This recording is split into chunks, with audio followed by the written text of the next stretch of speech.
Okay. I have to really stop procrastinating this icon quest. At least I think it's an icon quest. It's something. We're back in Mondstadt, I think. Because there's something I have to do here. Something very, very important.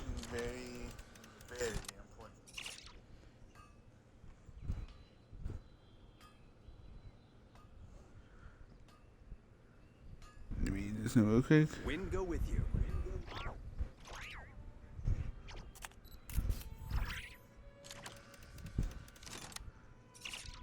I think it's important. No idea. Finding someone to chat to would be better than just standing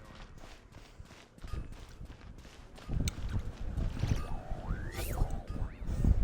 What happened? Ad Astra Abyss. Hey there, Catherine! Oh, and Oz and Fischl are here too! What a coincidence!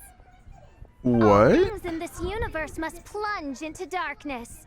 'Tis only natural that those who seek light should cross paths in the realm of dawn.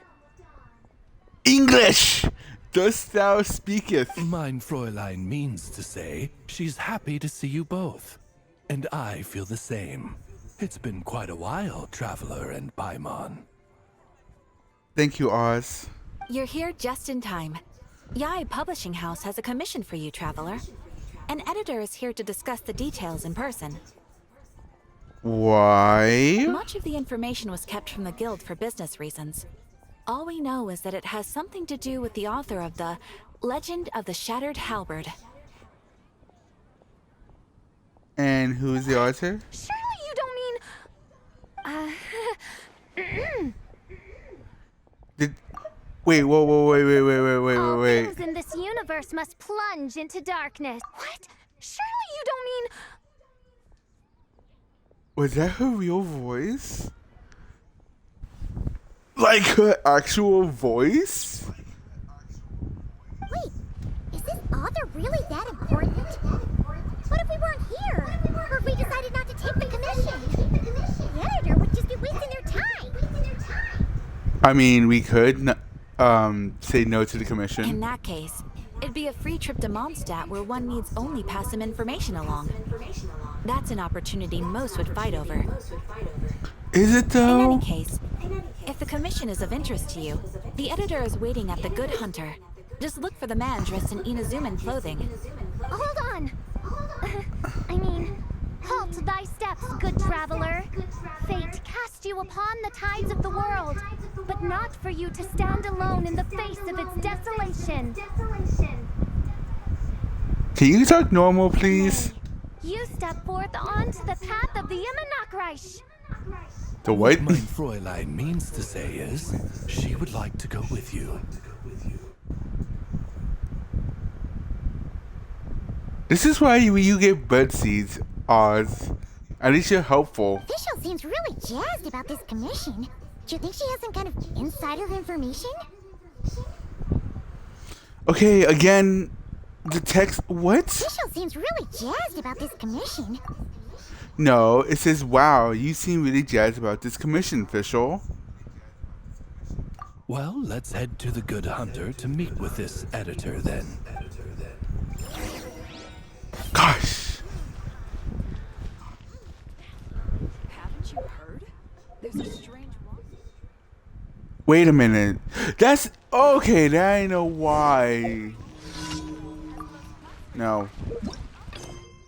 I know why. Because that's okay. Now I know what's going on. Where is it?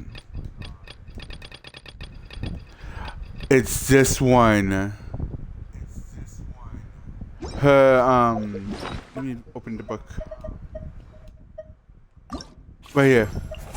This quest. Cause I accidentally started this. Whoa. Opened this one. Then I opened this one by accident. I need to do this one though. Whatever. Guy in that one.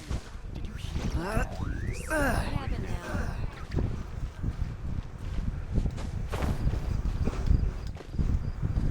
That's why it was unfamiliar.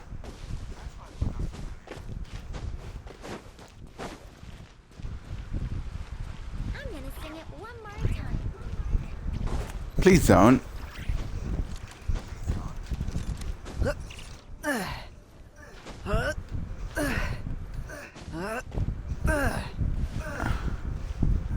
Here.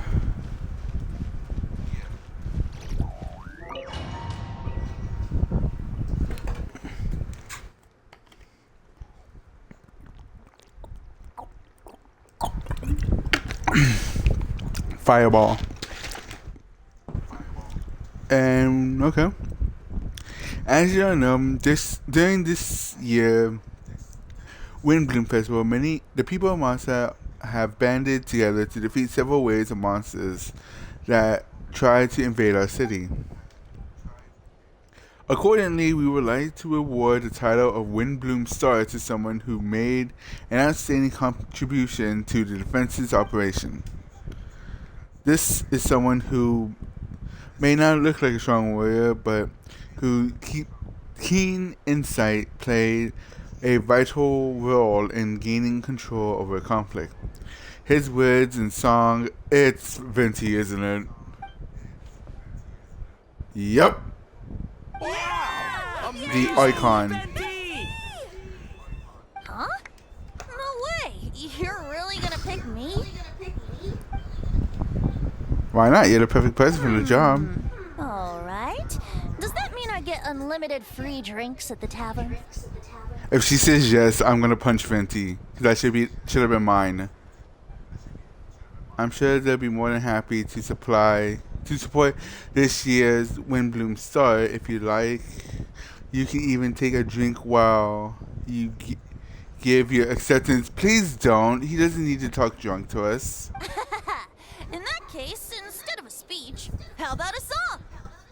That would be worse. Everyone, the best bard in the land is about to begin his performance. So don't go away. Gather round and lend me your ears. No. Hmm?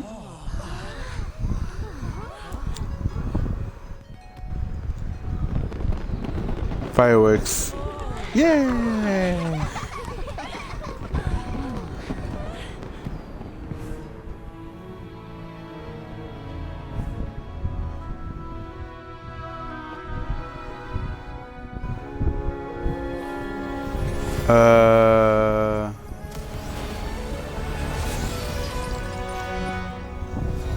Torin!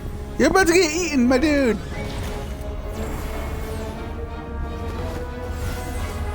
What is Albedo doing?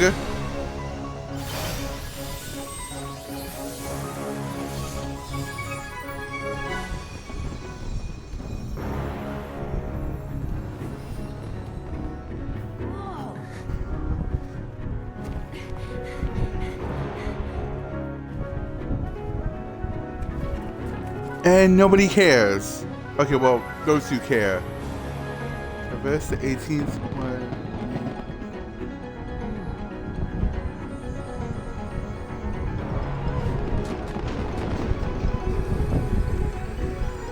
So enter the mortal realm.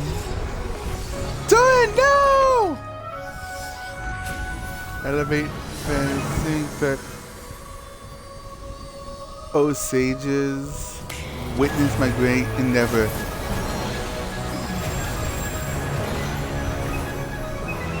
And nobody is going to question that.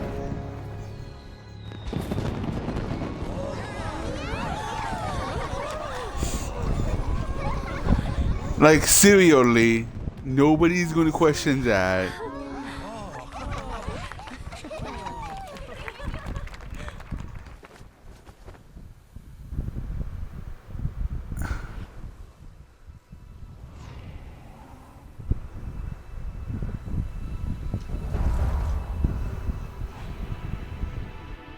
So this is how Dorian gets his body. Interesting.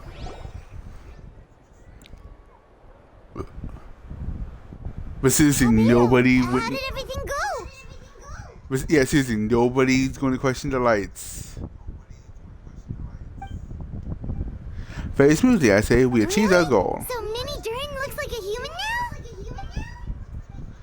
Correct. However, his newly formed body is so stabilizing. We should give him some time. I graciously accept the compliment. It really is rather remarkable what we've accomplished. So, how do you feel right now? Quite good. I did what I set out to do and achieved a personal goal. I think even she would have made a rare facial expression had she seen it. She? My master and mother, Gold, Vine Daughter. A long time ago, she sent me to Mondstadt with the instructions to complete a task of monumental importance to find the truth of the world. Good luck on that. I had a theory about what she meant, and in time, I was about to corroborate it. Sure enough, finding the truth of the world basically stood for getting a life. Rude? This might be easy for most people, but for someone like me, it meant doing a lot of learning about a lot of things. I had to find out about myself, the world around me, get to know me, and get to know other people. Life in the space that exists between me and the world. To become truly human, I had to inhabit that space. For an artificial human, finding life is, in some sense, equivalent to finding the truth in the world. Tell that to fucking Wanderer, dude. An A, but let's not push that. So that's what she meant, huh? Well, no wonder those monsters wanted to infiltrate the city and replace you. They wanted your life for themselves. Being alive is just existing. But having a life is what makes you truly human. I think that's the message she wanted to get across to me. Still, I've found this whole series of events has given me new inspiration. Becoming human is only the beginning. What follows is the choices of a human has to make in life, as well as the kind of family bonds they will form. Most people will probably see the events of the next few days as something out of a nightmare, but for me, it's part of family life. I fear the carefree existence my brother has enjoyed thus far will now come to an end. Just like me, he'll have to step into the world and face the same constraints as everyone else. You've got an unusual family, that's for sure. True. Well, I suppose we get it from my mother. She's highly unusual. Don't we all?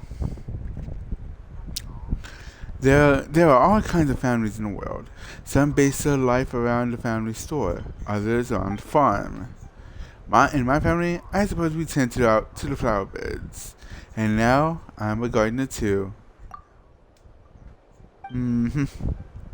Master never showed her face, but if the Hexen Circle knows what I've done, that means she knows as well, and gave her approval. Since devouring it would seem she has finally found of peace. And if so, then I am truly happy for her.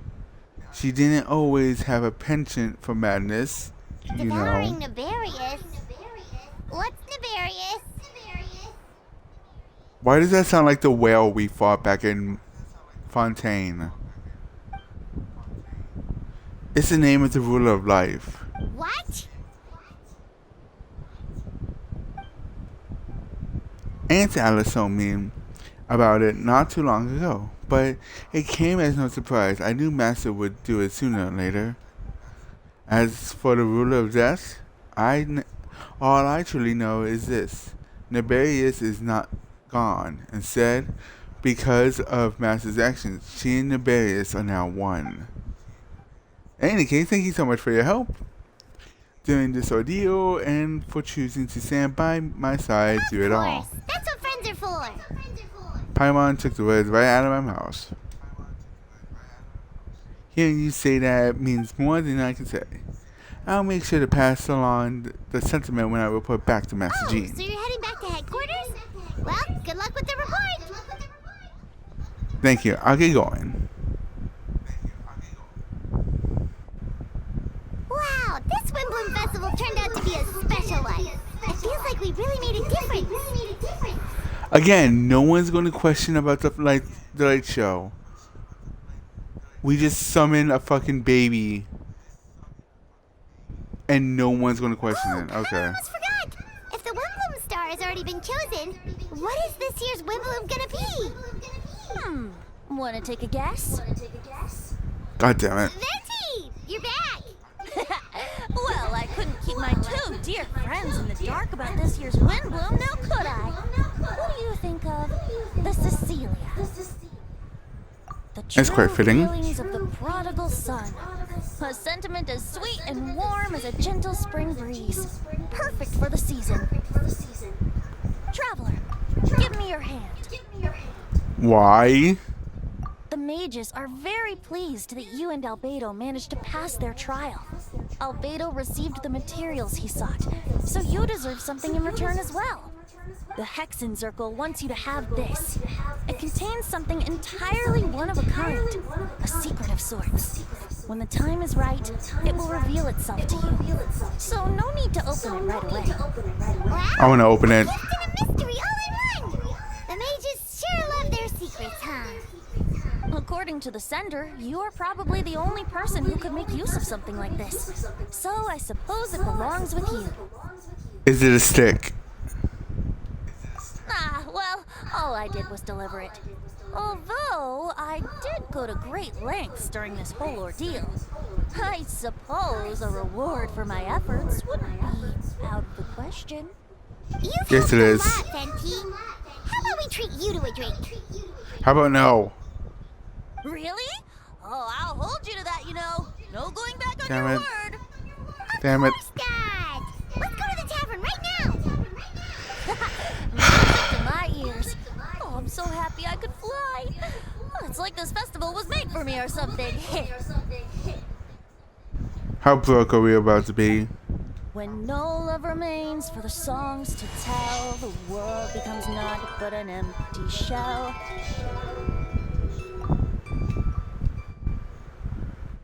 Cruel is said fate, cruel it may be, were it not for a hero who could set us all free. Okay, that didn't rhyme. Shadows so cold, he saw wisdom untold, chasing a fragrance the wind only knows. That one kind of rhymed. This wistfulness waned and faded into night as he stepped from the darkness and into the light. Boo. I'm like, that's all I had to do.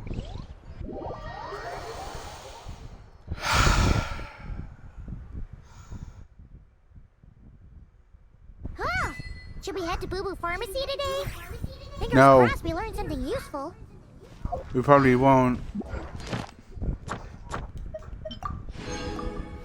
Finally! Okay, now then, ignoring what Paimon said, we are not doing the answer right. I'll do that later. Need a customer plan you help I answer contact control? Alright. Are we gonna meet Dainsliff? Who's gonna be gone until next year? Well, technically, this year. Ooh.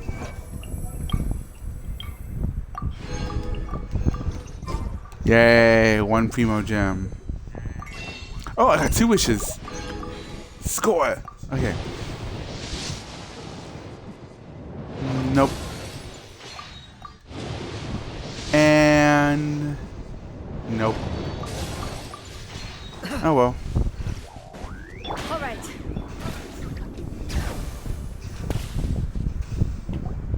Woo. Oh, Tulani and Paimon. Fancy that. I didn't expect to run into you two here.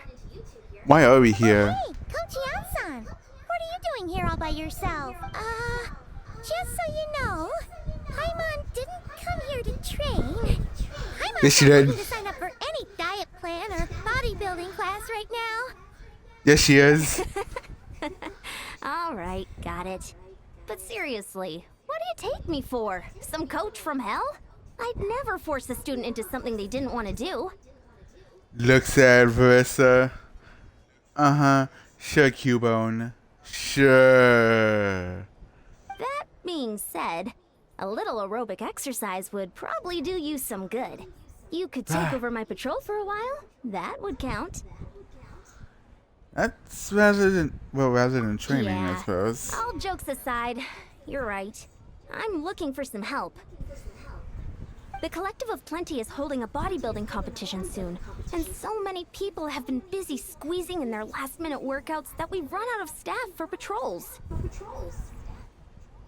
Bruh. Oh, so you've stepped in to cover their work. But don't you have a last-minute workout to do too? I'm good. For one thing, I believe peak conditioning can only be achieved through consistent training over a long time span. Cramming in a workout at the last minute does next to nothing for you. But more Bullshit. importantly, well, as you can probably imagine, I'm not able to compete in any of the most popular weight classes. And there's no real competition in my own weight class. That's right, because you have a body of a child. Therefore, you can't really do shit. Yeah, that makes sense.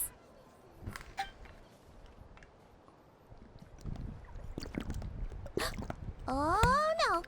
Don't look at Paimon like that. We are not the same weight class, and no way is Paimon competing against you. Technically, you are. You are smaller, but you still count. Traveler, let's just help with the patrol, all right? Otherwise, Yan-san's gonna make Paimon enter a bodybuilding competition. Do it, do it, do it, do it, do it. Perfect. I managed to get you on board with just one look. Thank you both.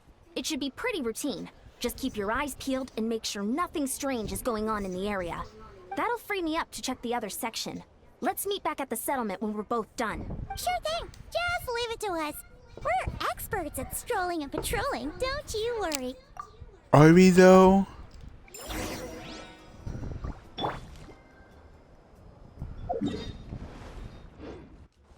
What the? Why do I have to go? Okay. All right.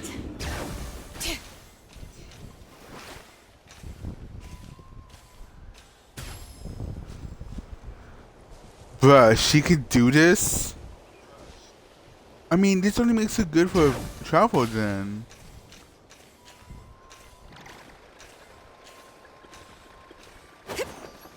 Well, exploration, but who's really counting? I need to fix her wings. God, this is gonna be such a fucking meows. There we go. What's this? Was there always a cave here? We should go take Was a look, there? right? Seems like a thing to do on a...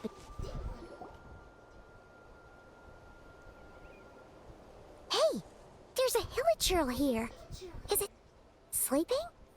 Doesn't look very hostile. Let's kill it. Why is it hiding away here? Ah! You woke it up! How? Huh? It ran away. Oh, guess our reputation in that land is more fearsome than we thought. Even There's something hilichurls on don't the- want to mess with us now. Let's hope so. But there's something on the ground. You mean that shiny thing? Huh. Must have dropped it as it ran off. Huh. Paimon bets that hilichurl thought it was a priceless treasure. It was probably planning to hide it here for safekeeping. Until we showed up. Let Paimon take a look. Hilichurls aren't the brightest, so it might not be worth much, but still. It's Conrian, isn't it? What is it? You look so serious all of a sudden. Isn't this just a regular old key?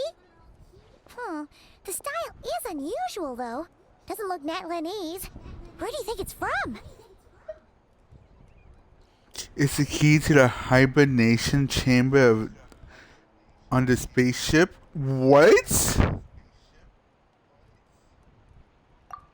you mean? What hibernation chamber? What spaceship? Wait, you mean the spaceship?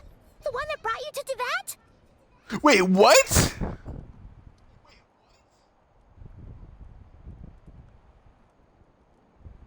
So, how did that key show up here? Are you sure you didn't just drop it? No, I still have mine. Whoa! Yeah, these look identical. So, if one of them's yours, does that mean the other one is... There are only two of these. The other one belongs to me. The other belongs to my sister. Huh, the keys to a spaceship! Huh, somehow that really rams home the fact that you really are an actual alien. Oh, wait, no, descender. No, he's an alien. He's straight up a fucking alien, But bro. anyway, now we know where it came from. The question is, how did it get here? The simplest explanation is that your sister lost her key somewhere not far from here. Then that Hilichurl found it and ducked into the nearest cave to hide it. If that's true, it means your sister was here recently. The Abyss Order was probably here as well. Yeah. Man, this is so crazy. We only agreed to help with the Ansan's patrol on a whim. And now we've made this bombshell discovery and found a huge lead on your sister. Should we keep following this trail while it's hot? Or do you think we should check back in with the Ansan? Ah, there you are. Looks like you went the extra mile today. Thanks for being so diligent. Oh, hey, Ian-san, what's up? Didn't think we'd see you again till we headed back to the settlement. We were actually just about to go meet up with you. We've made a huge discovery today. I came here to let you know that you don't need to keep patrolling anymore. The bodybuilding competition has just been canceled, so the usual squad will be resuming their normal duties. They'll be here to take over shortly. Wait, canceled? Why? What happened? What's the Veressa do? The Abyss Order attacked. Oh. I take that back. Did not expect our suspicions to be confirmed so quickly. Sounds like Lumine's on the move again. I'll find a way to speak to her in person this time. I have I've heard to. of the Abyss Order, but this is the first time I've known them to take organized action on such a large scale. It's like they're preparing to go to war against our entire nation. One little sect versus the entire nation of war? How are they expecting to pull that off? Based on everything we've seen from them so far, they usually prefer to act in the shadows. So, what's different about it this time? No clue. All we know is that they've attacked our tribe. But that doesn't tell us much. Our defenses are holding strong so far. So I'm gonna head to the Stadium of the Sacred Flame and see what Malika knows. If there is any information out there, she's the one people report to. Oh, want to come with me? I'm sure everyone will feel better knowing that the hero of Natlan is on the case. Great, then let's head over together. Shouldn't we be... Oh, hey, look, a solo Movika.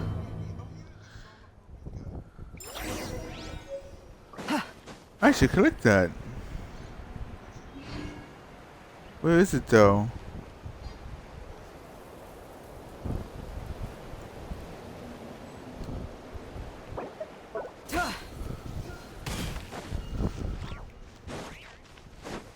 All right.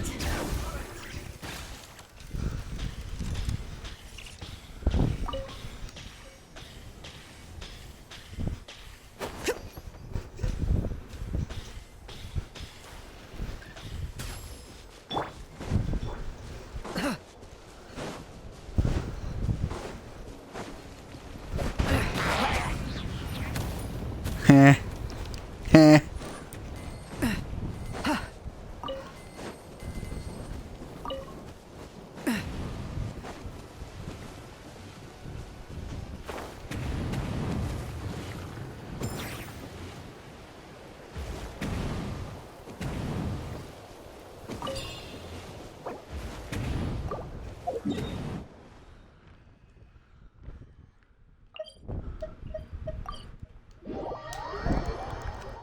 The dramatic exit.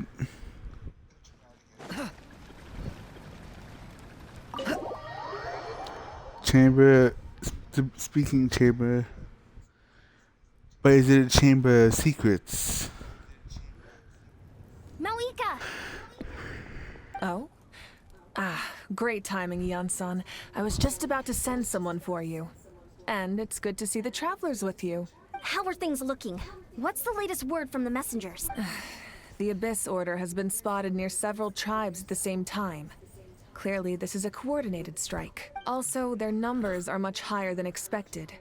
Their organization appears to have grown considerably, but because they're usually so secretive, this is the first we're learning of it. It sounds like they're throwing everything they have at us. What are they trying to achieve? That's what I'd like to know as well. Historically, Natlan has not been a hotbed of Abyss Order activity, and we have no particular quarrel with them. So, the Abyss and the Abyss Order are different?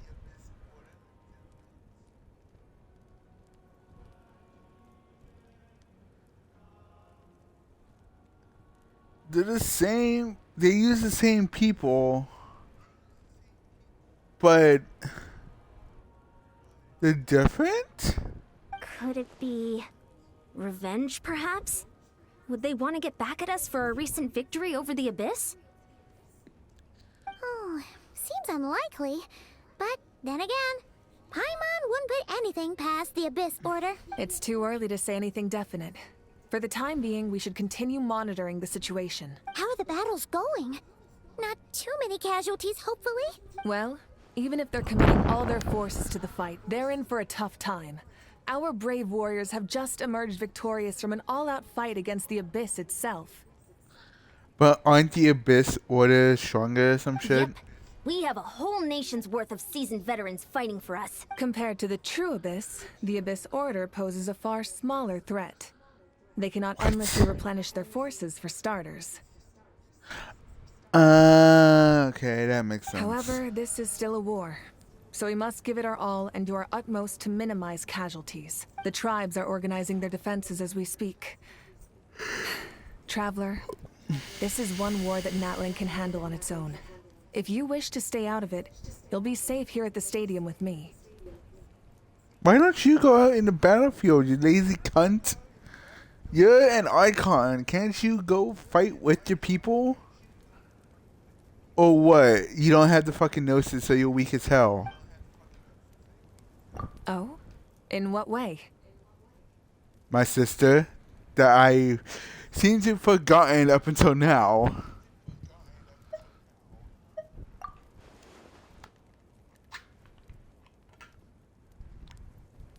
Yep, that's how it is. I've heard about sibling rivalries, but this is ridiculous. I see. My goodness, that is very personal indeed. Is it though? If you don't mind me asking, do you have any idea what her goal could be? Isn't her goal just to revive Conria or some shit? Or is it to collect daddies? Safe to say, they're not exactly on the best terms at the moment. To be fair, I keep trying to say hi and she just lore drops and then leaves. It's not like we're actually beating the fuck out of each other. Even though I would. Because she sold the last Rice Krispie treats. The bitch. Ever since Paimon met the Traveler, he's been trying to track his sister down and get some answers. But she's been avoiding him. To be fair, we stopped asking about our sister since Fontaine. Like, after Shimeru, we just stopped giving a damn. We just asked whoever's in charge, hey, where the fuck do we go? Neuvillette pointed us here, and now you're pointing us over in Narcry. So yeah, take your I pick. see. So you two have fallen out. Huh. A pretty common occurrence between siblings. Mortal Kombat! Well, yeah, that may be. But the stakes are a little higher where these two are involved. What makes you say that? They certainly are. Although somehow it Doesn't surprise me that a spat between the Traveler and Twin could affect the fate of the entire world. Wait, what? Just so I'm clear, you're still on Natlan's side, and you have no idea what your sibling is after. Is that right? I might even hate the Abyss Order more than you do. Well, that's a relief. When you first mentioned your sibling, I was worried we were about to be thrust into an impossible position.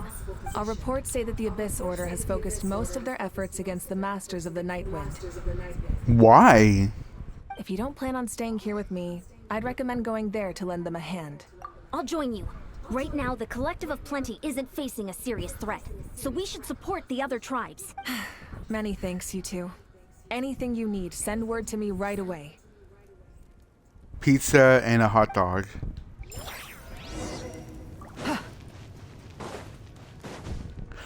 Oh, and a Natlanese flamethrower.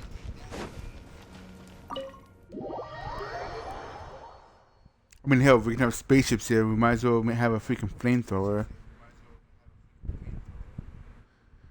And I'm not talking about the small ones that own the ones that are used for lighters. Nah. I want a big one.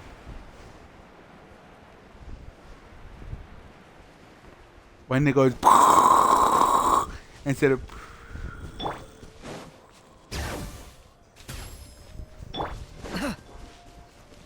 All right.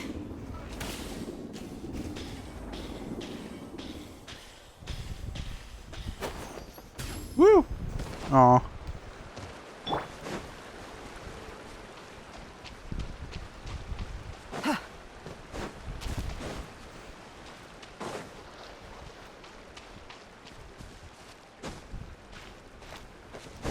All right. Go, go, go, go, go, go, go, go, go, go, go, go, go, go, go, go, go. Oh, so she can climb.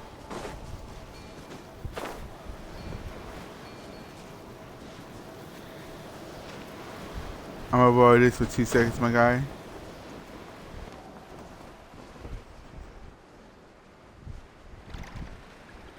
Wait.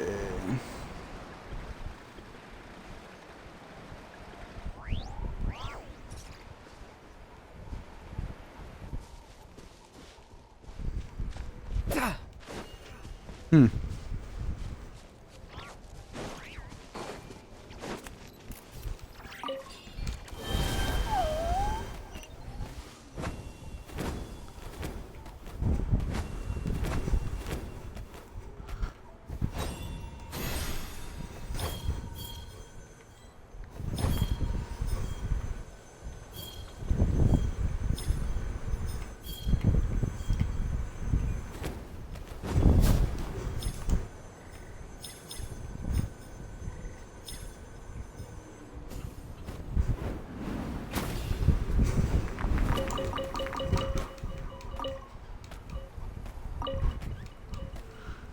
Huh.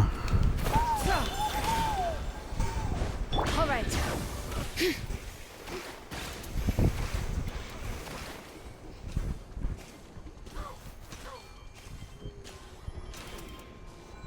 Fuck. Something's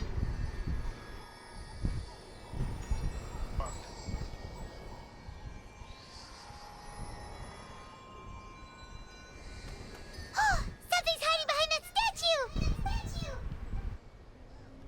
Oh! It's a baby Atomisaur! So cute! Although, why is it staring at us? It wants to eat our soul. Traveler! I was joking.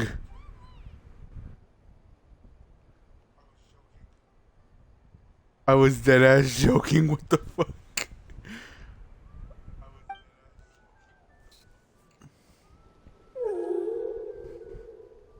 Hi, big guy. How are you?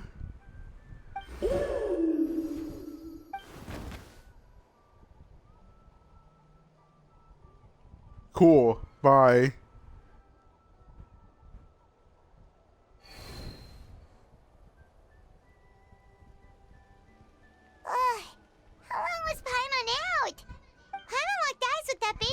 Tommysaur for like a second, and then she was suddenly pulled into this strange place with a huge Tommysaur.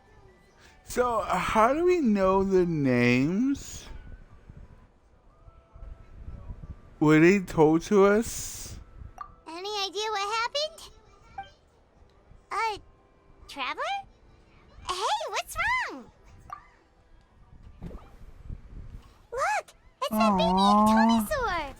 Seems like it wants us to follow it. Paimon's adventurous side says we have to see where this leads. Bet.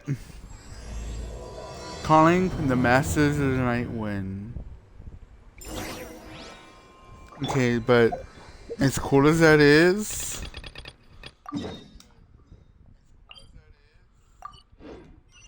so isn't there a way to like focus mode? Yes.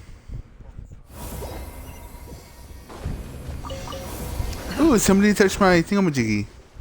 My lanterns. Yeah. All right.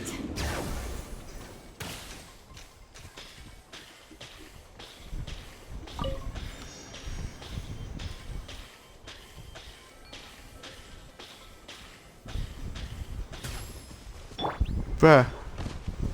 Huh.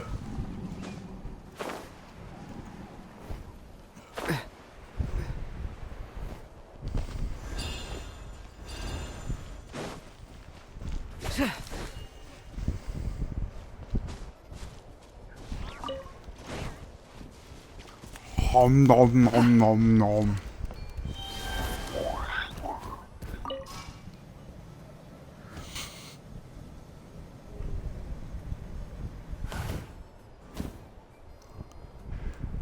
Going over here.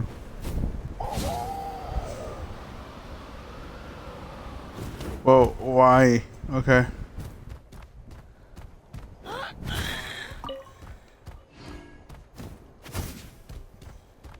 Back in my day, that was just a mistflower.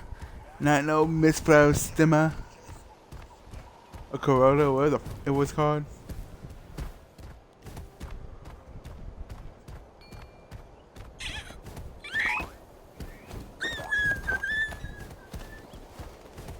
Sit down.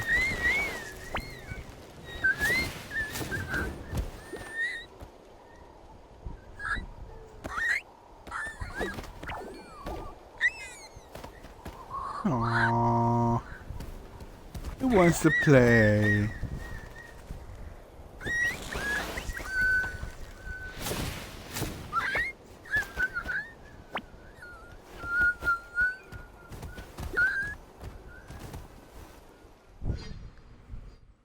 Okay, we're done playing with it.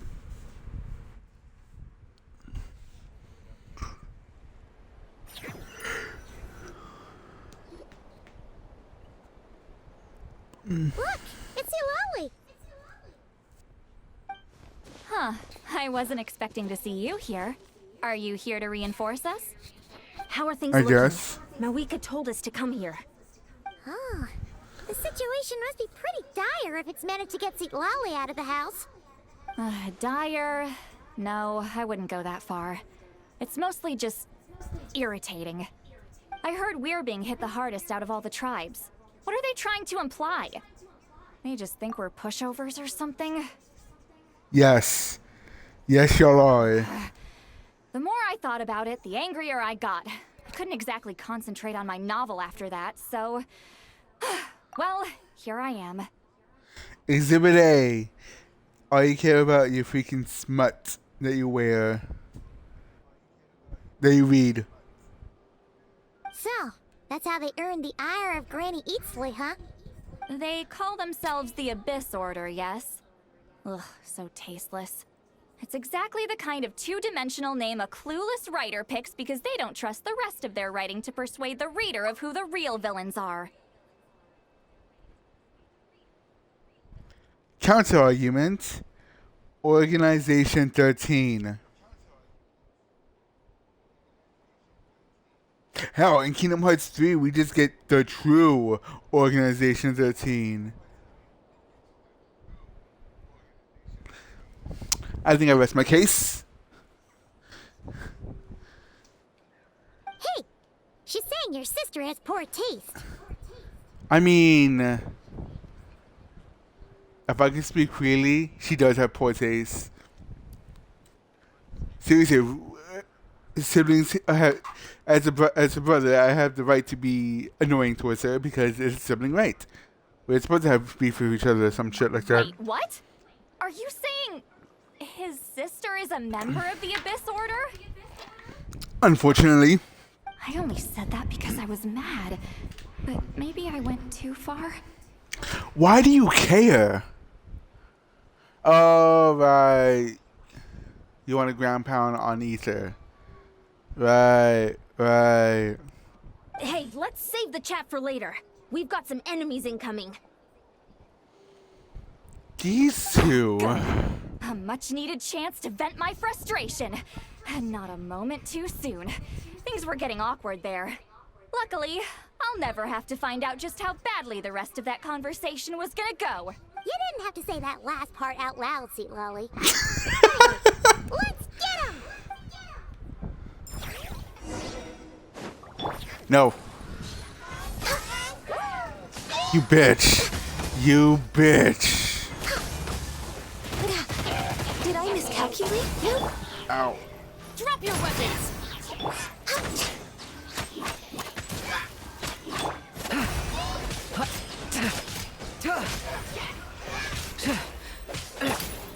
Justice will prevail!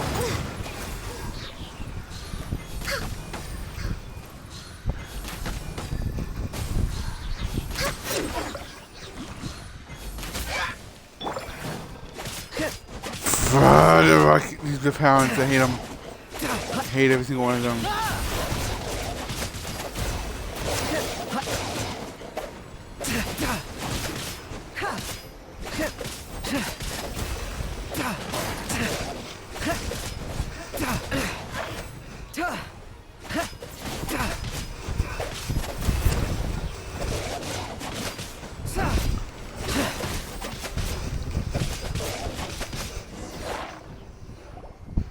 Phew. Much better. That's more like it. Ooh, impressive work, Granny Eatsley. If I'd known you were on the case already, I might have reconsidered whether your tribe really needed reinforcements. If anyone should be reconsidering, it's the Abyss Order. They picked the wrong target this time. Experience says that if we head in the direction they were attacking from, we should find their stronghold. Why don't we press our advantage and destroy their base? They won't know it hit them. Hey, was there a battle here just now? Need any help? The warriors from the Masters of the Nightwind are here! The battle against the Abyss is still fresh on our minds, so everyone's used to working together. Well, morale's high and everyone's here. Let's go take down that stronghold! Please tell me this is an actual stronghold. Stop it. I don't want to be the old lady. Access denied.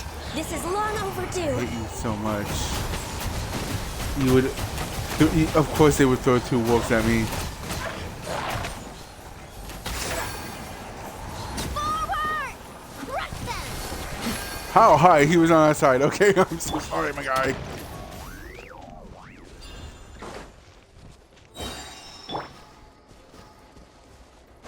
Yeah, this is following. Good.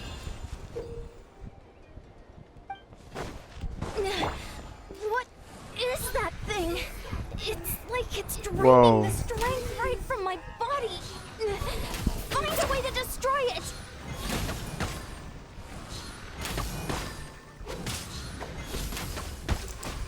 Oh, it's one of those things where I have to keep constantly backhanding it into submission.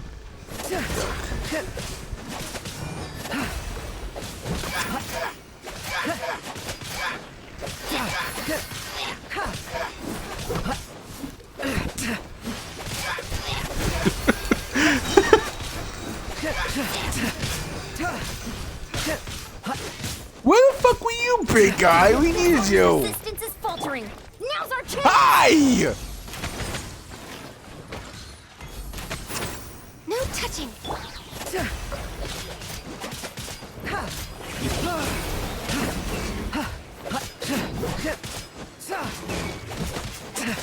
Access denied.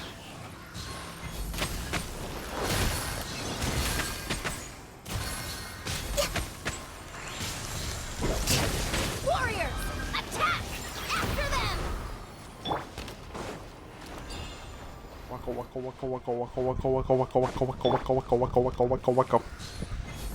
course, there's more of them. And it's only Electro. They must really like Hydro, because Jesus, this is the third one I've been fighting. Fourth one I've been fighting.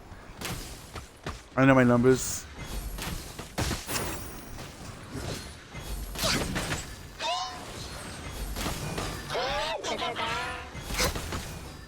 No. Don't you dare. Don't you dare, you bitch.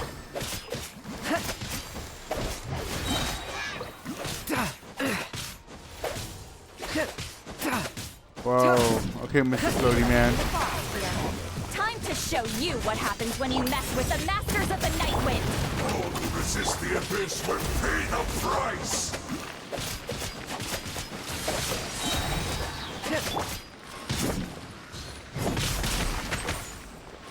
A bigger roar. Get far, okay.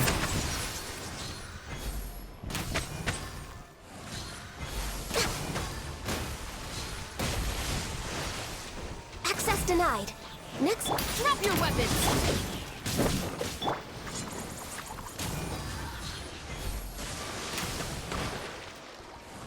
Okay, Jojo, calm down.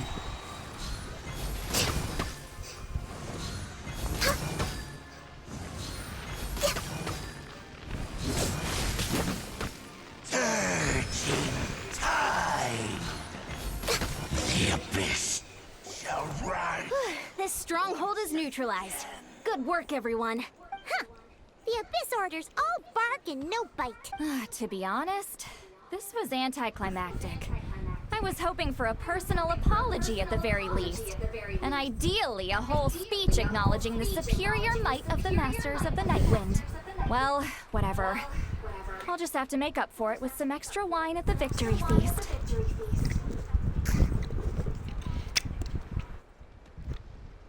Why do you always have to get drunk? With the stronghold cleared, this area should be safe for the time being. But still, something tells me we can't afford to let our guard down yet. Maybe it's just me, but an enemy under siege normally defends their stronghold at all costs. The fighting gets more and more intense right till the bitter end. But this time was different. With a few exceptions, most of the enemies here gave up and fled the moment that... well, I don't know, but it seemed like they sensed something. Huh? Not sure I follow. They did a tactical retreat, that's all. It's just a different strategy. I'm not convinced. Don't forget, they're radicals who chose to wage war on an entire nation. They don't do things in half measures. It seems out of character to cut their losses and run like that. So you're saying there's more to this than meets the eye? I'm Transformers. saying we don't know enough to be sure of anything at this stage. So let's stay alert and keep our defenses at the ready. So, Winnow Riser adds to the Abyss Order's objective. Back to square one. If I could only get Lumine to talk to me, I could get answers for all of us. Paimon had a hunch you might say that, but you're right.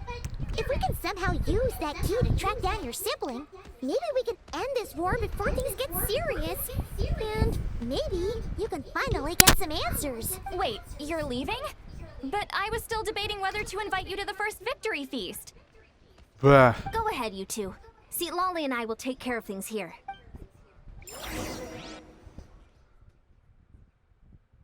She's not Cocoa Goat flavored, so no thank you.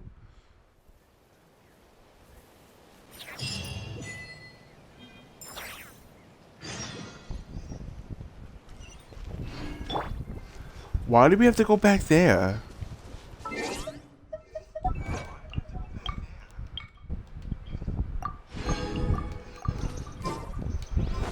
All right.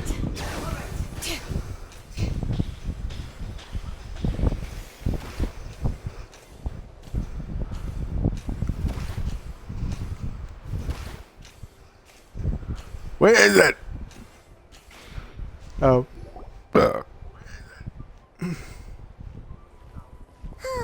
And we're back where we started. Bet Hilichurl probably found the key nearby, right? Let's look around for clues. There's no time to waste. The Yansan and Lally are waiting for us. Are they though? Ugh.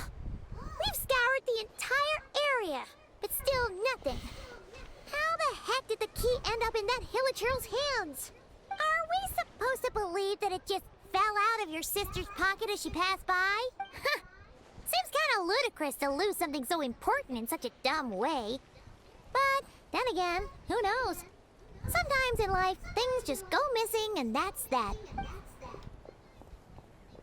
Oh, thank goodness! Someone's here. Please help me. Oh, who are you? What happened?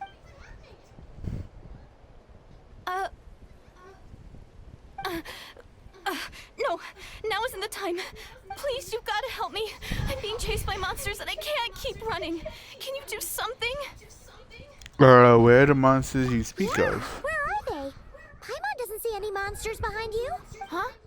I'm sorry, I don't quite understand. You just said you were being chased by monsters, you They're idiot. almost here. This really isn't the time to be joking around. We're not. We're completely serious. We don't see any monsters. But how?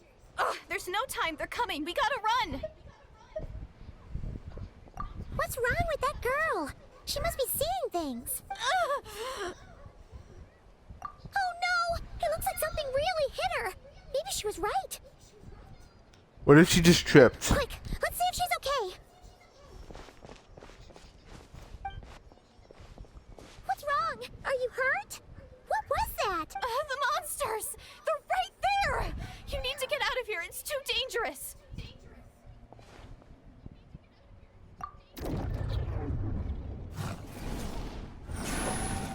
What the f... Huh? Oh, now you finally see them. Well, it's about time. I nearly kicked the bucket just now. Great! Thank you, Savior. Savior?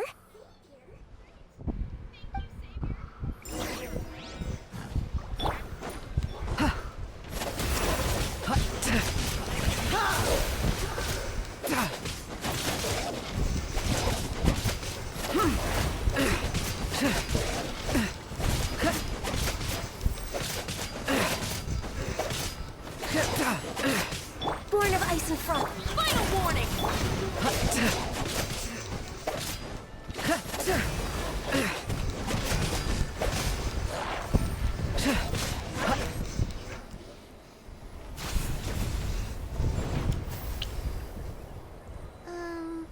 You done? Paimon still can't see anything, so she can't tell. It just looked like you were slicing in thin air. Kinda funny, actually. Oh, really?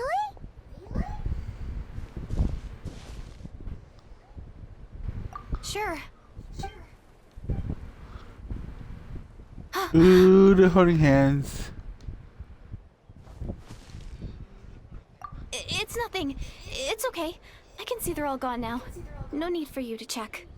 I didn't think much of it when the monsters were breathing down our necks, but now that I've calmed down, holding hands with you like this, I'm just a little shy, that's all.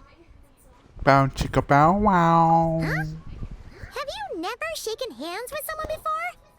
You sure get flustered easily. Well, anyway, I haven't had the chance to introduce myself yet. I'm Deirdith. Thanks for, saving me just now. I'm really grateful for your help. Sure you No are. worries. Paimon's Paimon, and this is the Traveler. With him around, you'll be safe from any monsters. As long as they're visible. So, what was the deal with those monsters just now, anyway? Your guess is as good as mine. I could see them the whole time, so when you said you couldn't, I thought you were making fun of me. Whoa! That must have been scary. The idea that we'd stand by and laugh while some poor girl was being hunted down by monsters? I would. I would be laughing my ass off. I would be kind of good to Lulu. sorry. We aren't like that. When we say we can't see something, it's because we really can't see it. But more importantly, did the monsters hurt you? How bad is it? It's nothing serious. But I did sprain my ankle back there. I won't be doing any more running for a while. Good idea. We'll take you.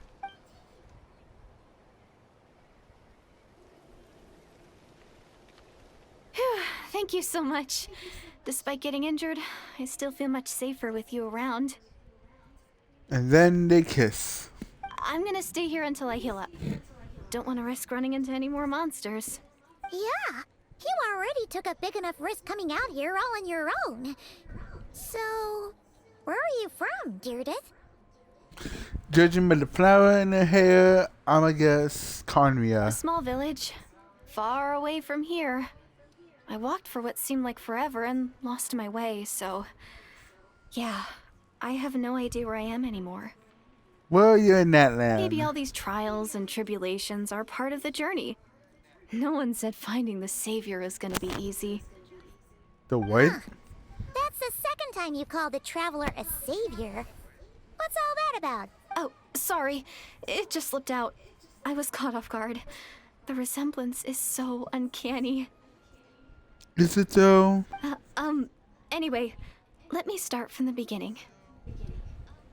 There was once a sage who passed through my village. People got the sense that she was truly omniscient. She? The sage said that doomsday was coming. But as that day approached, a savior would reveal themselves to us. The day of disaster is almost upon us. So my grandmother begged me to leave the village and find the savior before it's too late. Doomsday? I've heard people talk about the savior since I was a kid. Growing up, it really made an impression on me. The description is practically etched into my mind. So when I saw your golden hair for the first time, it was like this image that's existed in my mind's eye all these years suddenly came to life. Everything matched. Oh, so that's why you were lost for words when you first saw him. Sus. The traveler's definitely got what it takes to be a savior. And he's already got a ton of titles, so he won't mind one extra. Yes, I would. Actually, I don't think it's him. What? But didn't you say that everything matched? Everything except the gender. The savior was described as a young woman. Lumine. Oh, for goodness sake. There are gender requirements to be a savior? Really? So if you pick Lumine, she says boy. Or male, or whatever the fuck. Oh, of course. If it's not you, then it's gotta be her. Who? Who is it? You have a sister? Well, then that's it. Oh, it's her. It has to be. Oh, thank goodness. Please, can you take me to see her? About that. Huh. Maybe, if you're lucky. It just depends if we can find her. Huh? But isn't she your sister? Yeah, but she went to the dark side. Sorry. Looks like Paimon steered this conversation back to the fallout between you two. It wasn't on purpose, but that's the reality, so it's hard to avoid. Okay, fair enough. But since you're looking for her anyway, why don't we team up? We might stand a better chance if we work together. Have you always believed that Doomsday would come? Have you always believed that the Savior would come? Yes. Everyone says that the disaster is inevitable. Fire! But the Savior will rescue us all from our pain and suffering. I've always dreamed of meeting the Savior. Do you really buy this whole doomsday thing? Seems kind of far-fetched.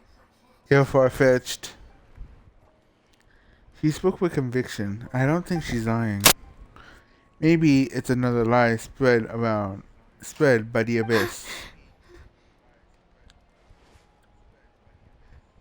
And you're blushing. Why? See? She broke eye contact. Sure sign of a guilty conscience. Time to press her for answers. What's wrong, Deirdis? Something's clearly bothering you. You want to tell us what's going through your mind? It would have been funny if she got that mustache and glasses again. Her detective outfit. Oh, I just, how should I put it? The Traveler looks just like the savior of my dreams.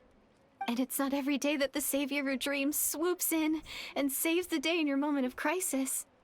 So I'm just a little overwhelmed, that's all. 3 seconds of unbroken eye contact is the limit. I don't think my mind and body can handle any more than that. What do you mean, limit? What happens after 3 seconds? How am I supposed to respond to that?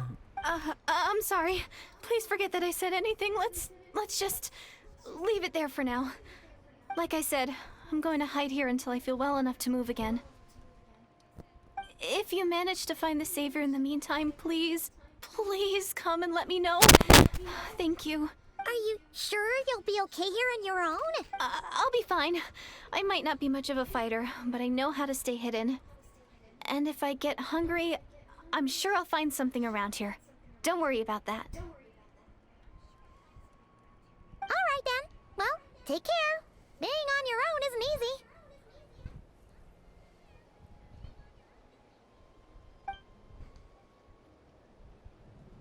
What a mysterious girl. We should definitely keep an eye on her.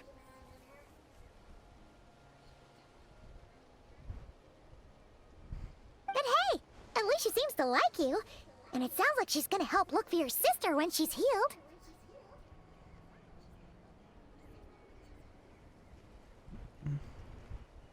Anyway, this is probably all the progress we're gonna make for now. Let's head back to the Masters of the Night Wind and see if they need our help.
Go to the Masters of the Night Wind. Oh, okay.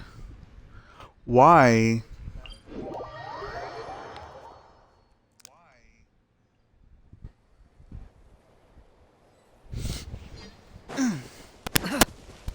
Oh, wait, we have to report to them.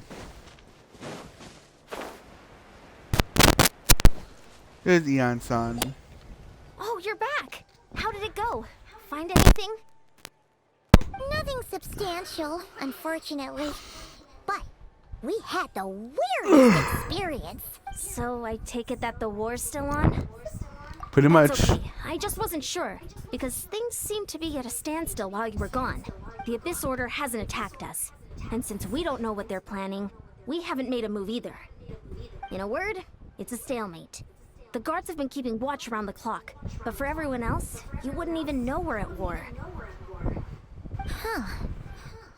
Really makes you wonder what the Abyss Order's thinking. I was wondering, Traveler, if you have the time, could you go and pay a visit to the guards?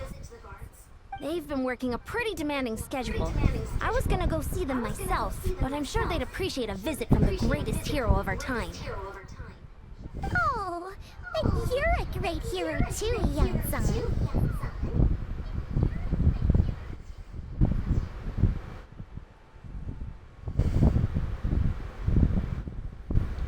Great. Thanks, Team 2.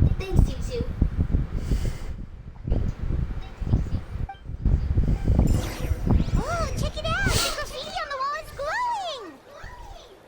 Masters of the by the looks of it, masters of nightlife, too.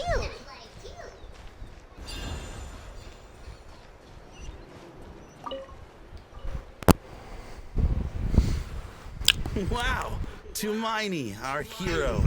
We've actually fought together before. You probably don't remember it, though. You do? Then it's truly an honor to serve alongside you once more.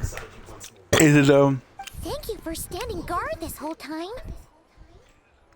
It's all good. Honestly, it's not been that much work. Haven't heard a peep from the enemy. Nothing that would indicate an impending attack. I've spotted a bunch of Abyss Order operatives, but they weren't acting hostile, just hanging around. There were even moments when they seemed to be meditating. At least, that's what it looked like to me. Maybe it's part of their religion or something. Out of an abundance of caution, I asked some shamans from the tribe to take a look and see if there was anything nefarious at work. But they didn't sense anything untoward, so we just put it down to religious ceremony and left them to it. Interesting. Oh well, the more time they spend meditating, the less time they spend trying to beat us to a pulp.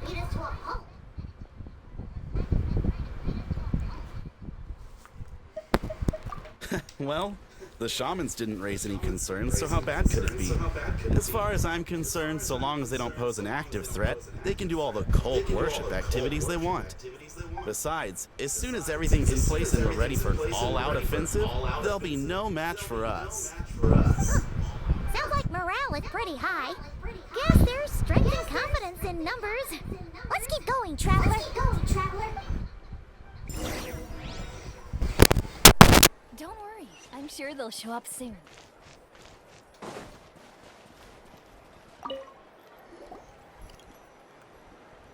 Huh? Is that Tumaini? What brings you here? Is this, like, a meet and greet? I wasn't... I'm so nervous. Hey, come on! You'd march to war without so much as blinking. What's so scary about a chat with a traveler, huh? It's not the same thing at all. There are plenty of chances to go to war. But a one-on-one chat with our great hero? That could be a once-in-a-lifetime opportunity. How can I not be nervous? What if I say something wrong?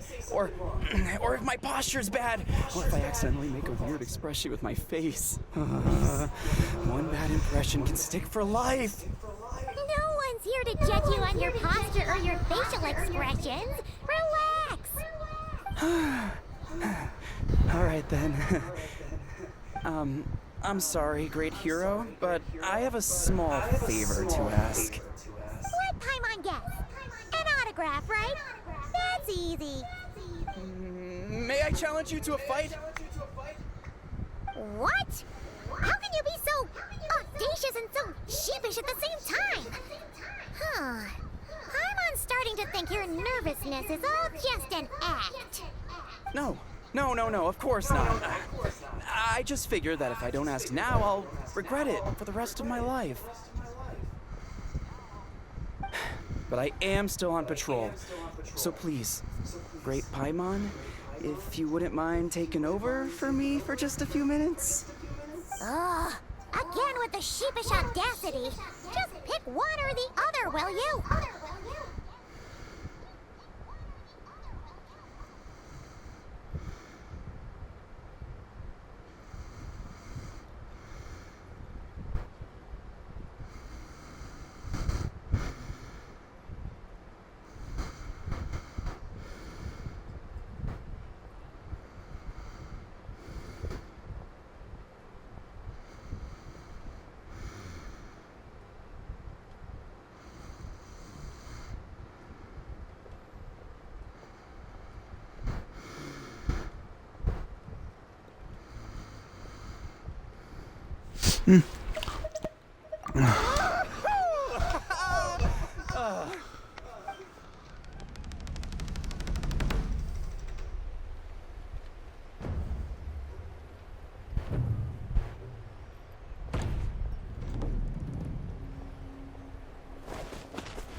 Obviously, I never expected to win, but until now, I didn't appreciate just how great the gulf was between us.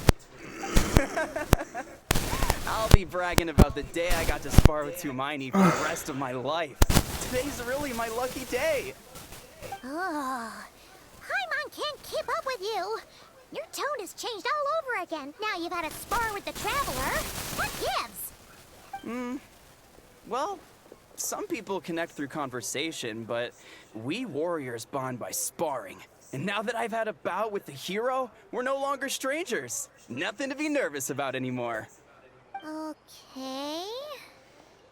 Well, to each their own. But Paimon's still gonna stick to conversation.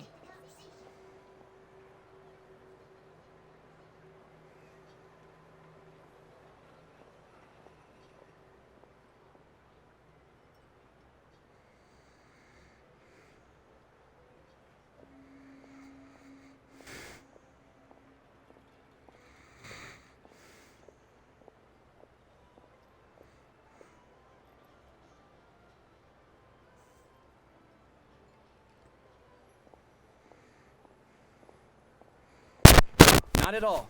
We haven't spotted any new enemy movements.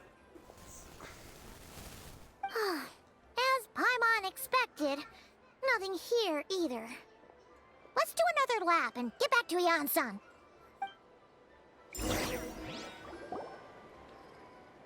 You're back. So, did the guards find anything? Nothing much, no. Someone mentioned that the Abyss Order has been doing some kind of meditation or prayer, but apparently it seemed harmless. Paimon wants to lodge a complaint about one of the guards, though. His name's Kentaro. Hmm?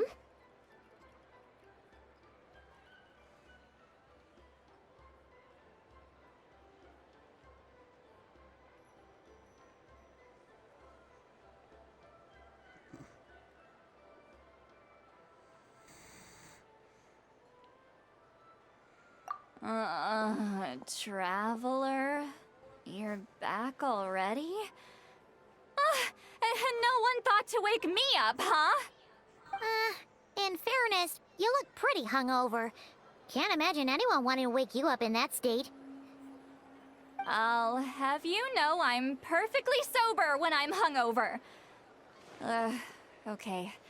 I'll admit that sounds strange at face value, but regardless, what I meant to say is, I heard something about the Abyss Order engaging in meditation. Yeah, that's right. Does that mean anything to you, St. Lolly? I sensed something strange in my dream. It was vague, but it seemed as if some noise had found its way into Natlan's ley lines. Oh, what does that mean? Hard to say. I don't think it had any tangible effect on the Night Kingdom or on our ley lines, but still. It's like a signal that exists on a different dimension of reality. It might not interfere with ours or pose any detectable risk, but I just get the sense that something strange is going on. Oh. So even someone as familiar with the ley lines as you can't tell what's going on. No wonder the shamans that Satura called to the front lines couldn't sense anything. Ian-san, I think we should go talk to the chiefs. There's no point dragging this out. We need to take the initiative and drive the Abyss Order out of Natlan for good. If that's the Council of Granny Eatsley, I'm sure the chiefs will agree. But it will still take us some time to gather the required force. In war, adequate planning and preparation is the key to victory. Sure, but the finer details aren't my concern. Anyway, I'll leave you to it. Just remember to come find me when you're ready to talk to the chiefs.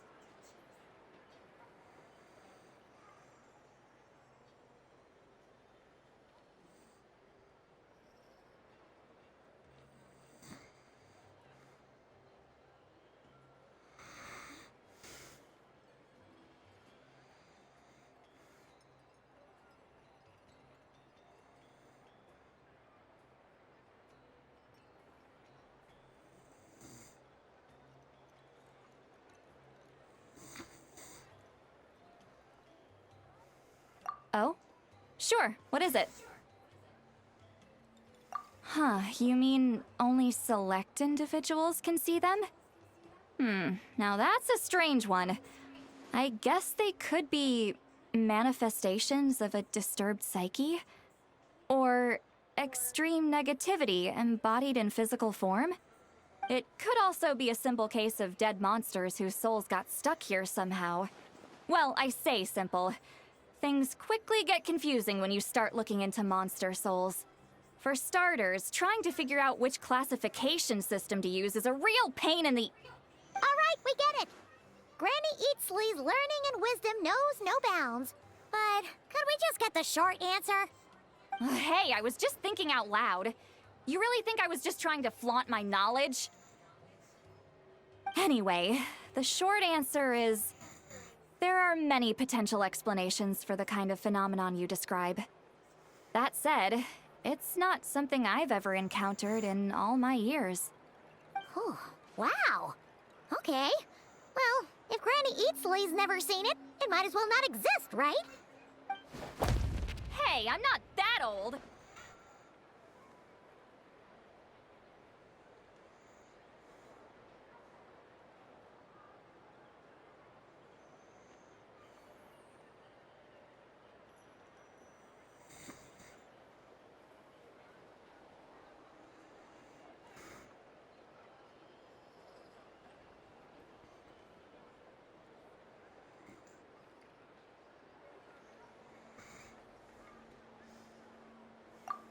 Care to elaborate on what happened? This all sounds rather mysterious.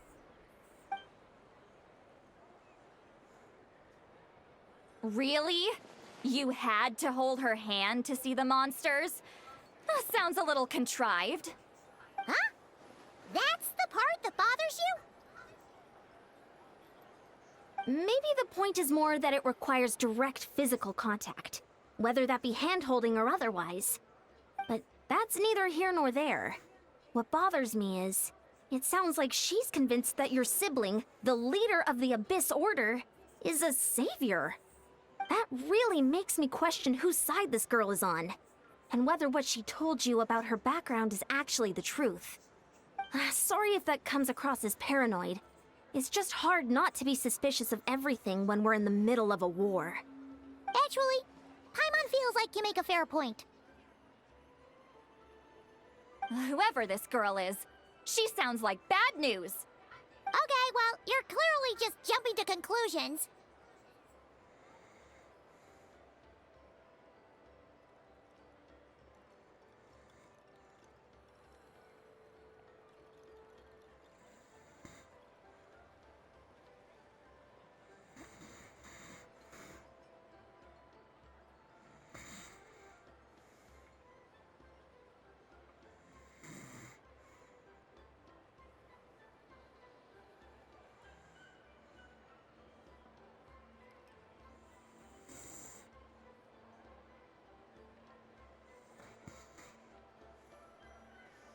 It's hard to know what to make of it.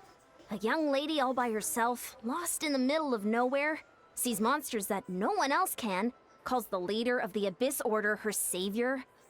At the very least, we should remain vigilant. Keep a close watch on her. Sounds sensible. On that note, we probably shouldn't have left her by herself in that cave. Traveler, we still need some time to muster our forces. Maybe you could check on her if you're not busy. Just be careful.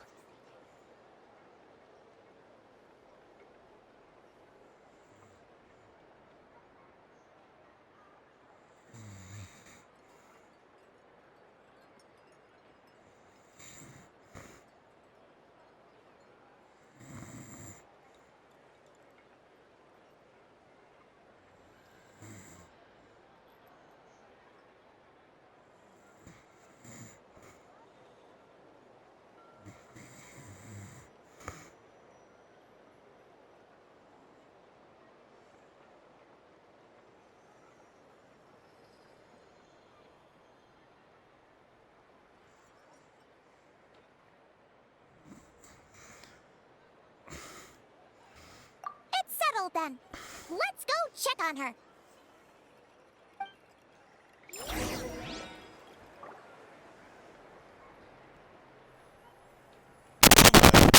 Oh, I'm so tired. I'm alright. Where am I supposed to go?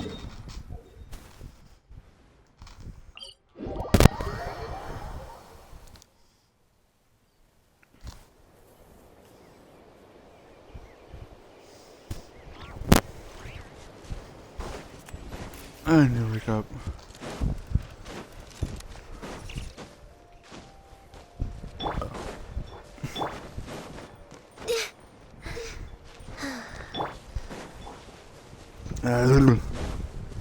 All right.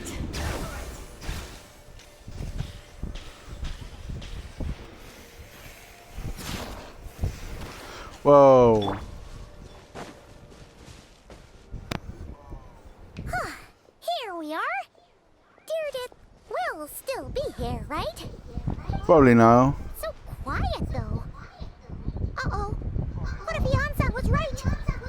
Maybe she never intended to stay here at all.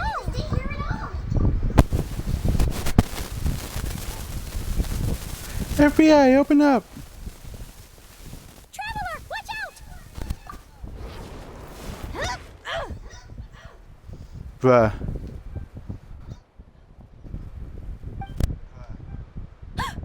Oh, sorry. Sorry. I didn't know it was you. I heard a noise and I thought it was the monsters coming to get me. Did I hurt you? Oh, I'm so sorry. I wasn't thinking straight. Phew. That was scary. Paimon thought we'd walked into a trap. Maybe we shouldn't have sneaked in without announcing it. Then he would have known we weren't monsters. To be honest, I've been really on edge since you left. I just have this constant feeling that any second, the monsters are gonna come back and get me.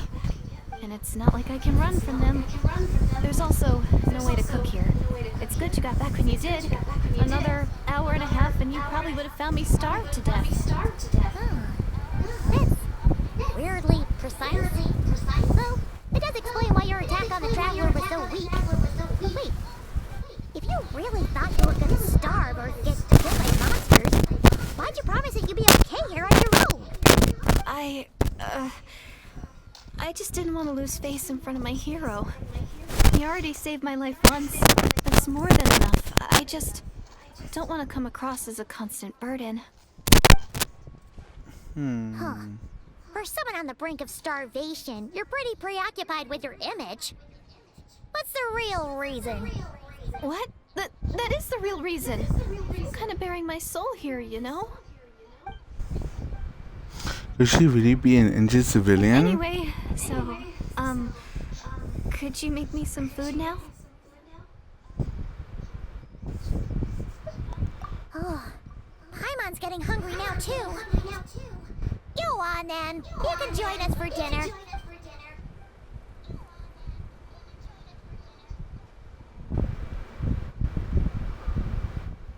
Whew. I am so full. Thanks for saving me. Again, starvation feels like a distant memory now. That's two favors you owe me now. I hope you count. You can really pack it away, Deirdre. Guess that explains how you had the energy to make it this far. I tried so hard to hold back, but it looks like I still came across like a total glutton. Paimon didn't even realize how late it is. Hey, the night sky here is really pretty. Yeah, and it's all thanks to you both that I'm able to relax and enjoy it. I was cooped up in that cave the whole time you were gone. Now, I'm finally out. The air seems fresher, and the stars more beautiful than ever before. You weren't in there that long. When I was young, I used to lie on the roof of my house, gazing up at the stars.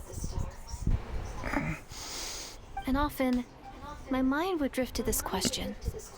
Is this starry sky actually real? Huh?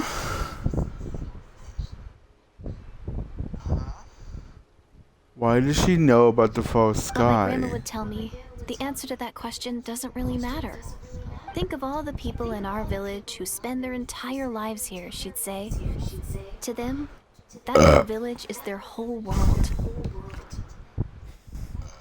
One could say there are many worlds out there, but they're all connected to the same sky. One sky, one destiny. And so, if it's our destiny to live beneath this sky all our lives, then whatever may or may not lie beyond, this is our world.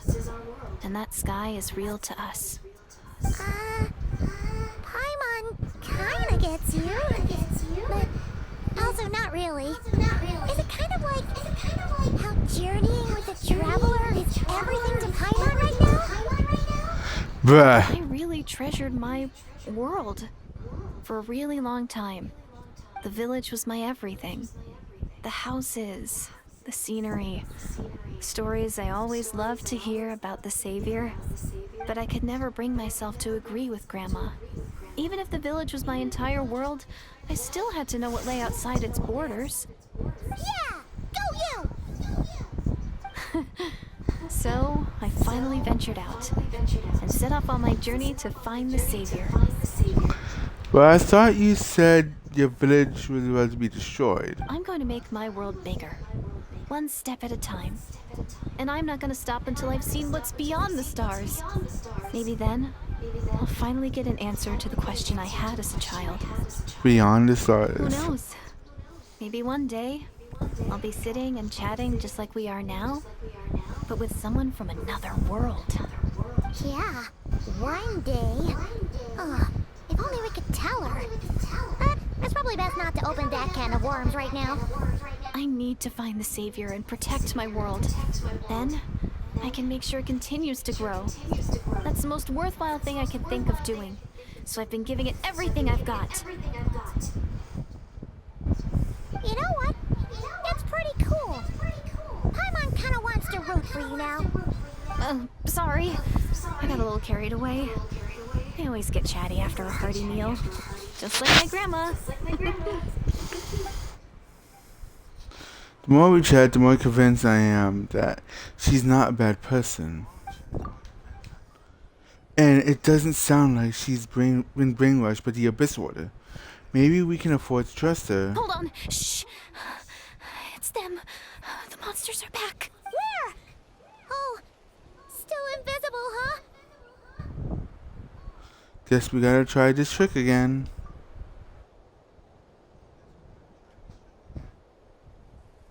Can you see them now? Ooh.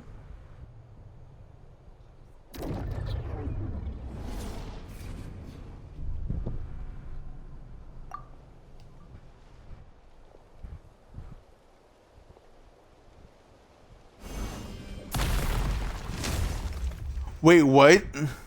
Oh, Paimon still can't see anything. But please, be careful. I thought I was Hydro. No touching.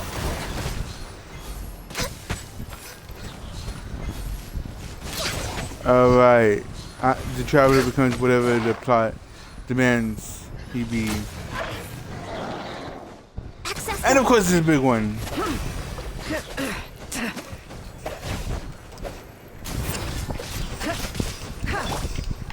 All hail.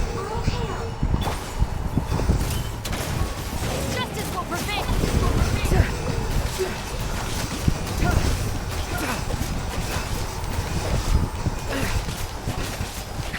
No touching.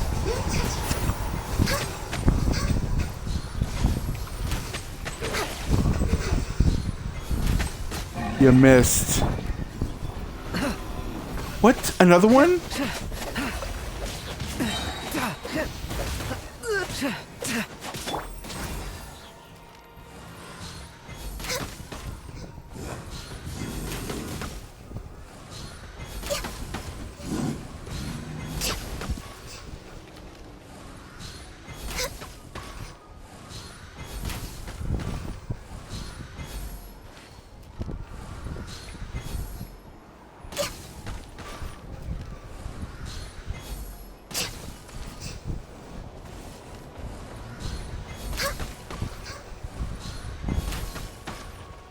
Heh.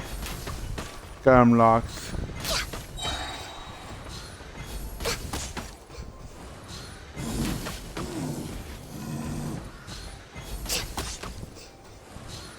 Heh.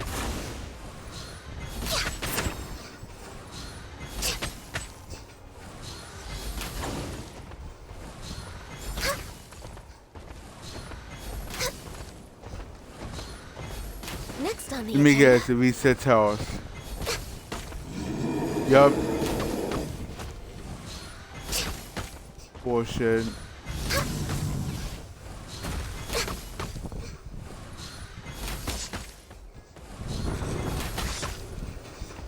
Access denied.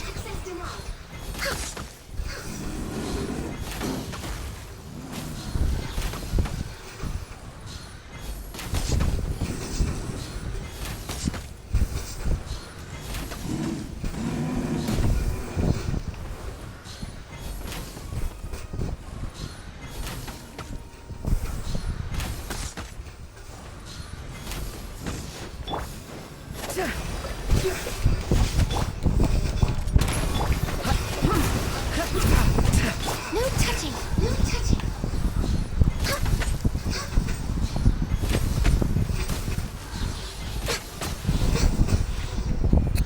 Huh? Wow, that was fast. Did you get all of them? I'm slowly but surely getting used to the sight of you fighting thin air. You doing all right, Deirdre? Deirdre? Hey, it's okay. There's nothing to be scared of anymore. Oh, I'm fine. I just spaced out there for a moment. You spaced out? That's a pretty bold move under the circumstances. I was just... the image of the traveler fighting to protect me. I was trying to commit it to memory. Seems like the least I can do. All right. Bruh. Whatever floats your boat. Anyway, there are no more monsters in the area, and it's getting late. Why don't you stay here tonight? Sounds reasonable to Paimon. What do you think, traveler?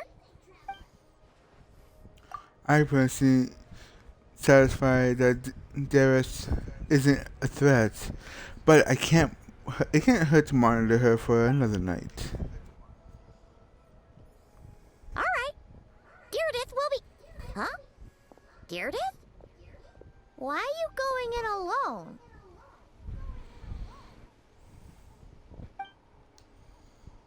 Wait, is she the headed churl from before?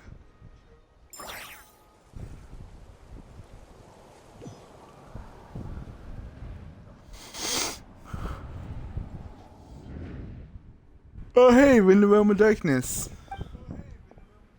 Lumine?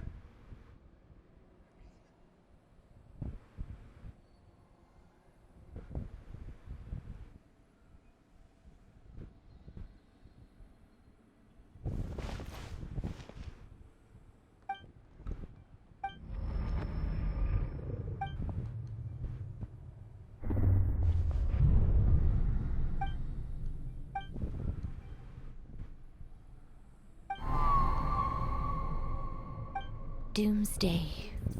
A fitting name indeed. A blood-red sky. Wild beasts that slaughter all in sight. Endless pain. A terrible curse that cannot be reversed. And the birth of a savior. What the fuck?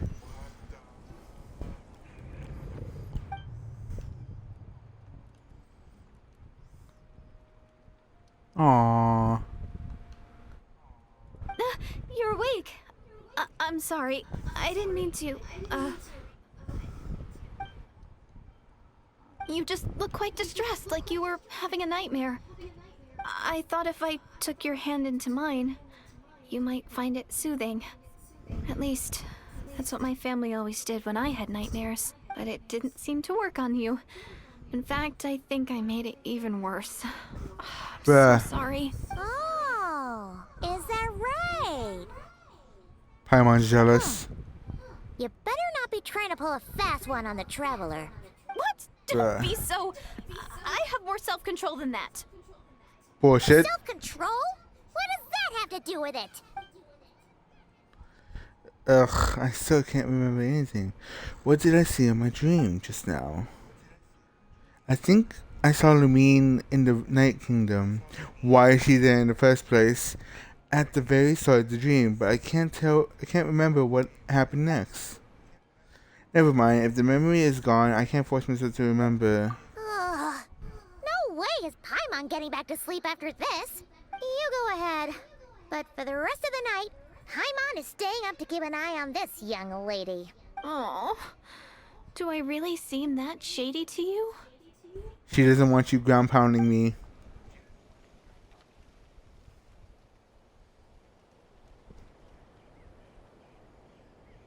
Well, Deirdith, there should be enough food for 3 days. Make sure you eat the perishable stuff first, so nothing goes to waste. You can't tell which stuff is perishable, right? Yeah, I can tell from the ingredients.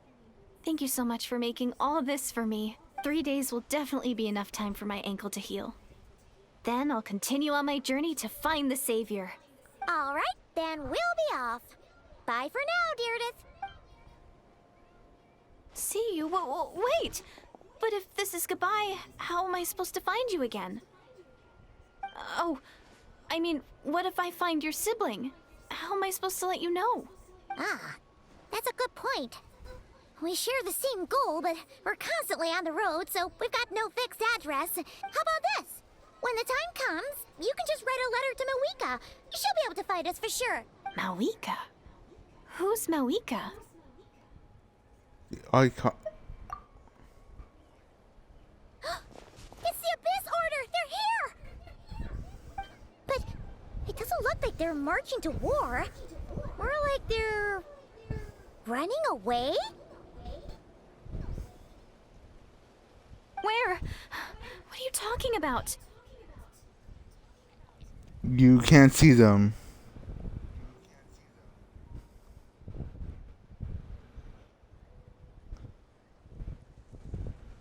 A bunch of Abyss Order thugs! You don't see them? They're heading right this way! That's strange. I guess it's my turn to not be able to see the monsters. What the fuck?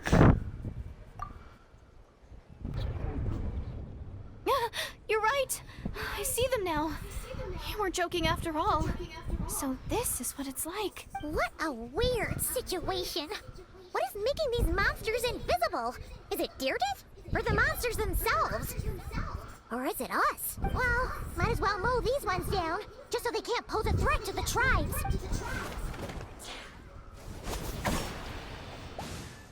Woohoo! All done! I wish it was that easy. Super low. Guess they really were on the run, huh? So there's no more of them, right? I still can't wrap my mind around this. Why couldn't I see them until you took my hand? The plot thickens. So, any ideas on why those monsters might have been running away? Maybe something went down on the front line. Oh, Paimon's getting a little worried about Eon-san and the others. Let's head back to the Masters of the Night Wind right away. We gotta go. Bye for now, Deirdith. See ya, and please take care.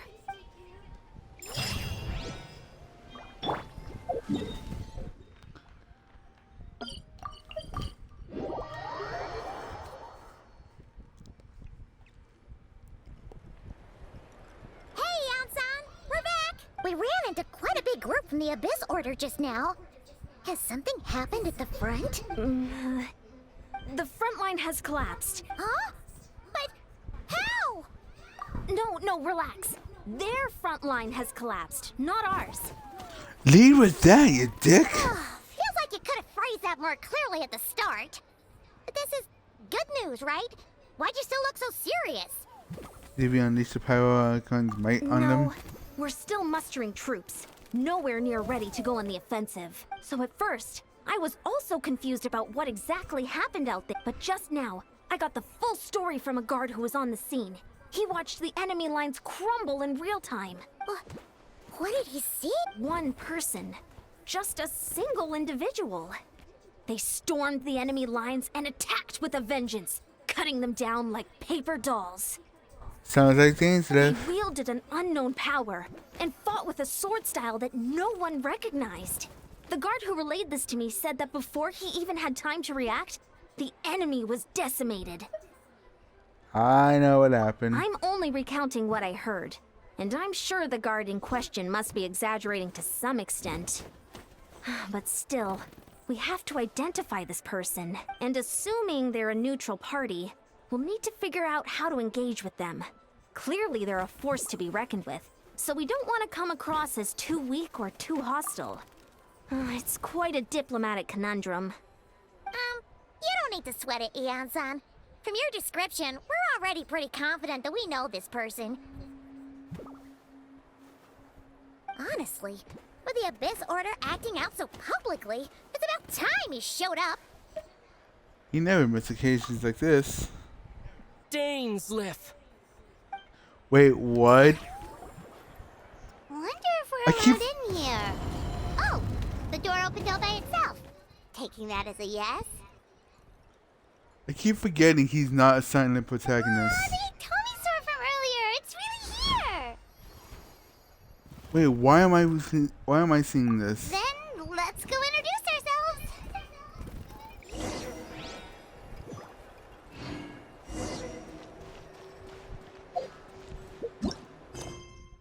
I thought I had this on focus mode. Wait for Danger to show up. Ah.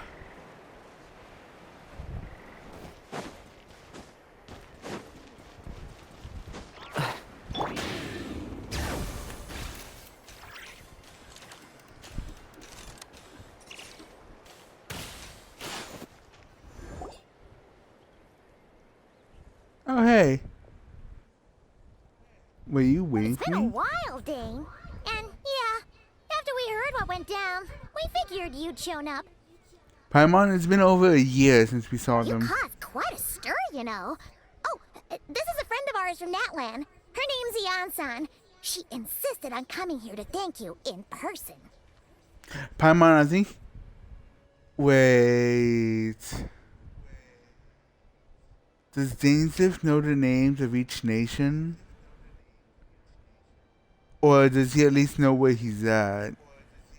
It is my honor, Mr. Dainsliff. Thank you for breaking the stalemate in our war against the Abyss Order. Natlan is fortunate to share a common enemy with such a mighty warrior as yourself. Oh, boo! He's mute? Damn it. I don't know how to make a Batman voice, so oh well. No need to thank me. I hunt down the Abyss Order for my own reasons. Please don't mind him, Eon-san. He always talks like that, but he's a pretty nice guy deep down. It's quite all right. Uezo Janssen respects those of great power. It's quite clear that he meant no offense, and I am still delighted to make his acquaintance. Anyway, since you're old friends, I'll leave you to catch up for now. Take your time. Sure thing. You probably have plenty of other stuff to do anyway, right? Since this war isn't exactly over. See you later, Eon-san.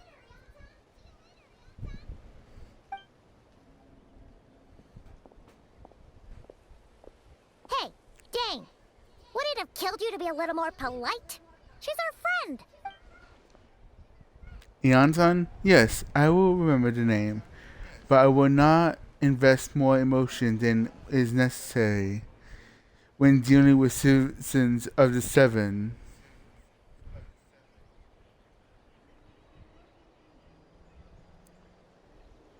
That's a weird way. Whoa! No, it's not. Never mind. It is a matter of principle for me. Fine, since you helped break the stalemate, we can each other. Fine, since the answer wasn't offended, we let you her. Ugh, so stubborn. But whatever. So anyway, Dane, do you have any new info about the Abyss Order for us? Any idea what they're trying to achieve with this war, for example? Never before have I seen the Abyss Order take action on such a large scale. Taken at face value, it's highly logical. It seems highly logical. In the war with Natlanese, so you do know their name. Okay. The odds are stacked firmly against them. They surely cannot be unaware of this. Their true goal must be a deeper one. We thought so too. But it sounds like you're no closer to learning what that goal is than we are. I have been on the case for some time, even captured and interrogated several of the Abyss Order members. Yet, still, I'm none the wiser. I can only assume they have gone to such great lengths to keep their real operations secret.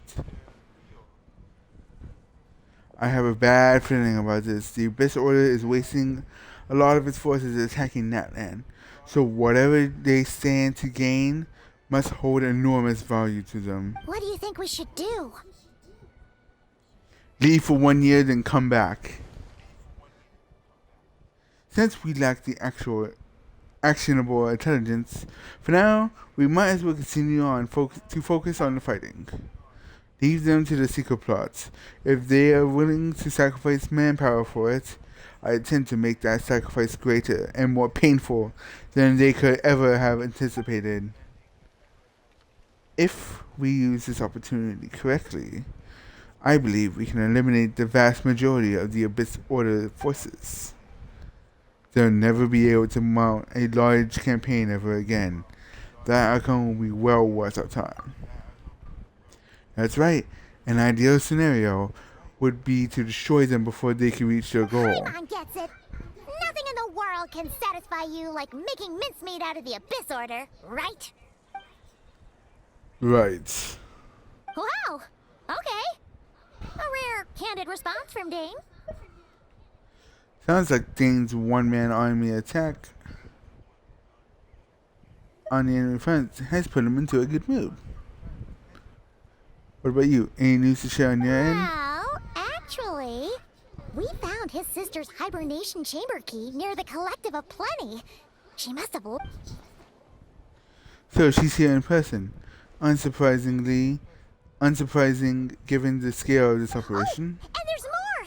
After finding the key, we also ran into this weird girl. She kept seeing monsters that we couldn't see. And then, this other time, we saw a load of monsters, but she couldn't. She also said she was on a journey to find the Savior. Her description of this Savior matched the Traveler pretty closely, so we figured it's probably his sister. Hold on. That girl called her the Savior? Yeah, that's right. Is something the matter, Dane? The last time I heard that term was before the cataclysm. And not just that, it's referred to your sisters then too. But who would still believe in the myth of the Savior when the cataclysm has already taken place? It makes no sense. Wait, wasn't his sister called the Princess, though? Where did this Savior thing come from? Well, when she was first granted the title of Princess, the Vesta King and the entire court of Conria set about loudly proclaiming the might that she would bring to the nation. That made it sound as if with her there, all pain and suffering will be washed away, and the future of Conria will be brighter than anyone could imagine. The Savior was the celebratory title given to the princess by those who believed this rhetoric. Of course, you know how the story ended. In hindsight, the cruel irony is glaring. All that title really stood for was the king's lust for power. Oh. Sounds like the people of Conria really believed in her. Is that why Lumine's so determined to revive the homeland? Because she thinks she failed as the Conrian savior? But that certainly doesn't explain everything. There must be other reasons. As for the girl you met, allow me to offer some speculation. I suspect she is descended from pure-blooded Conrians, afflicted with the curse of immortality. They must be resettled somewhere remote, cut off from the rest of the world. That would explain how her people retain their ancient beliefs, including the myth of the golden hair savior. Ah, Paimon gets it now. So, a bit like Kaya. Except she grew up somewhere more isolated? Still, that doesn't explain the invisible monster situation.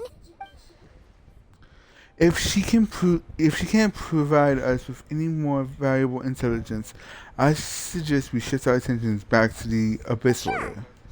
Also, why don't you stay with us at the Masters of the Night Wind for tonight? You must be tired after all that fighting today.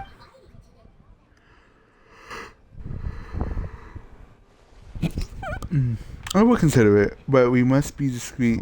Our next step. First thing tomorrow morning. We cannot give the Abyss Order any time to regroup.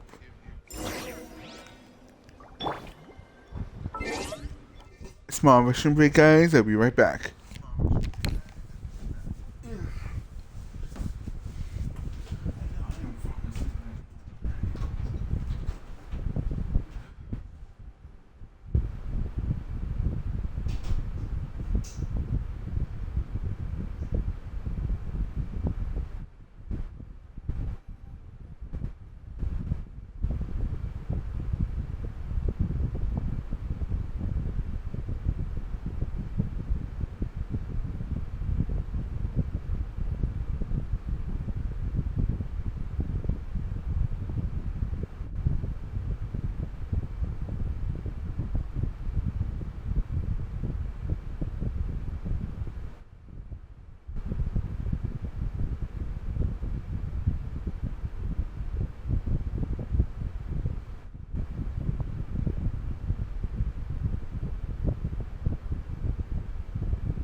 Talk to James left. Where is he? Jesus. Did we really get out of this town?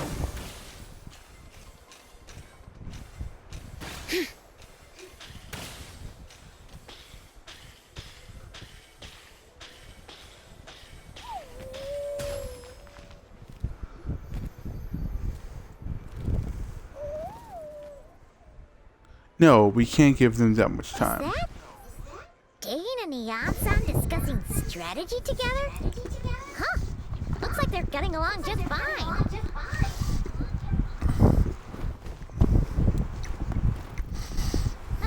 Morning! What are you guys talking about? You're here. I have some good news to share with you. We just got word from the Scions of the Canopy.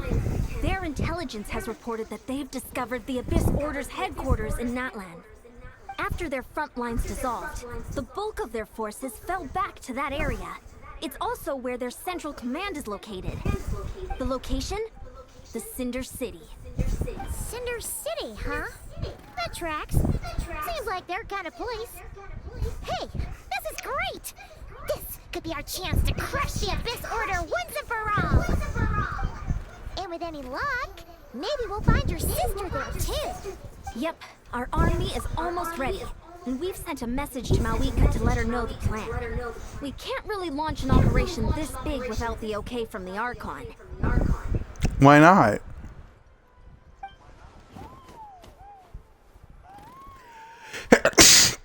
I beg to differ. This is wasting time. You have the intel you need, so act on it. Every second you delay only increases the Abyss Order's odds of survival. I've already explained my reasoning, Mr. Dainsliff. I understand your concern, but an immediate strike is not on the cards for us. Very well, then I will go alone. Thank you for the intel, You're Neon gonna Song. go on your own? Come on, be sensible. Just wait a tiny bit longer, and you'll have a whole army going with you. It's all right. I support your decision, Mr. Dainsliff. Huh?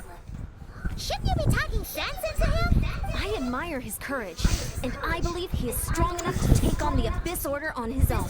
And even if things don't go to plan, he just needs to bide his time until we arrive with reinforcements.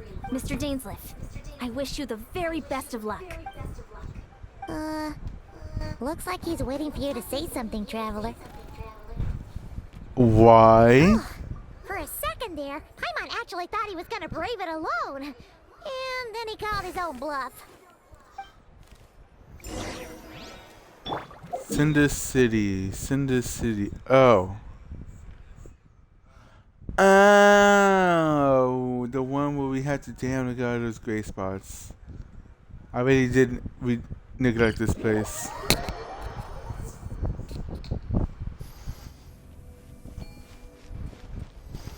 Oh, fuck me. Ugh.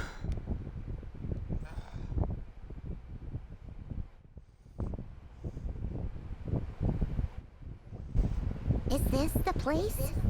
The Abyss Order's hideout in that lab? All these years, the Abyss Order has managed to either stay hidden or physically defend their position. This may be the first chance I've ever had to finally make a serious dent in their forces. Which reminds me, once the fighting starts, I can't promise I'll be able to have your back at a moment's notice. If you run into Abyss power mechanisms, feel free to leave them to me. I'll take care of them when I can. It's been so long since we fought with Dane side by side. Paimon's confident we can clear this place out long before Eon-san arrives. And if you get to meet your sister again, even better. Let's go! Ooh! In this battle, Danza will show you the might of the Twilight Sword.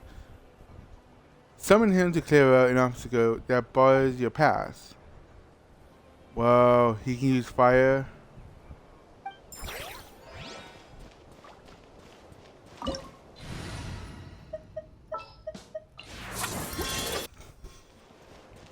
Let's go.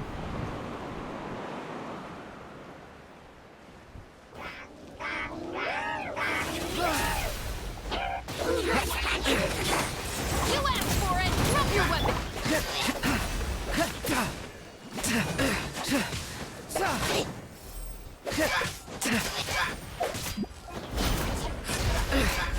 Jesus.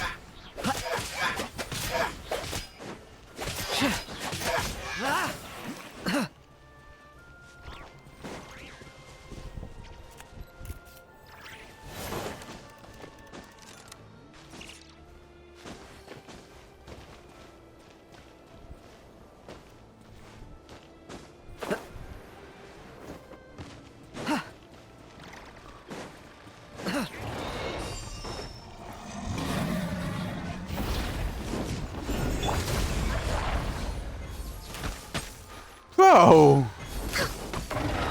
He had style on them. Oh, hey.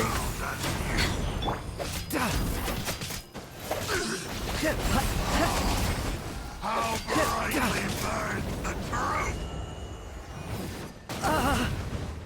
Back. Revelation from on high! A glimpse of the future! This is a very different battle from the one we fought with Eon-san. No one's backing down. They're fighting back with everything they have. Wow.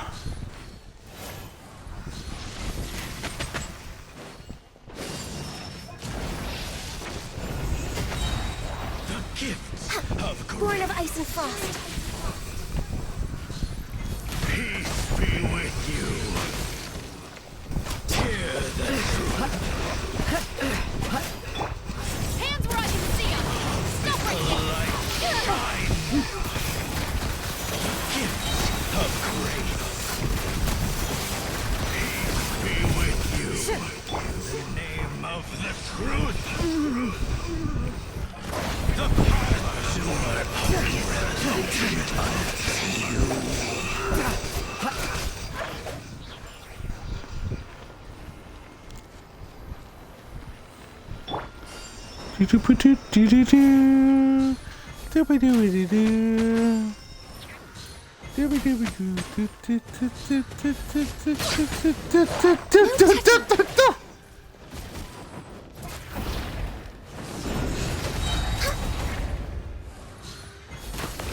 We're way behind schedule. This is long overdue. Into the shadows.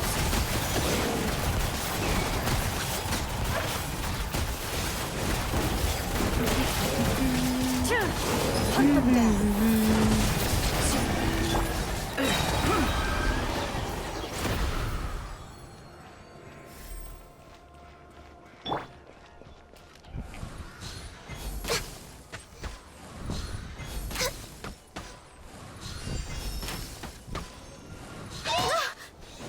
Access denied. Bullshit. I'm a little low on energy. Justice will prevail! Blaze over.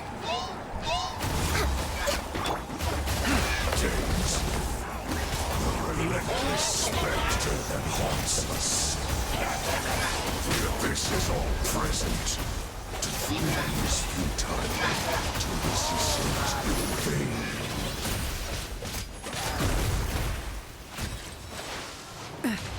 Stop right there! Shall rise once again. Wow, what the hell? Oh, hey, there's one more.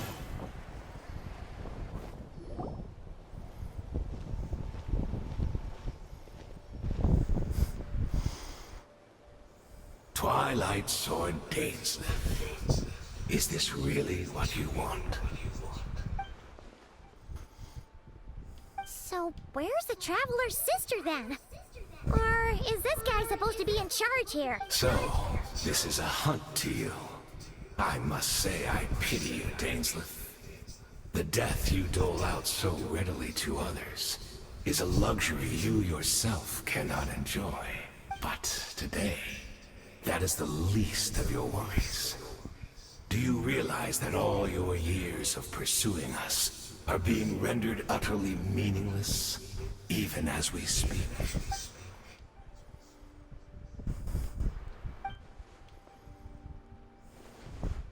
Then allow me to be frank.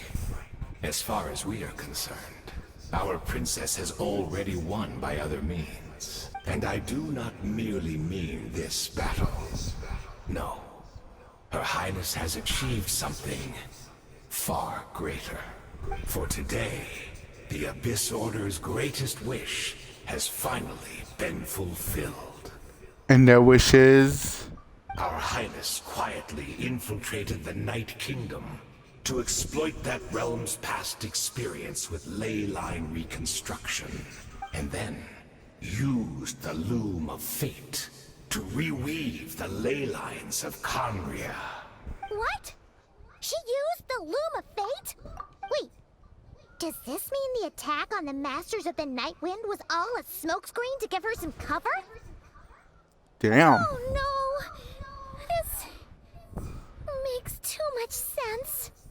How? Correct. As of now, our homeland has been revived. And all of my comrades that you have slain, Dainsleif, they shall forget the struggles that have beset them these past 500 years, and begin their lives anew in a Conria restored to life.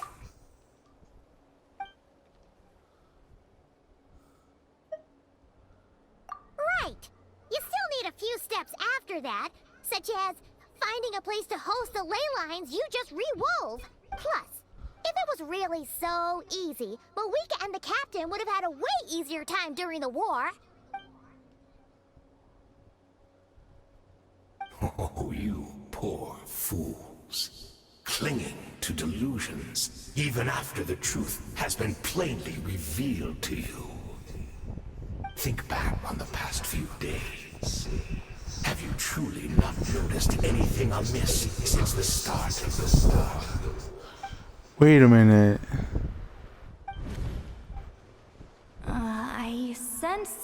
something strange in my dream.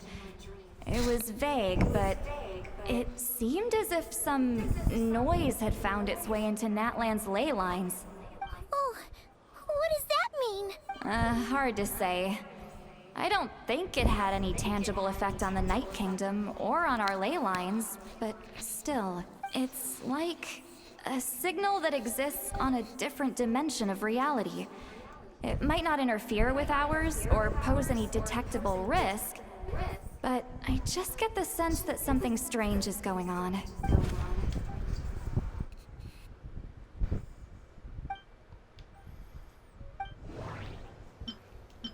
I couldn't see the monsters that Diridith could see. And she couldn't see the ones I could. We could only see the monsters in each other's sight after making physical contact. Assuming he's right, then another possibility arises.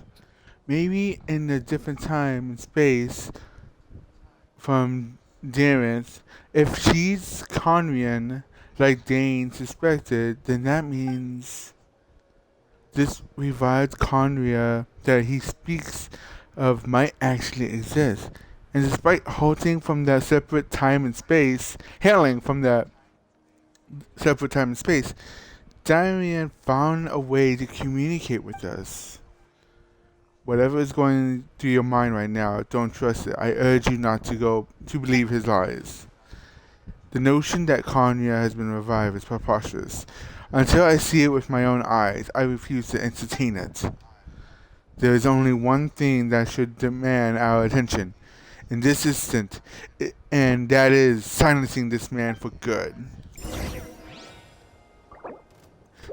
To be fair, Dainsdave, I have bitch slapped this guy so many times because he is a boss that we can abuse the fuck out of.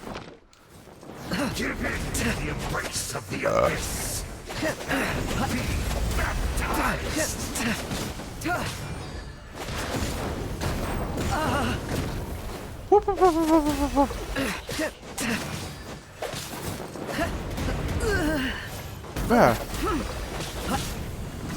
No. There we go. Understand? You battle in vain. The Abyss Order's mission has been fulfilled. Bank fulfilled these nuts. My body is failing me, but I will not bring shame to the name of the Abyss. So I wonder.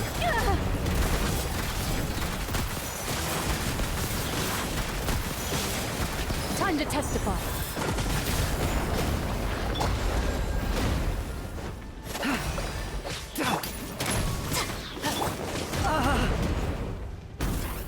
Heal. Do you still not understand? You battle in vain. The Abyss Order's mission has been fulfilled. That should be all of them, right? So, we've destroyed the Abyss Order's headquarters in Natlan, but somehow, that didn't feel satisfying at all. Are you still thinking about what that guy said? You look really worried.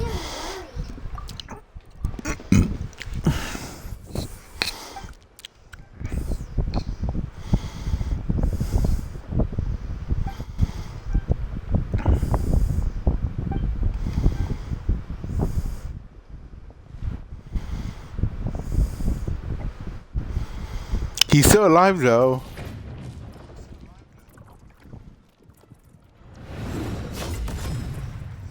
What?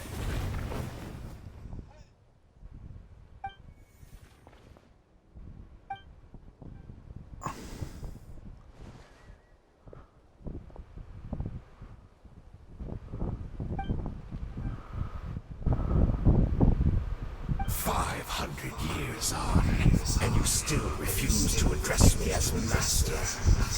Wait, what? Don't forget, Dainslith. You may be the renowned Twilight Sword, while my arm has grown too feeble to swing a blade. But I taught you everything you know about wielding a blade.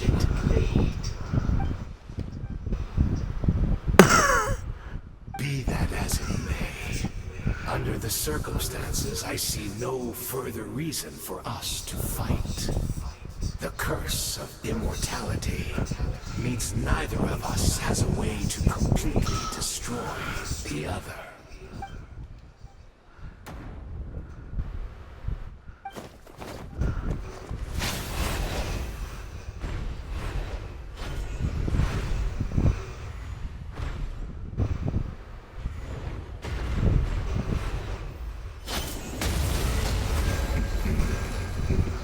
Jesus.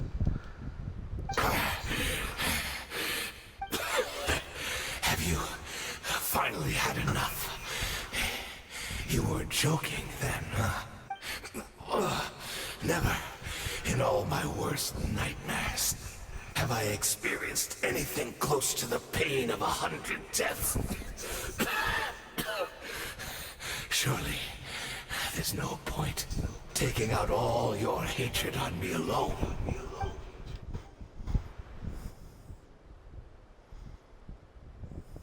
All right, I believe you. Still, aren't you at least a little tired now? Why don't we sit down, perhaps? Chat a little. What? Not a fan of reminiscing about old times? Well, I suppose you don't have many fond memories to look back on.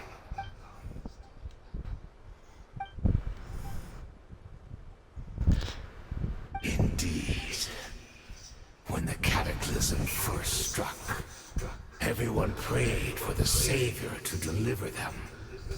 But she was nowhere to be found. Yes, we knew that the great abyssal power within her had been divided up. Yet we still despaired at her choice to leave us.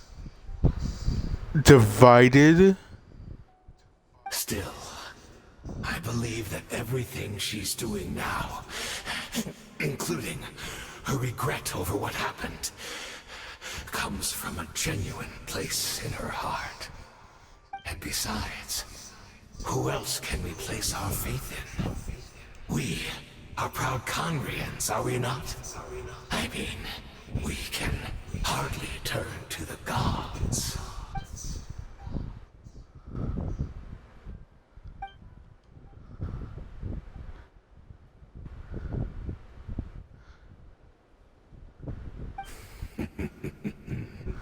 Is that so?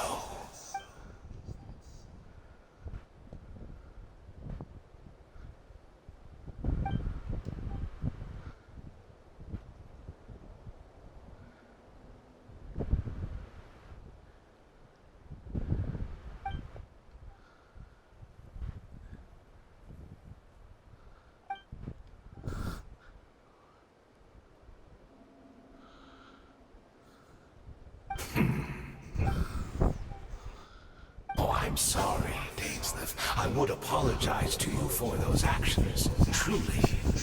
But the fact is, I honestly can't remember them anymore. Look at me. Look at what has become of me.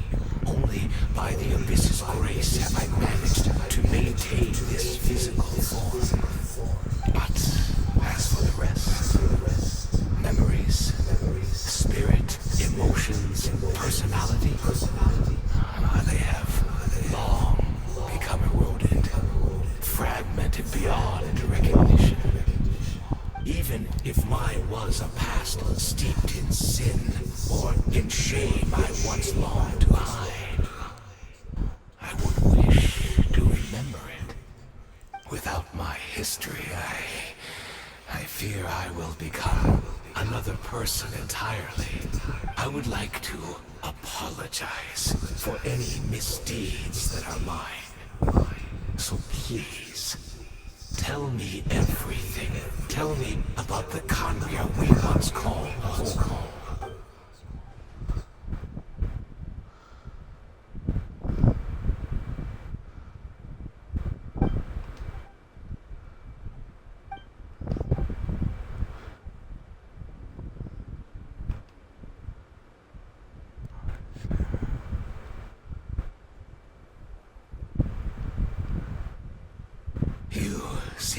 remember much. Could you tell me more about it? About our golden age? Is that so? What a pity. But this will be quite sufficient, as long as the loom of fate heard what I could not.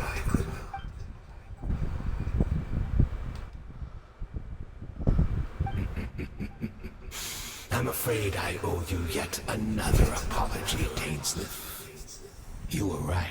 I lied to you earlier. Your wits are too sharp to be fooled by me. The homeland hasn't yet been revived. In fact, even the ley line weaving is not yet complete. Think of ley lines as the collection of memories concerning a given place. To reweave Conria's ley lines as they were 500 years ago, we would somehow need to retrieve almost all the memories of Conria from that age. The loom of fate cannot weave without an abundant supply of memories. And so, we relied on everyone in the Abyss Order to provide what they could. Even though fragments are all that remain in most cases, the more we all share, the more that can be restored.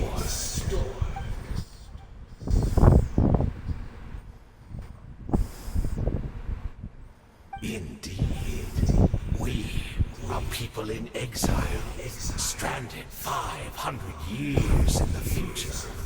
Will weave our homeland anew and bring the nation of our dreams back into the real world. Ah, what a glorious undertaking! But would that really bring back the world? What a shame it had to take this long. After 500 years, most of our memories have faded, and a world woven from broken memories shall itself be broken.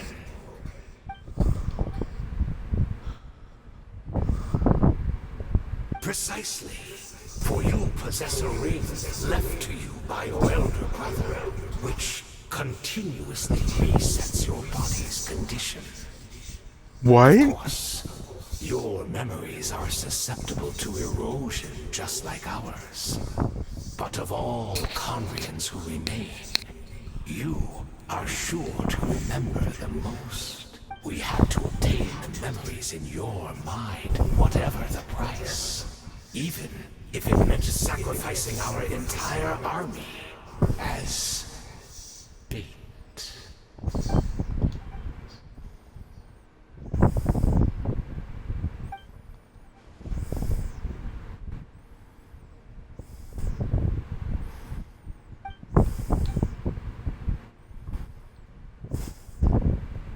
Perhaps, but that is the gamble our Highness has chosen to make. And thanks to you, the loom of fate has now finished weaving the ley lines. New Conria is complete.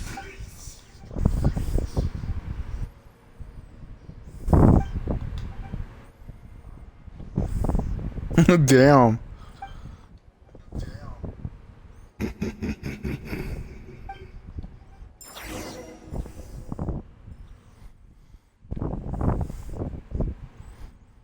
Mortal Kombat! Do, do, do, do, do, do, do.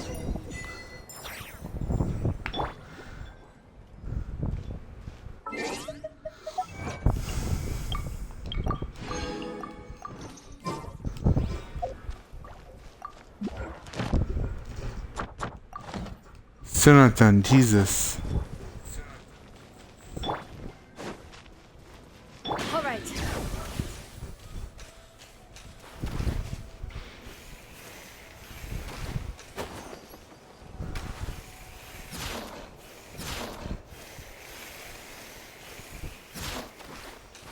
Wait, what? It's Deirdre! Great! She's still here! We can push her off. Just a little poop.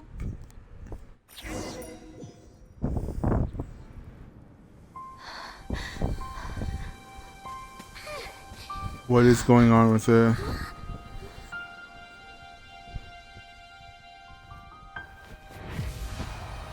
Damn, how many times do we have to hold a hand? What the f-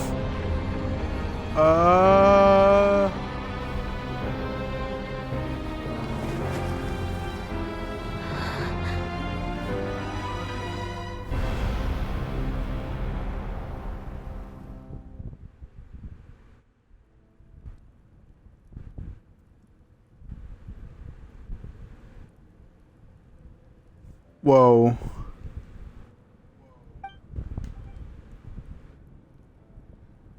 We're not from the same world, are we?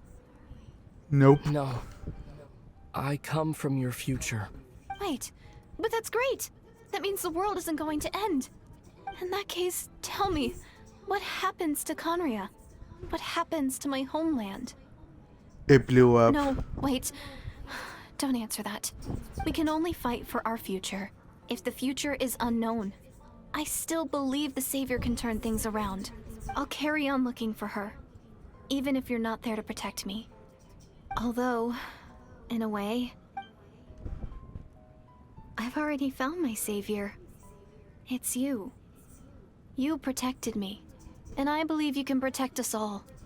You're the one who can change everything. It's just too bad that we're not from the same time or place. Oh, one last thing before I forget. I know how much you want to find your sister. Surely she must be desperate to find you too. So, is there anything you can give me as a memento? Proof that we met? That way when I do find her, I can convince her that you're also searching for her.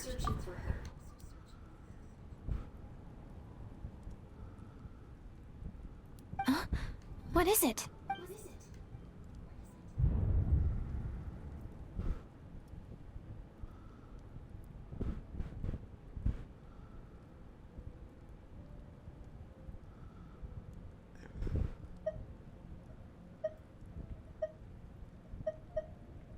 Wait, what?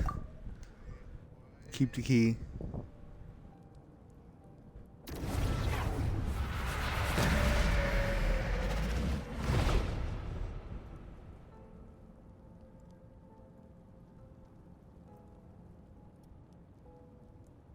What happened?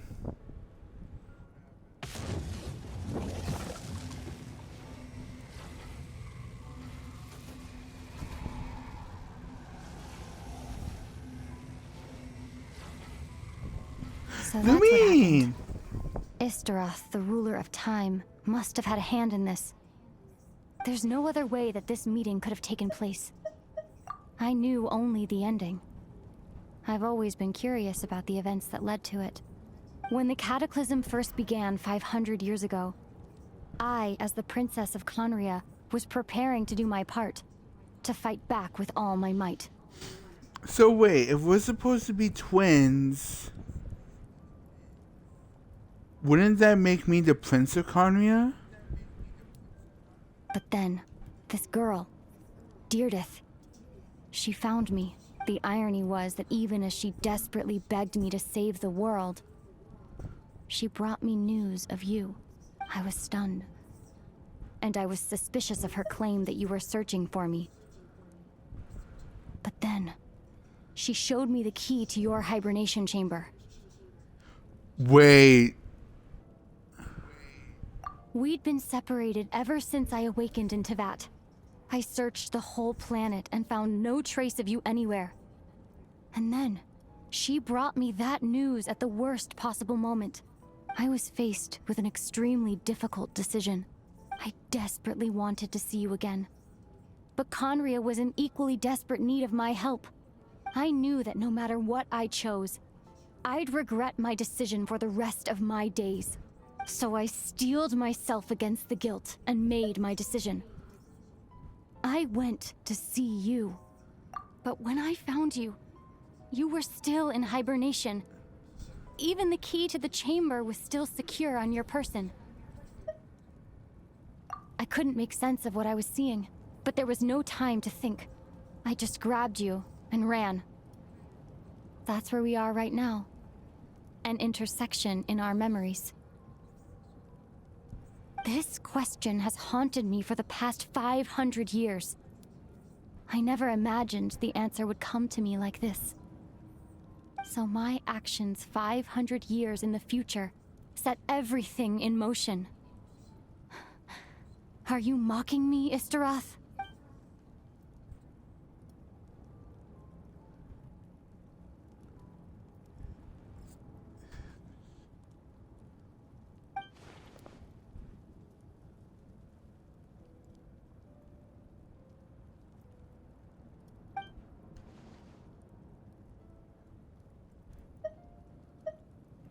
Not yet, but I've taken a very important step. Now, the ley lines of Conria are complete. I'd always thought that Tevat's ley lines were locked by the heavenly principles.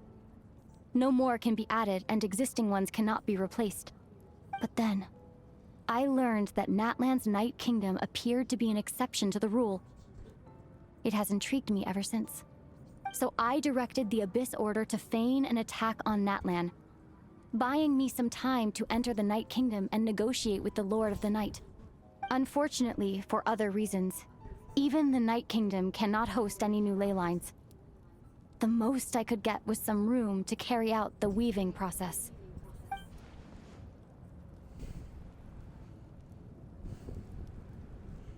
Still, I received the Lord of the Night's permission and activated the Loom of Fate. Using an Intivat as the base, I was able to grow a realm based on the Conria of 500 years ago, superimposing it over present-day Natlan space-time. That superimposition is what allowed you and Deirdith to cross paths.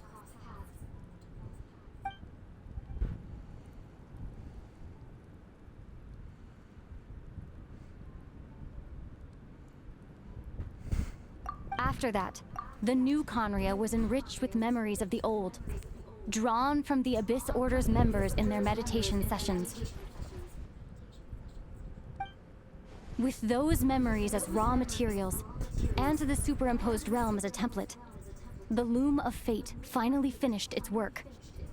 What I now hold in my hand is the Atlas of the New World. This is the product of the Loom of Fate, holding within it the entire network of New Conria's ley lines. With this, the nation once known as Conria can rise again. One day, I will find a suitable host location for it.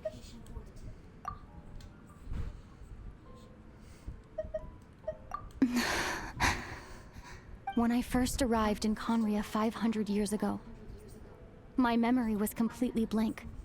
It was only after I had served as their princess for many years that I slowly began to remember everything, including you.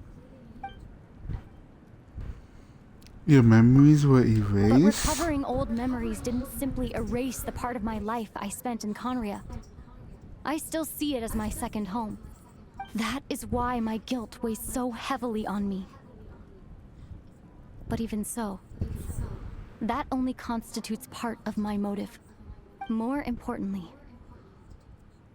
if I wish to speak with the heavenly principles as an equal, I will need the might of an entire world behind me.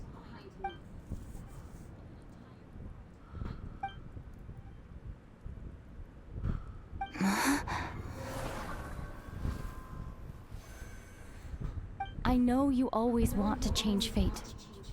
We both do. But this time, I won't let you succeed. I cannot miss the chance to reunite with you 500 years in the past. No matter what.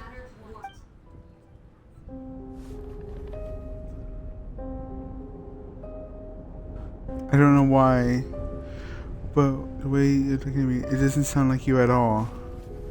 You mean, this whole thing, your plan, what does it have to do about us?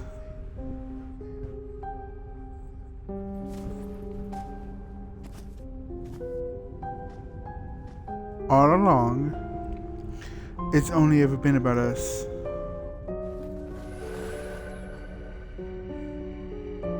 Goodbye, Ether. We will begin anew at the end of your journey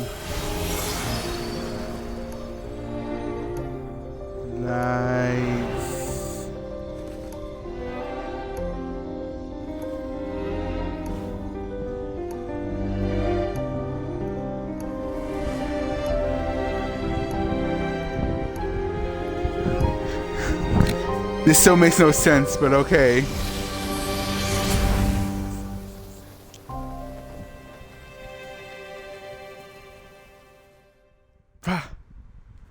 Drama.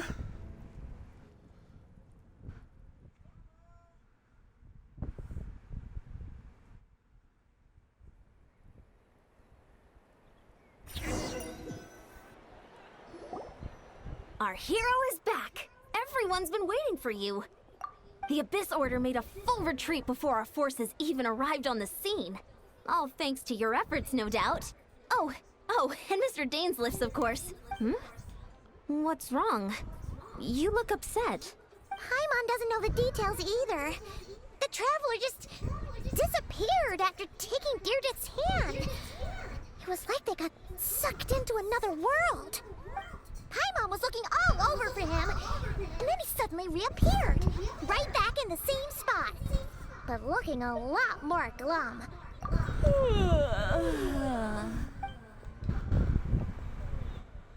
What? Bruh.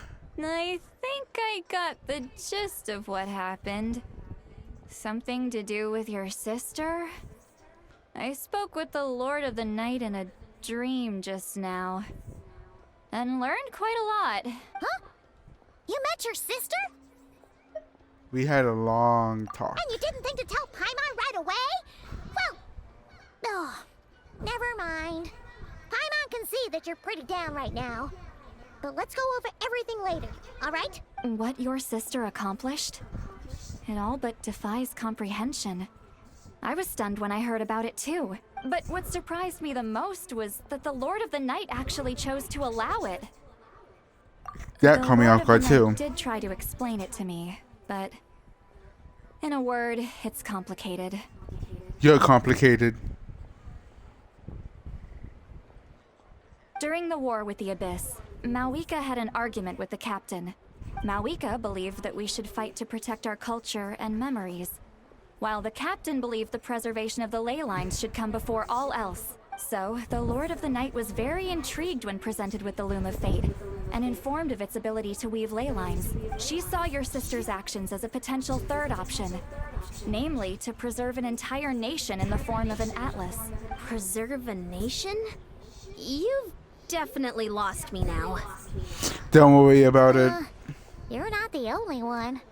Paimon's got no idea what's going on either. With that in mind, the Lord of the Night gave the go-ahead once she was satisfied that the Loom of Fate wouldn't have any real effect on Natlan. However, I believe she imposed an additional condition of her own. An additional condition? Did she ask for something in return? No idea. She wouldn't tell me what it was. Huh. Women. Always keeping secrets. Gosh. Alright, well, let's not overthink this for now. We just won a war. Time for a well-earned drink to celebrate. Wasn't she already drinking when she floated in? I trust the Lord of the Night unreservedly. I'm sure she only involved herself to take a problem off our hands. So it's one less thing for us to worry about. Don't you agree, Traveler? I guess. Come on, let's head back to the Collective of Plenty. Oh, Veressa should be there too. We'll treat you to a real feast. Huh?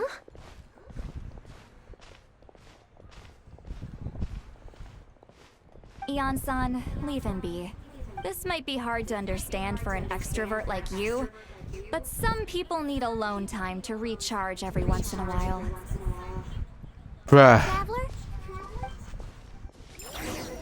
Are we gonna go back to where... Yep.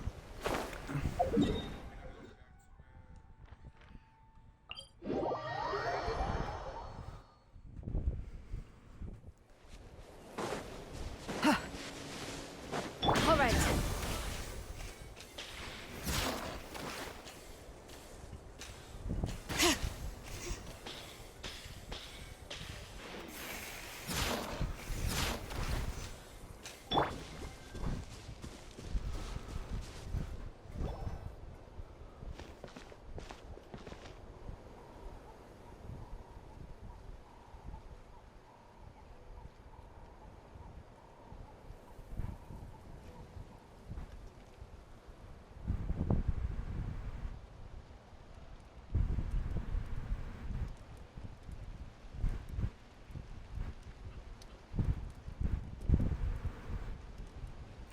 club is still there.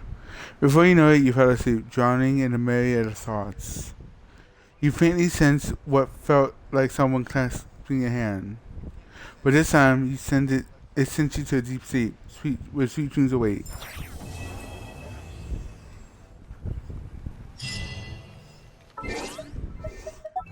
What the fuck?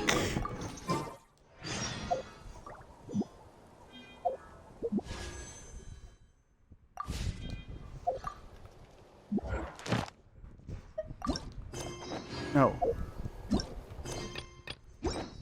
No, stop it.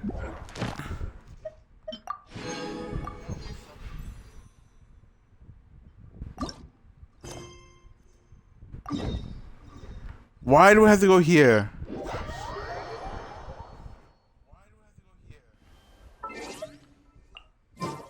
Wait, what am I doing? I have a wish. I have a wish! Nope. Need more though. Alright, I'm here. What? Okay. Oh no! Okay, she's all patched up. Where did you say you found her? How'd she get wounded so badly? Just on the beach not far from here. It was the usual suspects. Hey, Chaska! What's going on over here? Paimon. And Tumaini? Just say my name, you bitch. Seriously, can you just not call me Traveler now? Oh, hey, it's you two. Been a while. Yeah, thankfully, Chaska got her to me in good time, so I think she'll pull through. She was attacked by secret source automatons. I was on patrol nearby, so luckily for her, I was able to get her to safety. The automatons weren't so lucky. Oh, them again, huh? What is it with those maniacal machines? I'm getting real tired of their antics. Real tired, bro! Real tired! Secret source automatons? That's strange. We've come across those before, but definitely not around these parts. Yeah, who knows what's gotten into them recently. They've been attacking Saurians and merchants on the outskirts of our territory. That's sus. You've already done plenty by getting the Abyss off our backs. Without them draining our resources, our warriors can handle these rust buckets no problem. Besides, like our ancestors used to say, one's own nest is one's own to protect. We can't go dumping all our problems onto you. What is that poster of Aoife?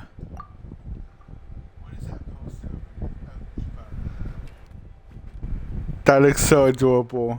I want it. Come on! What happened to birds of a feather? We're your friends! Plus, we'll be leaving for Nightcry soon, so, you know, while we're still here... Huh, fair point. It's been a while since we got to fight together. One last hurrah then, for old time's sake? We could hit the beach. The automatons have been pretty active there lately. Awesome! Let's go! Let's go! If hunting down war machines is just sport to you, you guys really are built differently. Still, guess I should tag along too. Just on the off chance someone ends up getting carried away. No way, bro!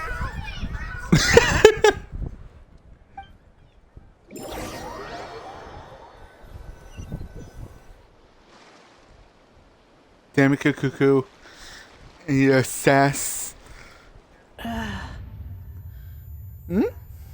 Who's this? Where are they? Must find them. Beep, beep, beep. Traveler. Paimon. How do you know our name? Then return home. Wait, Anefa?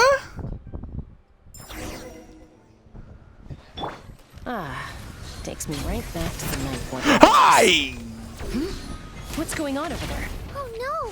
Looks like she's passed out! And there's an automaton! Quick, save her!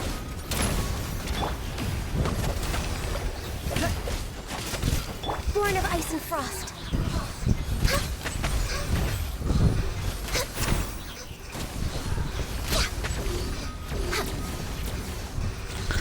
God, I hate these damn things so much. Access denied.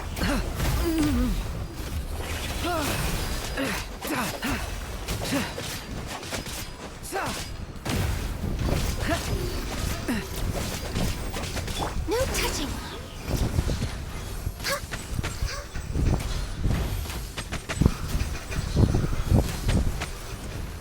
The fact that I have to fight two of them is annoying as hell. We're way behind schedule. Also, how did the Nepha know our name first?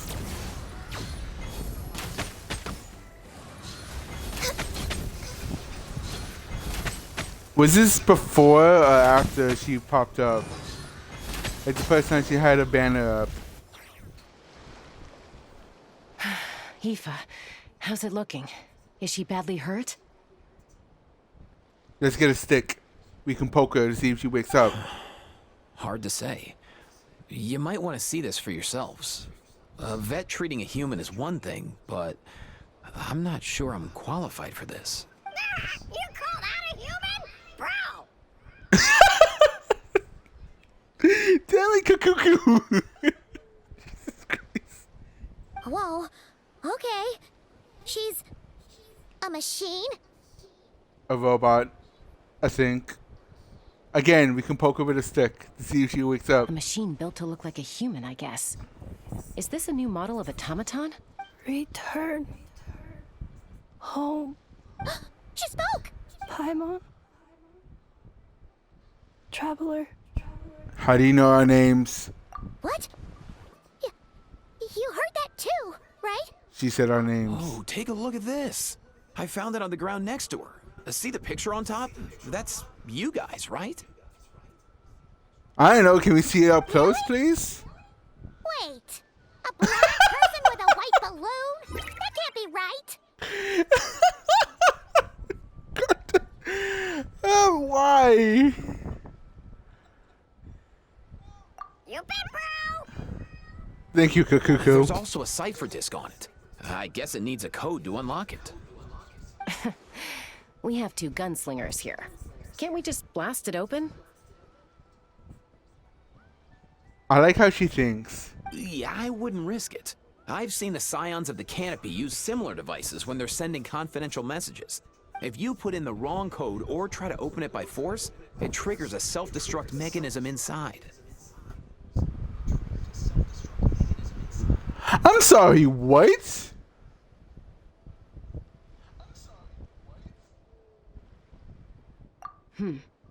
Sure looks that way. Question is, who's the messenger? I cast Thunder Spell. That'll wake her up. So, we gotta revive a high-tech humanoid and crack open a cryptex. I only know one person with that kind of expertise. Shall we? Shalonin?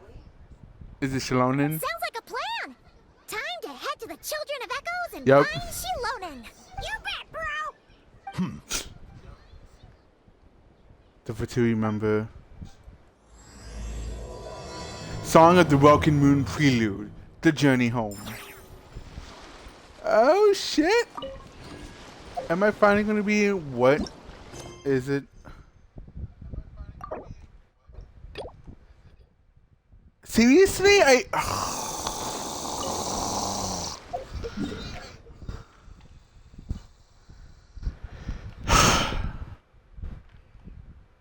Where is it?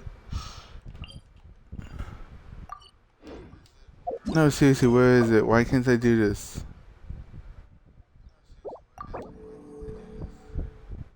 Yes, I do not care. Hey, somebody found my balloon thingamajig. My lantern. Nice. Oh.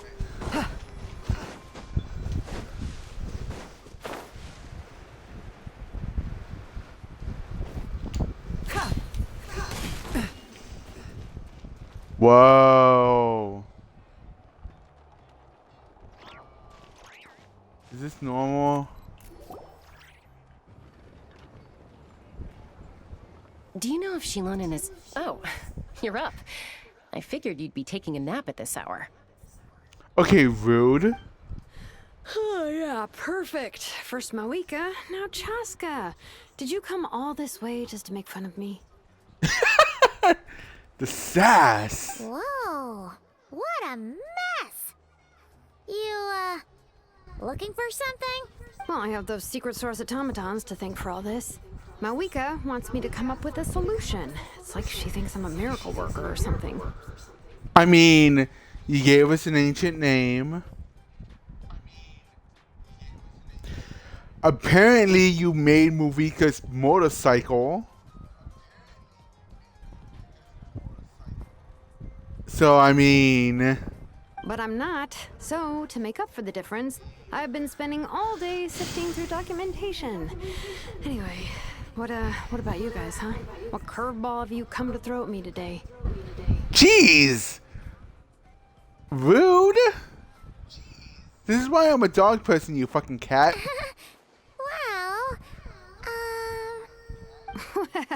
Hold up. Is she a robot? Apparently. We picked her up on the beach near the Flower Feather clan, along with this cryptix. Seems like a message intended for the traveler. A cryptix? Huh. Still in one piece. I'm surprised you didn't try to blast it open. Let's see here. The Fontanian cipher disc, metal case from Leeway. What? And Spontanean and Leeway? Looks like this was cobbled together from spare parts. Although the Oh. inner workings are pretty intricately designed. It's a good thing you didn't try and brute force it. Can you crack it? Could be a tricky one. Since it uses a combination of several different technologies, I could find out more by disassembling it, but that could potentially damage the contents. And I'm assuming it's not worth the risk, right? Must be a pretty important message if this is how they chose to transport it. The only other option is to get our messenger to tell us the code. Is that doable? Can you wake her up? Well, the device in her chest looks pretty similar to the core you'd find on a secret source automaton, but the other components, I've never seen anything like them in Natland before. I'll see what I can do. Hang tight for a minute. Again, you get a stick. And we poke her. Worst case scenario, we get a cattle prod, one of those electrical sticks, and zap her. That'll wake her up.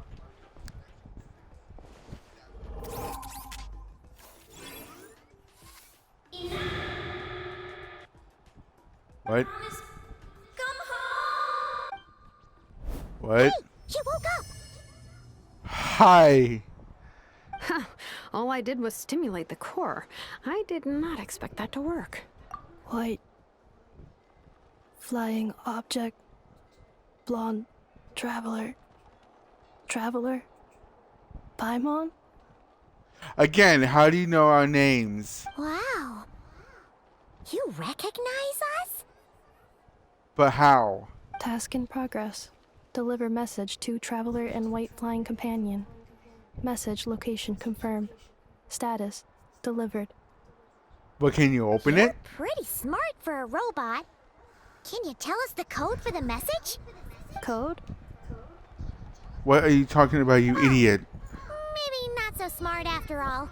A code? You know, like a number that you put in to unlock the message? Memory. Missing. Bruh. What? Memory missing? Yeah, there's always a snag. Is there anything else you do remember? Besides these two? Your name, for instance? Name. Memory missing. Seriously? Oh, not again. Why would her memories be missing? Can robots even get amnesia? God damn You it. said something about returning home earlier. Where's home for you? Any memories about that? Return home. Task in progress. Whoa. Memory missing. Again? So that's it Useless. then. Her memories are gone for good?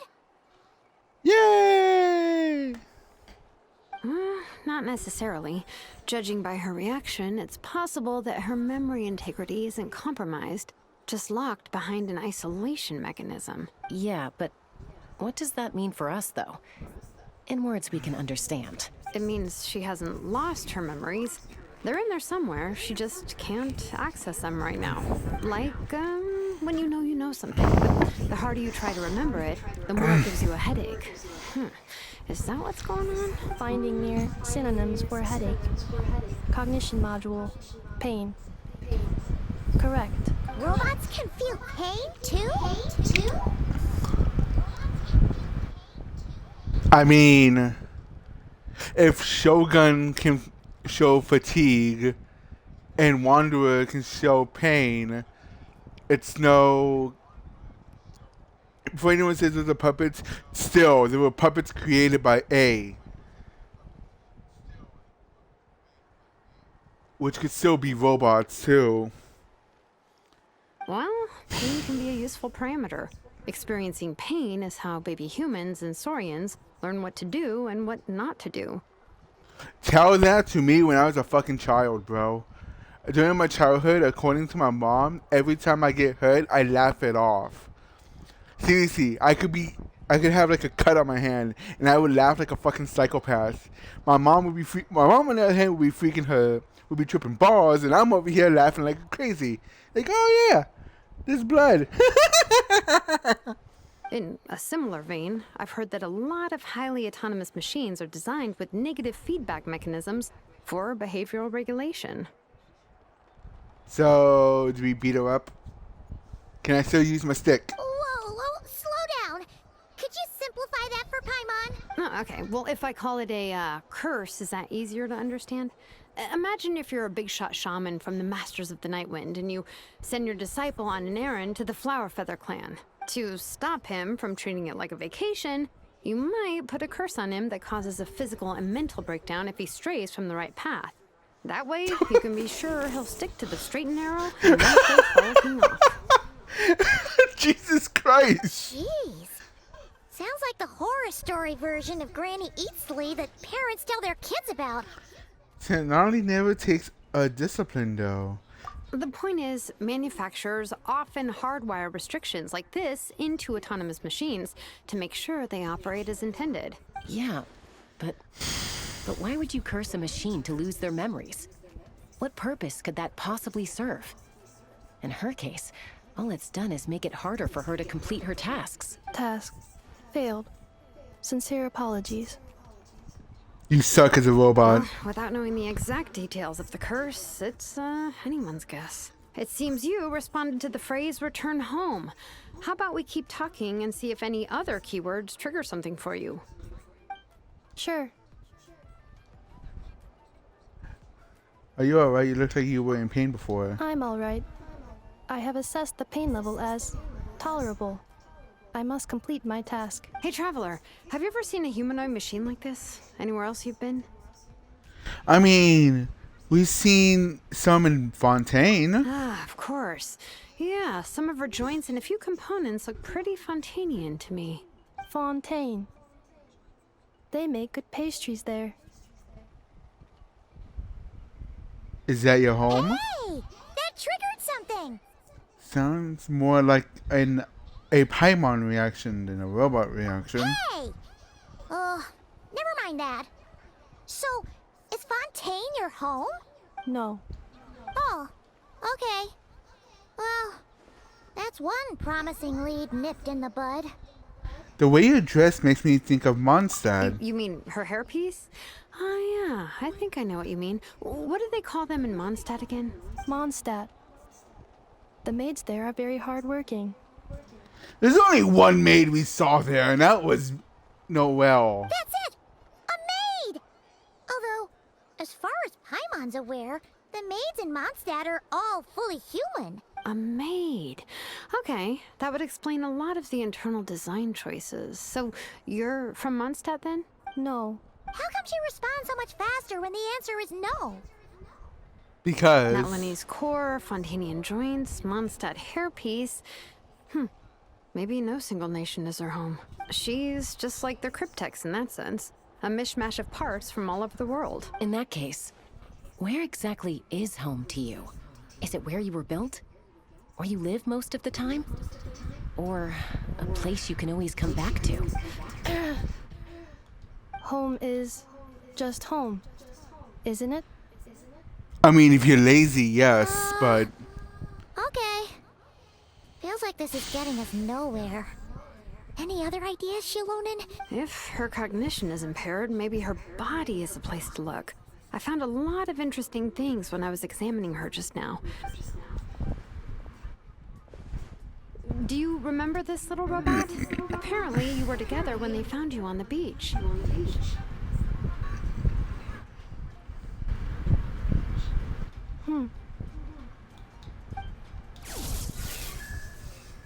Beep, beep, beep. Oh.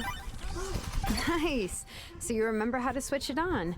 Now, could you try doing something similar to your right arm?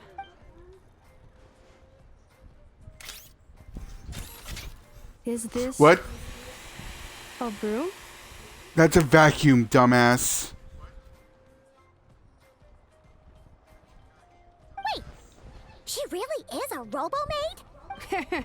Wow, very good indeed. Now then, could I trouble you to tidy up my workshop? Are you serious right now? Well, if she's a robo-maid, maybe doing some household chores will jog her memory. Yeah, just this area will do.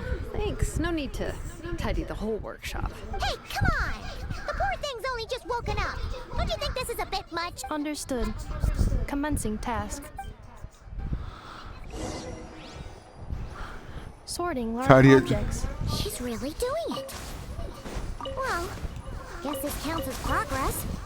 Let's see if it leads anywhere. The hell?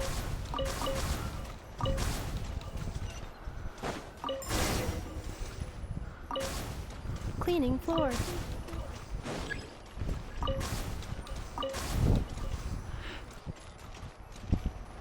Defensive mode engaged.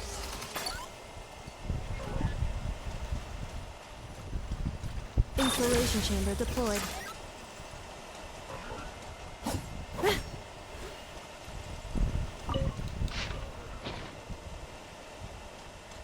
Defensive mode engaged.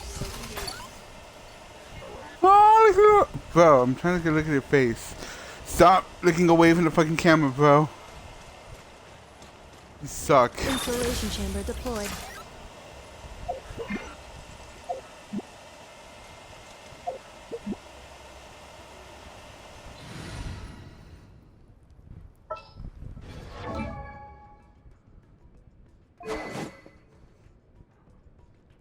That is not a pole arm. That is an axe, good ma'am.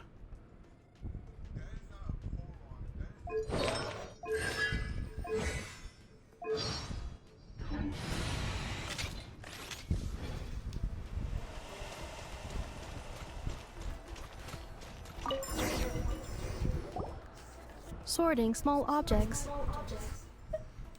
The good thing about being reincarnated as a hilichurl is that I only need to eat sunsetias to become stronger. Discusses energy acquisition from the sunsetia fruit. Category: Nutritional Science. Nerd. Outlander Brigade. When the wind of death blew towards the blonde samurai. Clear and concise descriptions of physical motions but no plot. Category: Martial arts instruction. Okay, that's racist. Wait, isn't that a light novel that Seat Lolly left here by mistake? Wait, what?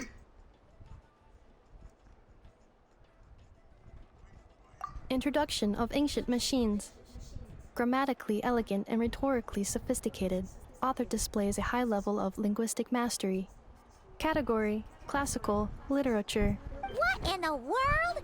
That isn't classical literature. Neither is your mom, Paimon.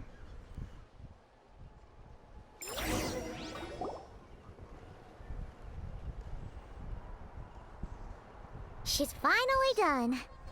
Huh? Is that a woven scroll down there? Oh, looks a little dirty. Could you clean it up? Understood.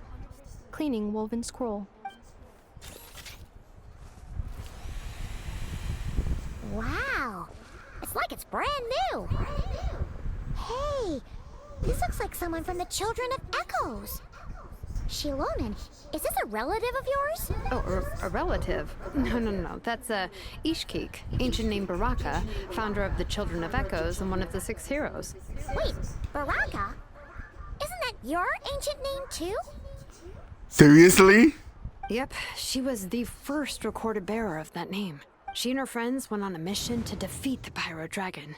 She dismantled many ancient machines built by Dragonkind, hoping to put them to use for the good of humanity. But most of her research was lost to history. It's a real shame. I'm sure we'd all have much easier lives if we had access to all that tech. What happened? Useful stuff like that normally doesn't just get forgotten. Ochkon happened. An old friend of the 6 who ended up ruling Natlan shortly after the war, and went full tyrant. He despised everything to do with Dragonkind, and persecuted everyone who showed any kind of sympathies toward their civilization. Damn. He even turned on Ishkik, one of his closest allies. Ultimately, she took her own life, bringing a once amicable friendship to a tragic end. Ishkik burned her workshop to the ground to make sure Ochkon couldn't get her hands on it. That's the reason most of her research is lost to history. Most? That's right. One of her friends managed to preserve a small amount of her work. The other person you see on that woven scroll, the same person I inherited the ancient name Vuka from. So, you and Shalona are destined to kiss then? It was said that she was raised by a dragon mother, then went on to found the Flower Feather clan. The uncrowned queen who brought freedom to the weak and to the persecuted Saurians, the Yunka. Malfunction.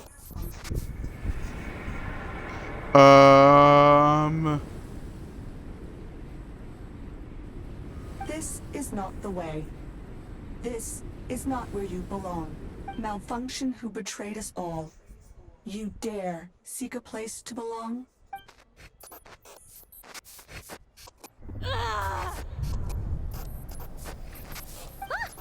What's wrong? Are you okay? Stay back!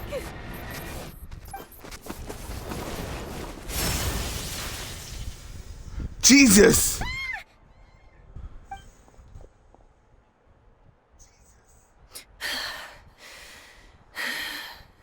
If she's a robo-maid, why is she suddenly acting like a lethal weapon?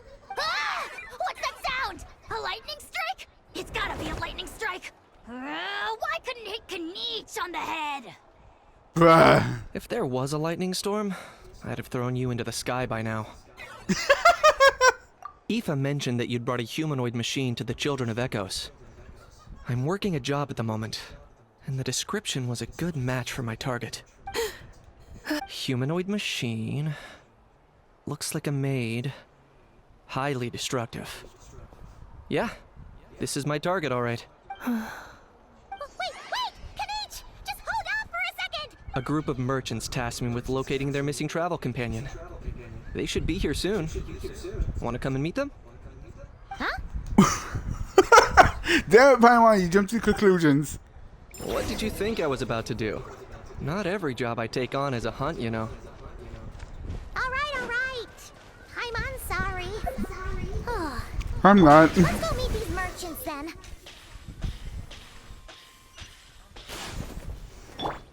Oh, it's way down there. I'll walk there. Woo! Jesus Christ, I've been streaming for a while. That's fine. I want to try to get this done. So next time I stream Genshin, if I remember, I can just start not cry.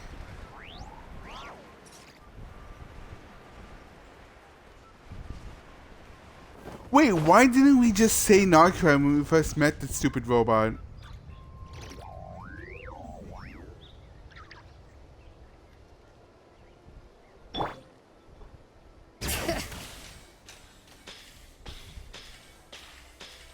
Like, deadass serious, why couldn't we just say robot? Not cry. Maybe that would have jogged his stupid memory.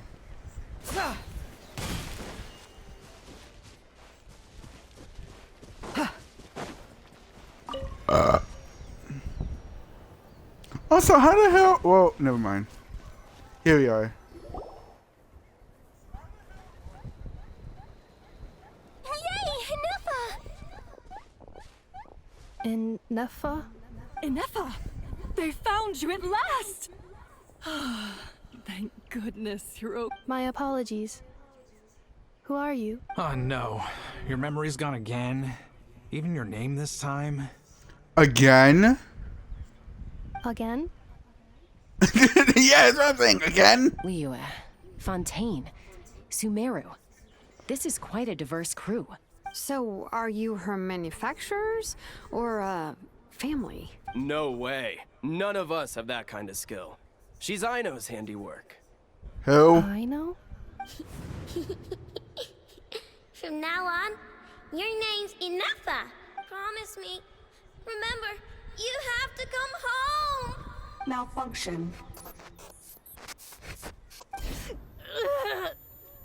Inefa!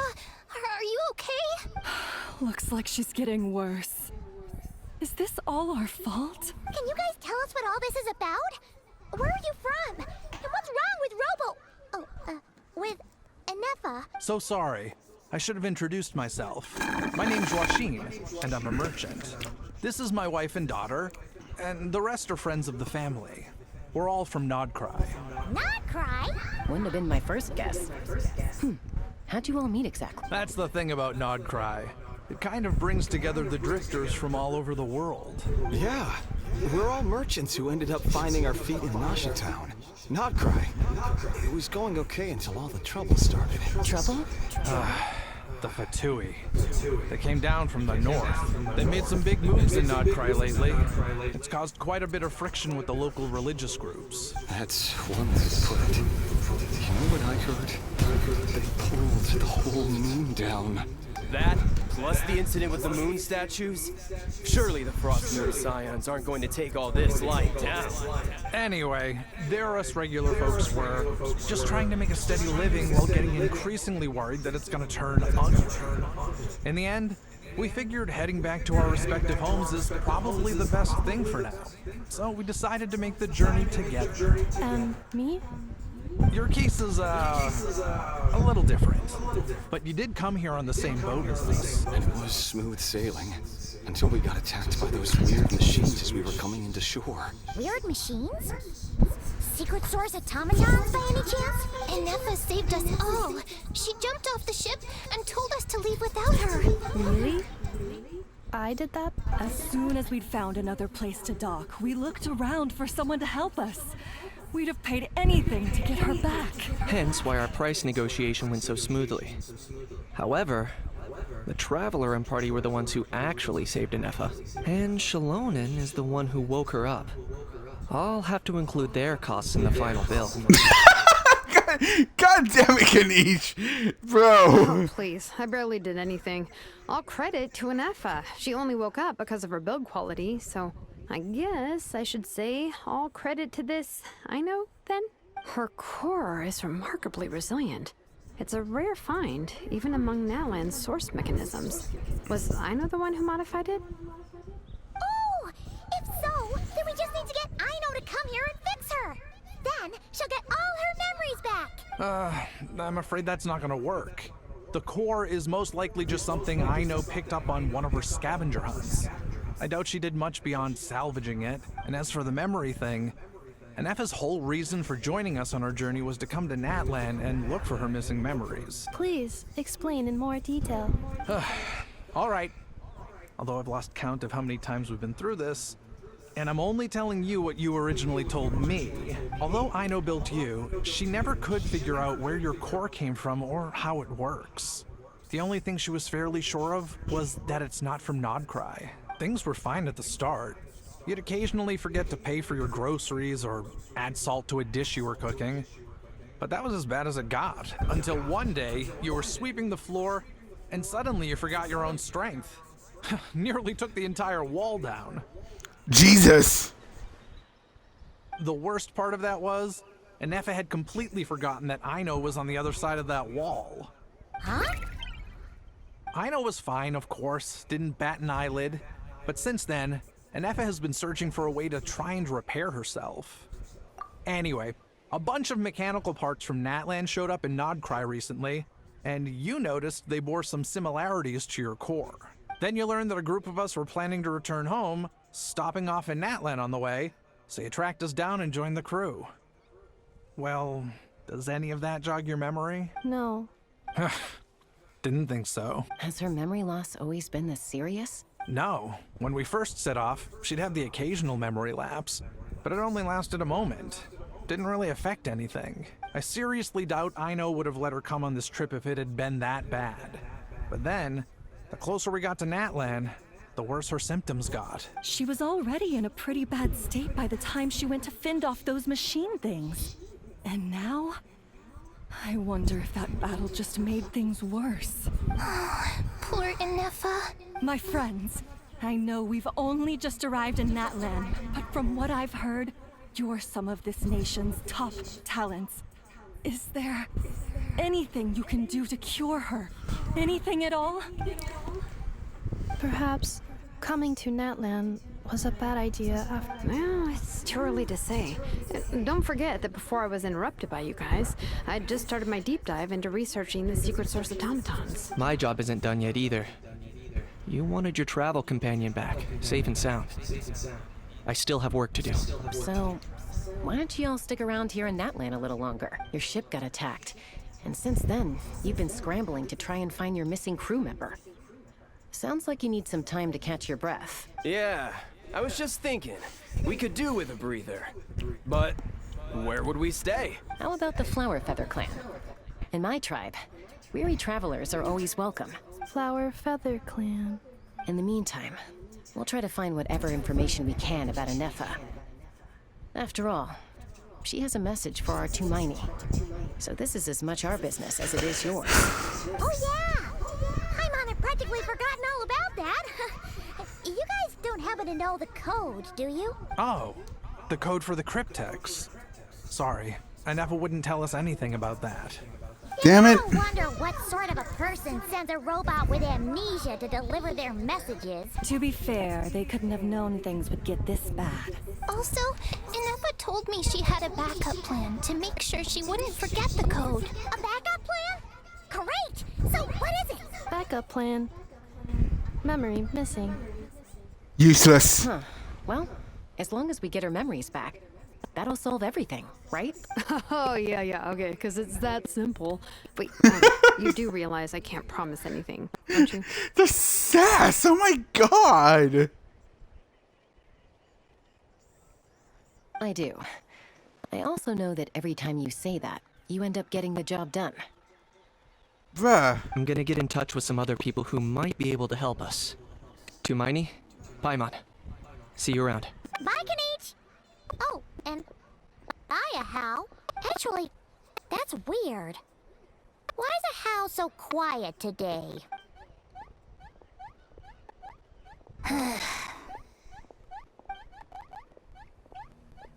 You're being very strange today. Am I? Tell me one strange thing I've said! That's the thing, you were quiet. Normally you would be sarcastic little fuck, but not this time. That's the strange part. You haven't protested to anything I've done today. Not the original price for the job, not the revised timeline, none of it. That's because I fainted from your stupidity! You stupefied me into a stupor! Got it? Is something wrong with my memory?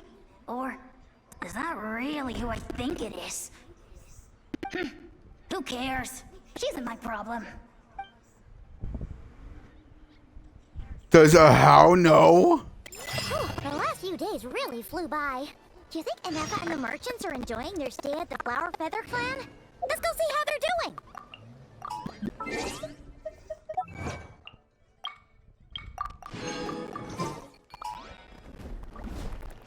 Hi.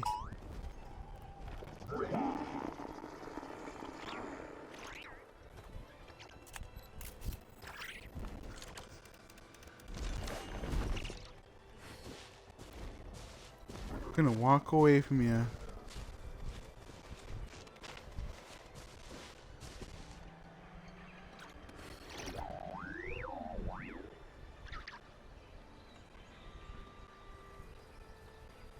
The fact that that works surprises me.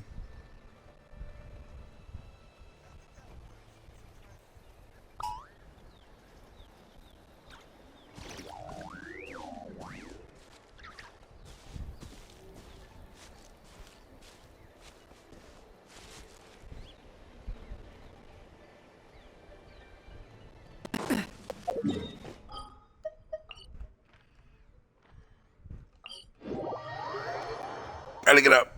Oh god. Magic!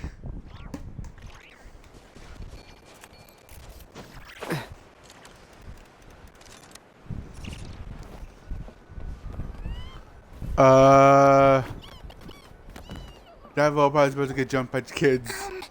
Do you think Ineffa will like this gift we got her? Beep beep. See? It said yes!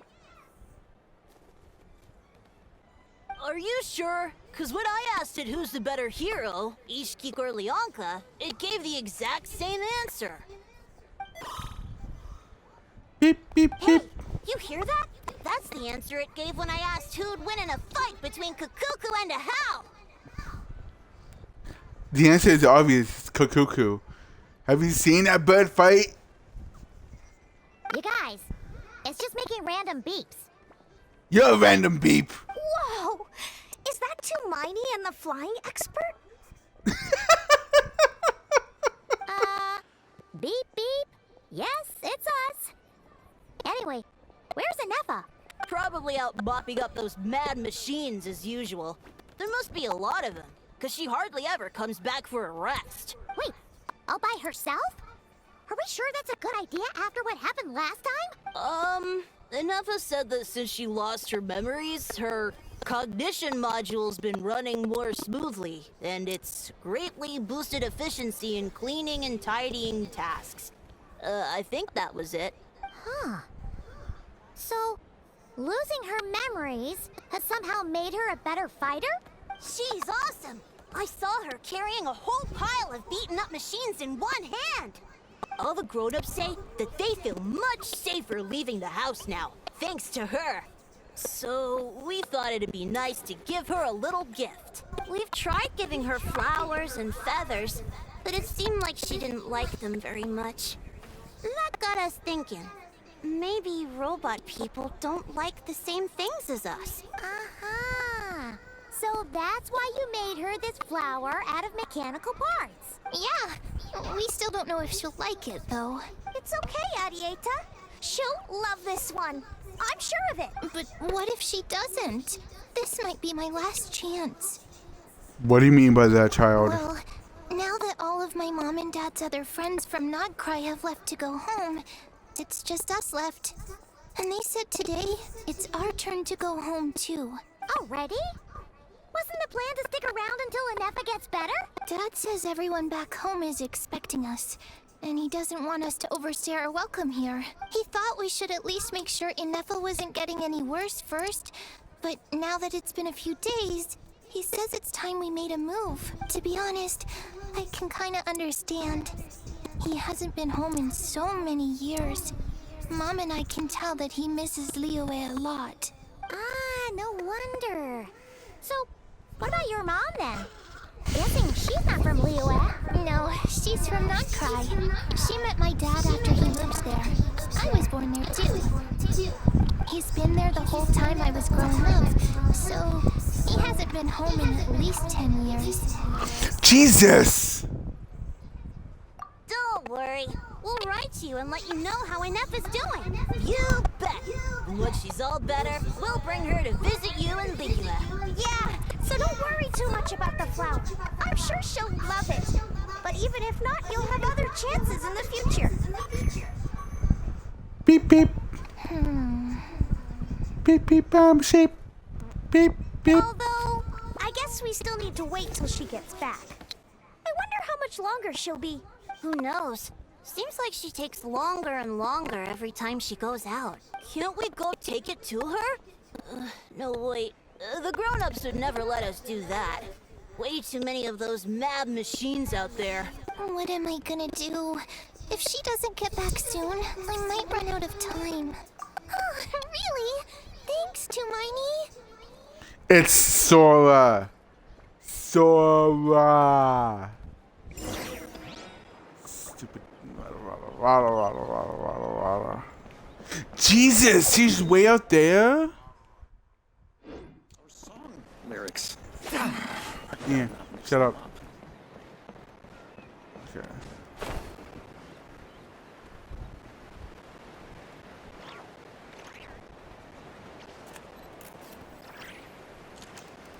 Wait, is she going to Cinder City?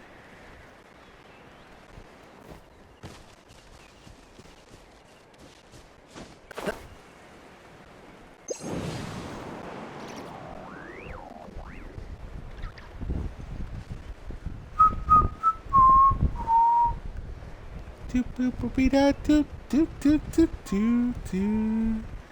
Doop boop doo doo doo doo doo doo doo. No. Bruh. Again, I don't know how she's gonna be good in combat. It looks like she's only. Is that her? Yeah. Nope, it's not her. Oh, yes, it is. I see her. Jesus, though. Oi!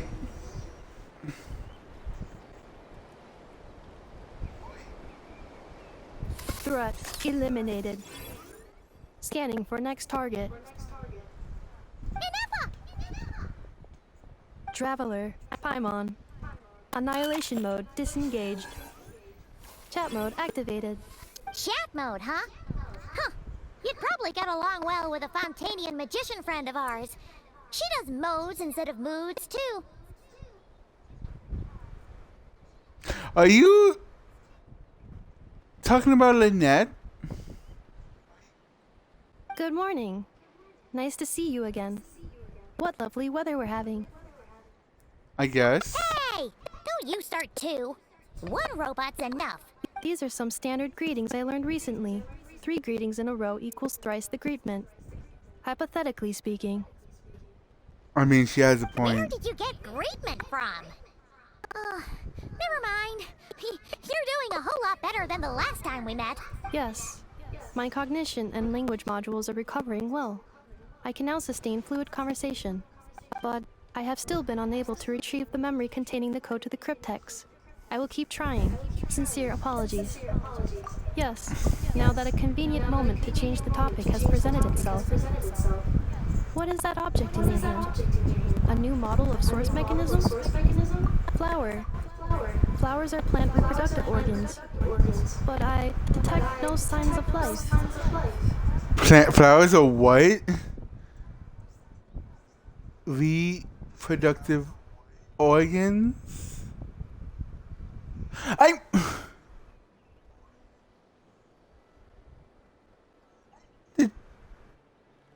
Okay. It's more like a flower built from mechanical components. Understood. A flower-shaped machine component. What is its function? Which module is it designed for? Is it compatible with my hardware? It doesn't have a function. It's just for looking at. You know, a cute little souvenir. Cute little souvenir. But if it serves no function, for what purpose was it built?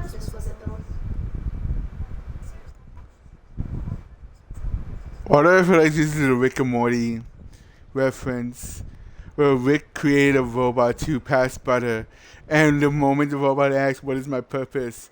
Rick just tells it, "You just pass butter. That's your whole purpose in life." Only for the robot to get so sad.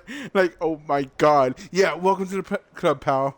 A cryptex is for sending messages. Machines are for performing tasks. What about this flower? What is it for? Just to look pretty, I guess? Express gratitude. Gratitude? Yes, gratitude. Yeah. If someone helps you out, you help them back. And if someone gives you a gift, you get them something in return. That's how we show gratitude to other people. The Flower Feather Clan took me in, so I'm neutralizing threats near their territory. Like that? Yeah, that's... yeah. Exactly. You got it. So, it all makes sense now, right? But is this not tit for tat? I heard Mr. Kenichi use this term. What? No, that's completely different. Ideas like this can take some time for you guys to decide what you accept this flower. Will. Gratitude. In terms of its purpose, think of it as a memento of your friendship. Memento? Memory, dumbass. It's for remembering something or someone Important.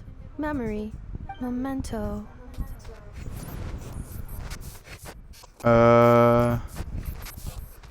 Here, wear this flower.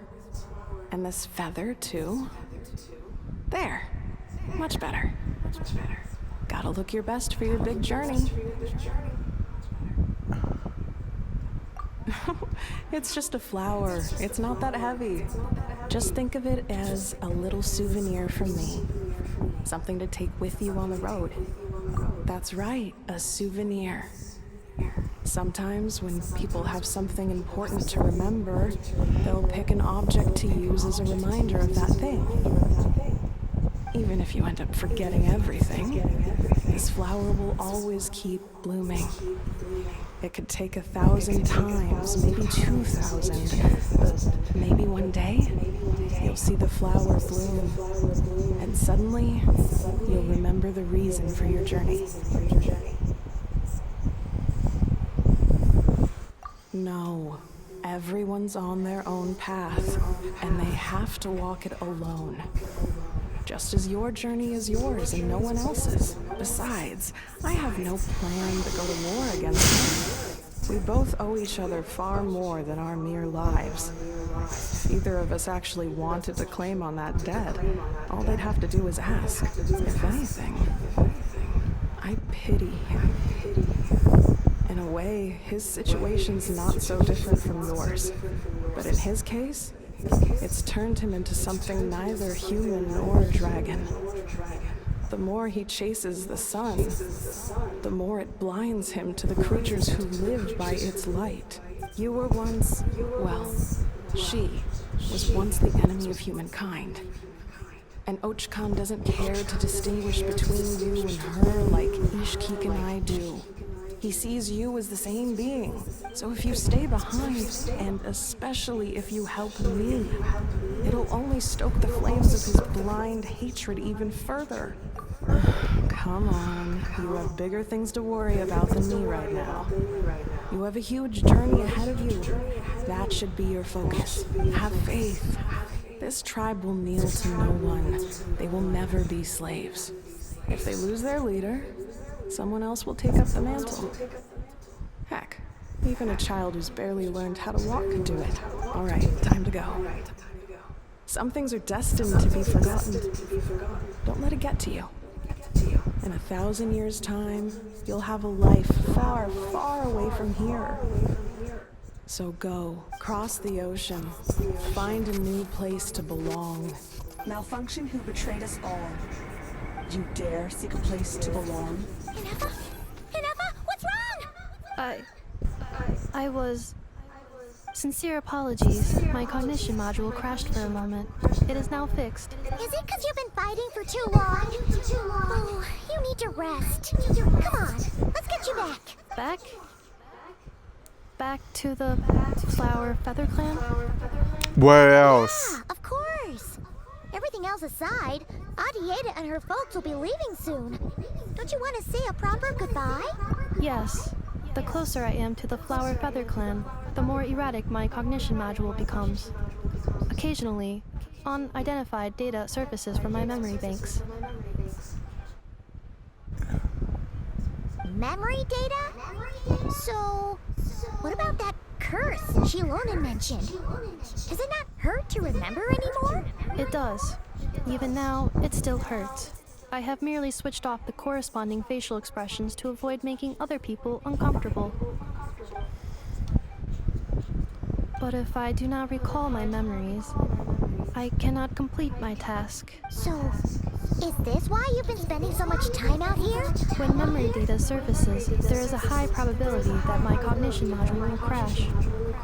This constitutes a safety risk. Therefore, I have been spending time away from the tribe.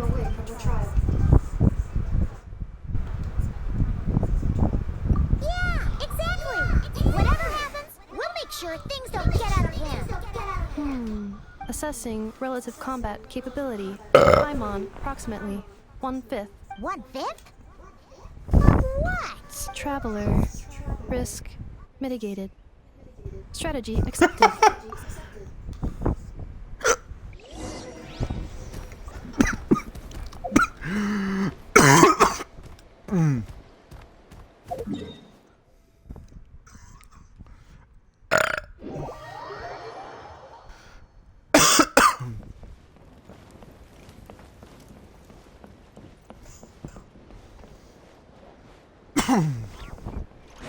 All right.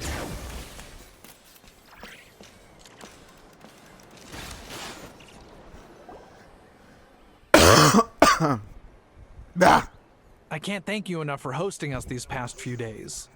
And thanks for agreeing to look after an Effa. I know it's a lot to ask. It's all right. She'll be in good hands. She never came back. I guess I'll have to leave without saying goodbye. Hey now, you'll see her again. And we have so much to look forward to in Niu.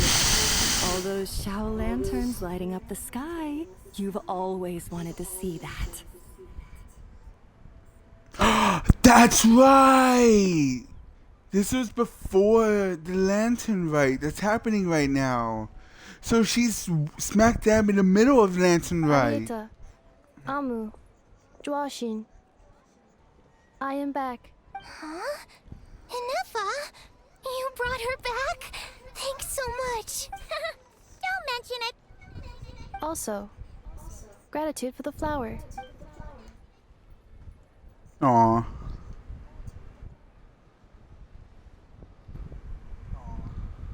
What does it feel like to know where you are returning to? That's a strange question. As soon as you're all better, you'll be returning to Notcry. Oh, and we forgot to say, we're actually heading there ourselves soon. Maybe we can travel together. Notcry. Is that home? Huh? Cognition module unable to define home. All the memory data that has presented itself recently has been related to Natlan. But the merchants tell me that I have family waiting for me in Notcry. If I do recover my memories, which time period will they be from? And will the post-recovery me be the same me that I am now, or someone different? What? Phew. That's a deep question. What is it that you're afraid of? Are you worried the new you will be so different you don't even recognize her? Finding near synonyms for mind and conflict. Cognition module. Split. Yes. Once I have been split, will it change the way I define home? Huh. Now that's a tough question. A lot of people and a lot of Saurians spend their whole lives searching for an answer to that. But if you want my opinion, home is somewhere you can always return to. Wherever that might be. No matter how far you fly, there will always be someone back there waiting for you. No matter how battered and bruised you get, you can always go back there to rest and recover. I guess you could say it's somewhere you belong. Wherever it is that your memories guide you back to, I'm sure it'll be somewhere you feel safe. Somewhere you feel you belong. Of course, everyone's situation is different. I don't know how applicable my experience is in your case, but consider it a reference point, I guess. She just said the B word again. Okay. Recorded under reference data. And at the end of the day, I mean, who says you can't have more than one home? There's no law against it.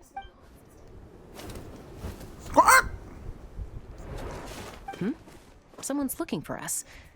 Hopefully this means there's been some progress. Don't be afraid to recover your memories. They might contain the answers you're looking for. Got it. Recover your memories. Malfunction. Have you forgotten why you cast them away to begin with?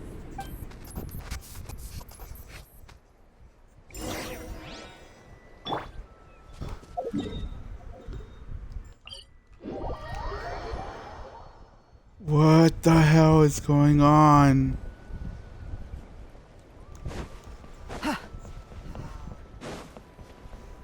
Oh, Sonali, hi. Oh, it's Silali. Didn't think it'd be you. Why? Don't you think I'd want to do my part to help the Traveler? And anyway, no one's more qualified than the Masters of the Nightwind when it comes to Natlan's ancient history. Ancient history? Wow. Even by Silali's standards? If you think I didn't hear that, you're sorely mistaken. But anyway, back to the matter at hand. I don't know if you noticed, but Kenichi's little sidekick has been acting a little strange around Inefa. After you parted ways, Kenichi put him in timeout for 3 whole days and nights. Jesus! He had Aoife send Kakuku to torment him for another night. What the hell did I... Well, never mind. This is a how we're talking about. This is a... Finally, Ahau got so infuriated with Kakuku's pestering that he lost his cool and let slip a crucial piece of information. 2 words. Sovereign ruler. Wait!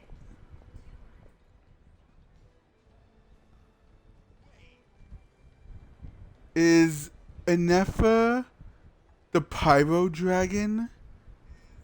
Like, the sovereign ruler of Natlan? The sovereign Pyro Dragon like Nouvelette? Sovereign ruler? So what? Isn't that just how he introduces himself? It is, and I always assumed it was a load of hot air. But apparently not. Turns out the title refers to the 13 Dragon Lords who ruled Natlan in ancient times. I don't think I've heard of them much. Oh, of course you haven't. Even I spent forever figuring it out. Anyway, the 13 sovereign rulers are not ordinary dragons, but forms of artificial intelligence created by the Pyro Dragon using secret source technology. What the They fuck? have superior intelligence and greater authority than even the ancient dragons themselves. Each ruled over a portion of Natlan's territory, but one by one, they disappeared during the war with the heroes. Even most of their names are unknown now, long since buried in the sands of time. If we hadn't managed to pry that tidbit out of Ahau's mouth, I would have had no idea where to even start. I always thought that little monster's biggest claim to fame was arguing with Kakuku for an entire day. He has quite a history then, huh? Which of the 13 was he? Not a clue. So far, he has staunchly refused to reveal which of the sovereign rulers he was. My guess is that he doesn't even remember. Remember, these rulers were supposed to be powerful forms of artificial intelligence. And Ahau, well, it hardly seems like he's still in his prime. I'll bet he's lost most of his memories and power by now. Lost memories. Yet, despite that, Ahau seemed to sense the presence of a fellow sovereign ruler when you were nearby. Specifically, it's the core in your chest he was reacting to. What? Inefa's a sovereign ruler too? Could be. Kenichi and Aoife have been keeping a close watch on Ahau, in case he reveals anything else. But so far, it seems like those 2 words are all he remembers. Darn! So the trail's gone cold. Not completely. There's also Lianka and the Flower Feather clan, both of which have triggered a response from Inefa so far.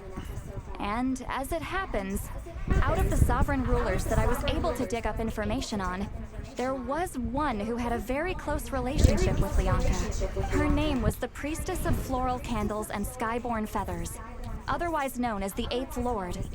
She ruled over what is now the Flower Feather clan's territory. The records claim that she didn't die in the war with humanity, but was executed by her own kind.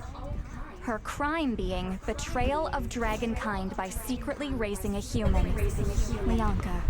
Huh? Chaska, did You know this? Some of it. Our tribe's origin story has Lianka being raised by a dragon. And of the 6 heroes, she had the closest relationship with dragonkind. After raising her, her surrogate mother then encouraged her to leave the nest and seek her own path. She traveled far and wide, settling disputes between humans and saurians. She didn't pick sides based on past grievances between humanity and dragonkind. Gradually, a community. Oh shit. She traveled far and wide, settling disputes between humans and saurians. She didn't pick sides based on past grievances between humanity and dragonkind. She stood up for the weak, protecting them from those more powerful who sought to exploit them.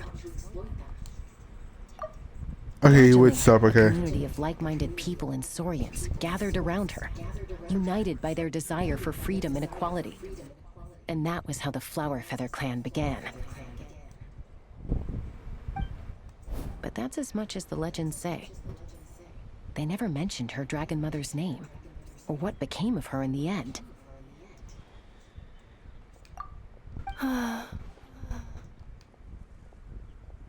Oh, sorry. My cognition module is acting up again. At some point during this conversation, it started behaving very erratically. You mentioned that the priestess of floral candles and skyborn feathers was executed. Might I ask how? Unfortunately, the humans of that time weren't privy to all the details of dragon affairs. The only records we have are vague references from after the fact. It's very possible that this is mere speculation or complete fabrication, so don't give too much weight to it.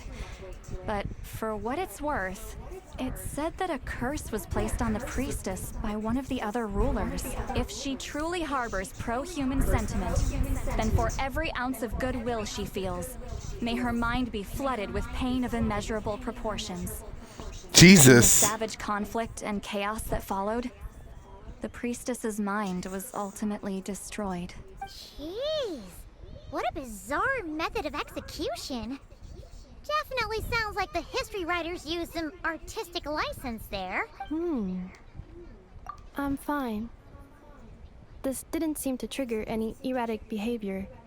So, do you think that my origins have something to do with this sovereign ruler? Interesting. Well, it's hard to say what, if any, direct connection you have to the 8th Lord. But since the name Lianka seems to ring a bell for you, why don't you look into it yourself? I brought some woven scrolls with me that might be useful. Have a look if you're interested. Here, take them. Why me?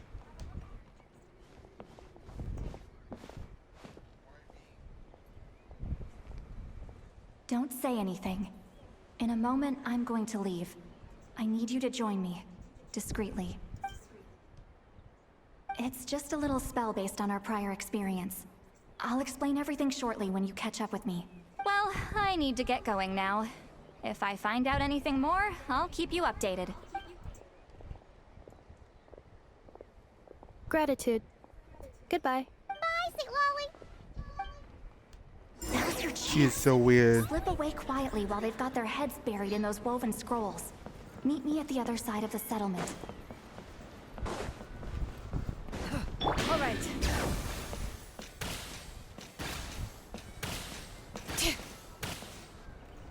Oh, there's another Hello, Shalomnin. traveler. Oh, I'm back. What's up? See, Lolly hasn't told you everything. There's another sovereign ruler that Inefa might be connected to, not just the one from the Flower Feather clan. All trace of this other sovereign ruler was lost after the war. The records claim that in their final battle, they fought against Ishkik and Lianka. It was, my idea. I suggested we bring up the Dragon Mother first and see how Inefa responds. And, well, see, Lolly has debriefed me on how it went. Apparently, she barely reacted, despite a very strong reaction to the name Lianka. And to me, that says we need to tread very carefully when probing her about the 11th Lord. She's the one who went missing after the war. Said to be the proudest of all the sovereign rulers. And the most hostile towards humanity. When the Pyro Dragon fell, she couldn't accept that dragonkind had been defeated. She sank into despair and insanity, but the rest is lost to history. There's no way to find out what became of her, or even what her name was. Remember, though, in essence, these sovereign rulers weren't physical entities, but pure intelligence, built with secret source technology. I mean, who knows what happens when a manufactured mind goes mad? Maybe she lost her power and memories. Maybe she split into different personalities. The point is, if Inefa really does originate from the 11th Lord, then we need to... What? Have her taken out? Because of some baseless speculation? How would that be any different from what they did to Lianka's mother? Chaska, what brings you here? Anyone with a brain could see you were up to something back there. Unless it's a Paimon brain. Or a robot brain. Damn. Okay, you got us. Actually, we never intended to cut you out of this. It's just that see, Lolly's spell only works on the Traveler. But Chaska, I'm telling you, we have legitimate concerns here. This is not baseless speculation. Ever since Inefa set sail for Natlan, the secret source automatons have been getting increasingly aggressive. It's as if they're drawn to each other. Inefa could well be the 11th Lord herself. And if so, then the moment she recovers her memory, all of us, all of humanity, will instantly become her enemy. I've been keeping an eye on movements at the Flower Feather clan. Whatever she was in the past, and whoever she becomes in the future, I trust who she is today. Even if the past and future Inefa are a completely different person from who she is now? If you're suggesting that there's a volatile force within her, threatening to rise up and take over at any given moment, that makes two of us. But no one ever gave up on me. Not Mama Bird, not Koichi, not my dad. So what right do I have to give up on her? If Lianka was here, I have every confidence that she'd say the same. Besides, even if the 11th Lord rises again and declares all of us her enemy, the solution is simple. We defeat her. The heroes managed it, so there's no reason we can't too. Fine. I had a feeling this might be your reaction. Look, I get it. You're only acting like the villain here to make us realize how serious the situation is. You know how I know that? Because when I was a kid, they brought me to you for treatment, and you didn't give up on me either. Yeah, well, playing the villain is a force of habit for old Granny by this point. Just know you've been warned, all right? Watch out for any new developments and make sure you know where she is at all times. Hey, the spell hasn't worn off yet, you know? Anyway, now that we're all caught up, you should get back on Inefa watch, and we should get back to investigating. Help! Someone! Oh, Chaska? What are you all doing here? And when did Shilonan show up? Paimon, you were supposed to stay with Inefa. Oh, right, Inefa. Something weird happened. She got halfway through those woven scrolls and then flew off all of a sudden. Paimon tried to stop her, but she wouldn't come back. Useless. Did something trigger a new memory? This doesn't make any sense. She barely responded when we were chatting. What could it be? No idea. But it must be something important, because she sure looked like she was in a hurry. Also, she said, annihilation mode activated. Okay, Chaska, you're our eye in the sky. Find out where she's gone. We'll inform everyone else. Tell them to be on high alert. Roger that. Wait, don't you want to discuss this first? Hey, wait up!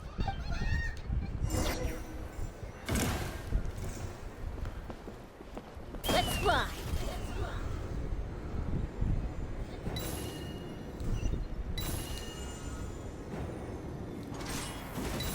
No.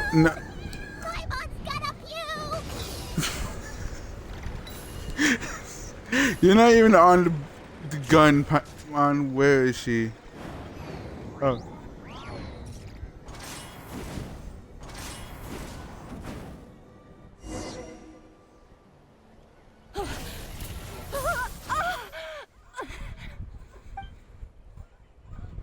Target acquired. Activating annihilation mode. Whoa! Are these all secret source automatons? Okay. Reinforcements have arrived. Traveler, Paimon, Chaska. Gratitude. Not now. Save it for later. They didn't get far, Jesus. Justice will prevail!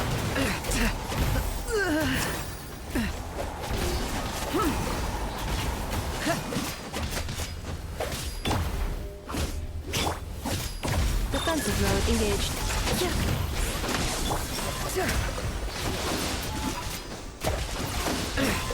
Come on, little my dude, help me fight. Be more useful than Paimon.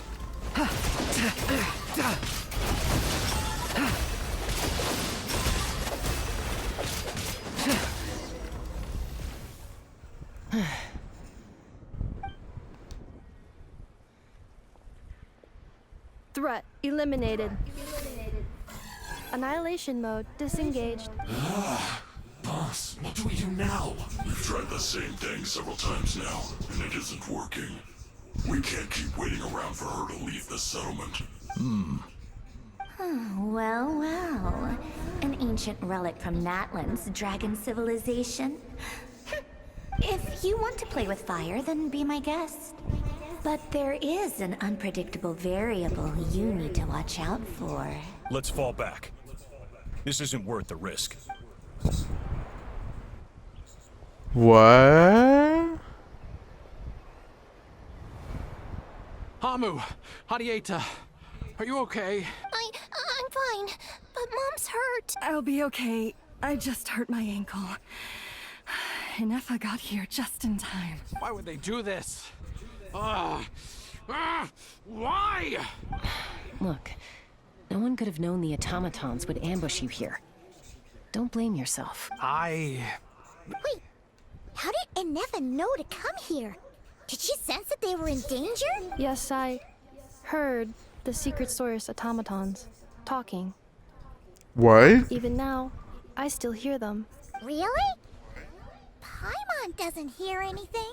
Hypothesis. Language module requires translation functionality.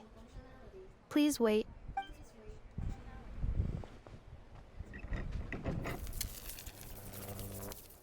Finished. Please try again.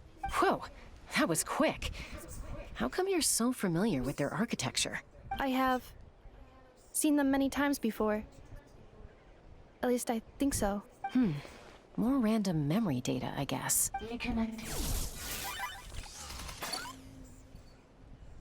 Hi. Wow! It's actually talking! Hey, what do you think you're playing at? Why did you attack us? We're under the Fatui's control. They made us attack you. The Fatui. How is that possible?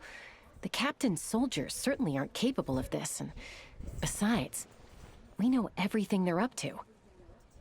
Has another Fatui regiment infiltrated Natlan?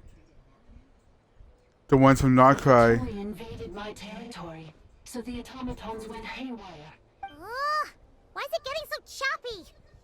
Bad signal, maybe? Hypothesis. Distance to signal source increasing, transmission compromised. Combining these words with what I've heard so far, I believe the full message should be, the Fatui invaded my territory, so the automatons went haywire. Oh. So all the recent automaton attacks, the Fatui were behind it all along? They stole my privileges and took control of the automatons. They stole my privileges and took control of the automatons. No. Does he know what's up? Mirror of the Dawning Morn detected nearby. Now sending request for Mirror of the Dawning Morn to restore my privileges. Mirror of the Dawning Morn detected nearby. Now sending request for Mirror of the Dawning Morn to restore my privileges. Mirror of the Dawning Morn? Who or what is that? Hypothesis. This appears to refer to me, or more specifically to my core. Mirror of the Dawning Morn, please come with me and return the core.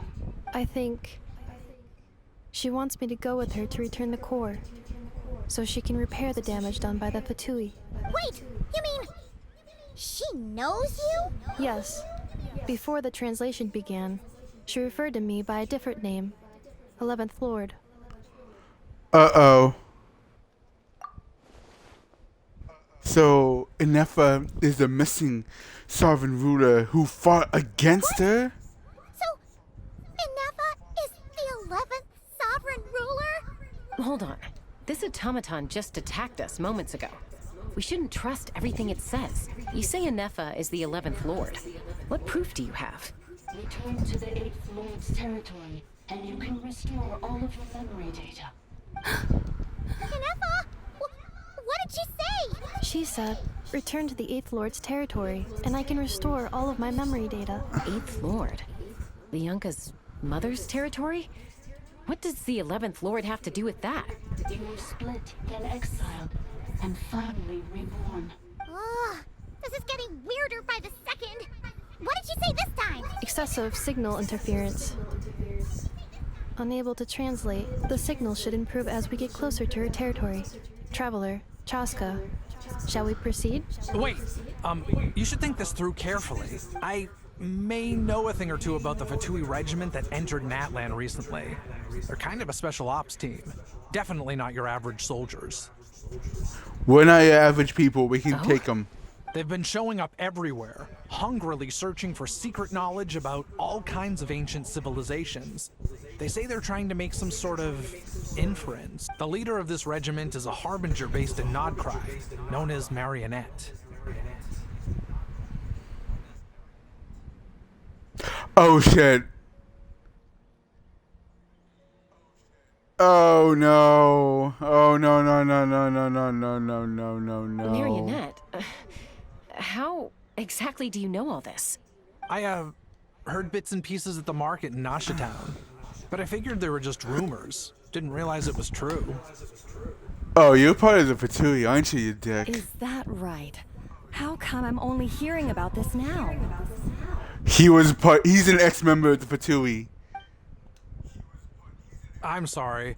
I was so preoccupied with getting ready for the journey, and like I said, I thought they were just rumors anyway. Didn't want to worry you. Oh, shut the fuck up, bro. Just tell her the truth. So these Fatui are soldiers, huh? Who's stronger, them or Inefa? Inefa, of course. But still, maybe you should tread carefully here. Inefa's already had to rescue us so many times now. I'd be mortified if anything happened to you. You're right. First things first. Amu's injured. We should take her back to the tribe and get her checked out. And as for this 11th Lord business, we need to discuss this with the others before deciding how to proceed. An 11th Lord with her memories back will probably see humanity as an enemy. Shalonen and Setlali's worst fears may come true.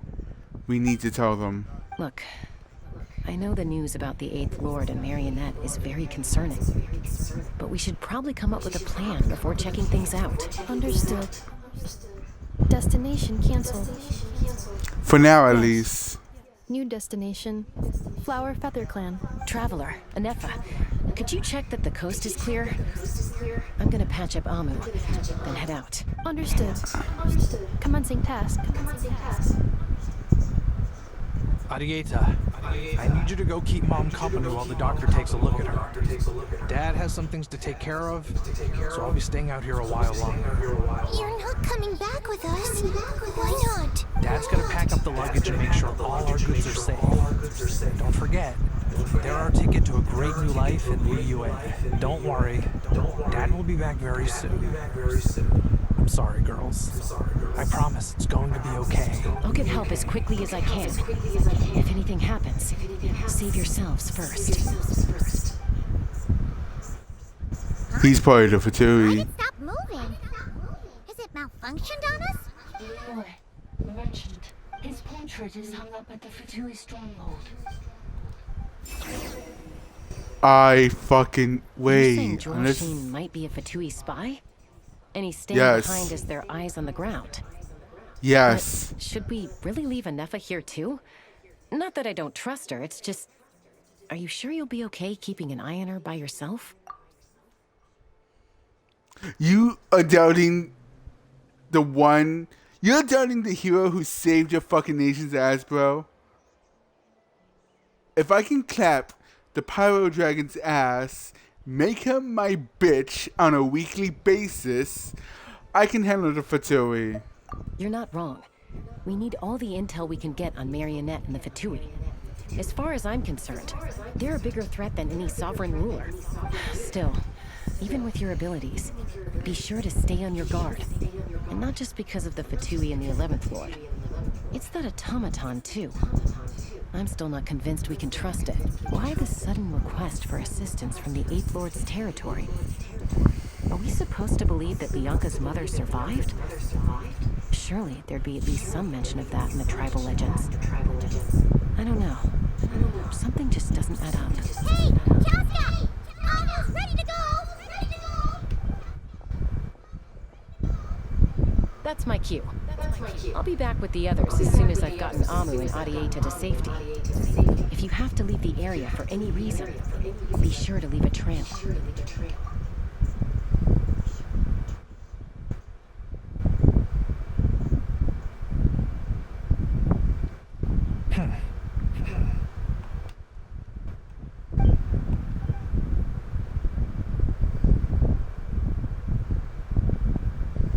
He's on the move. Huh. So much for keeping the goods safe. Do we think he's going to meet someone? Should we tail him? He won't know he's being followed. This could be our chance to get our hands on some really useful intel. Either about the sovereign rulers or this marionette person. Shall we follow him? Got it. Please tell me this is something I can do later, because it's... Would it not be even stealthier to just not say that out loud? Fucking hell. Meow. No, I mean, mountain goat noise.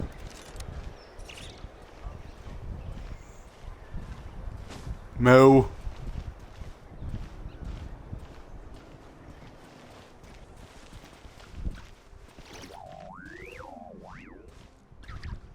Sneaking. Sneaking. Become one with the tree.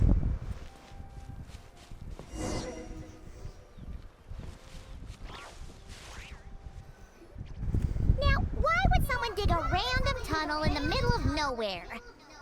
Unless it's the entrance to one of the sovereign ruler's territories! The territory was sealed by Leonka. This was once one of the secondary access tunnels. Hey, that was pretty clear this time. What's changed? Getting closer. Increased activity in language module. Leonka sealed the territory to stop Ochkan finding it. Huh? You're breaking up again! Ugh, looks like the signal's still pretty choppy. Leonka sealed the territory to stop Ochkan finding it. Later, the Fatui found a weak point and broke in. Sounds like those Fatui have made this their stronghold. Well, this is probably a good point to stop and wait for reinforcements. What do you think? Inepa? Oh no! What's she doing? Just charged right in! Traveler, are we going after her? Or waiting here? All right then. But Thank God, okay. I'm gonna have to do this another time, guys. I'm so sorry. This is getting good, but I have to go. I have an important meeting to do today, so... Plus, I've been live for 4 hours. Come on, guys. I need to rest my butthole. So thanks so much for watching, guys. If you guys are watching on YouTube, don't forget to like, comment, and subscribe. If you're watching on Twitch, don't forget to follow up for more updates. This has my full attention, so maybe tomorrow or whenever I'm available and have more time, I will do this quest. But until that time, I will catch you guys later. Back to my hometown of Fontoon. Fontoon.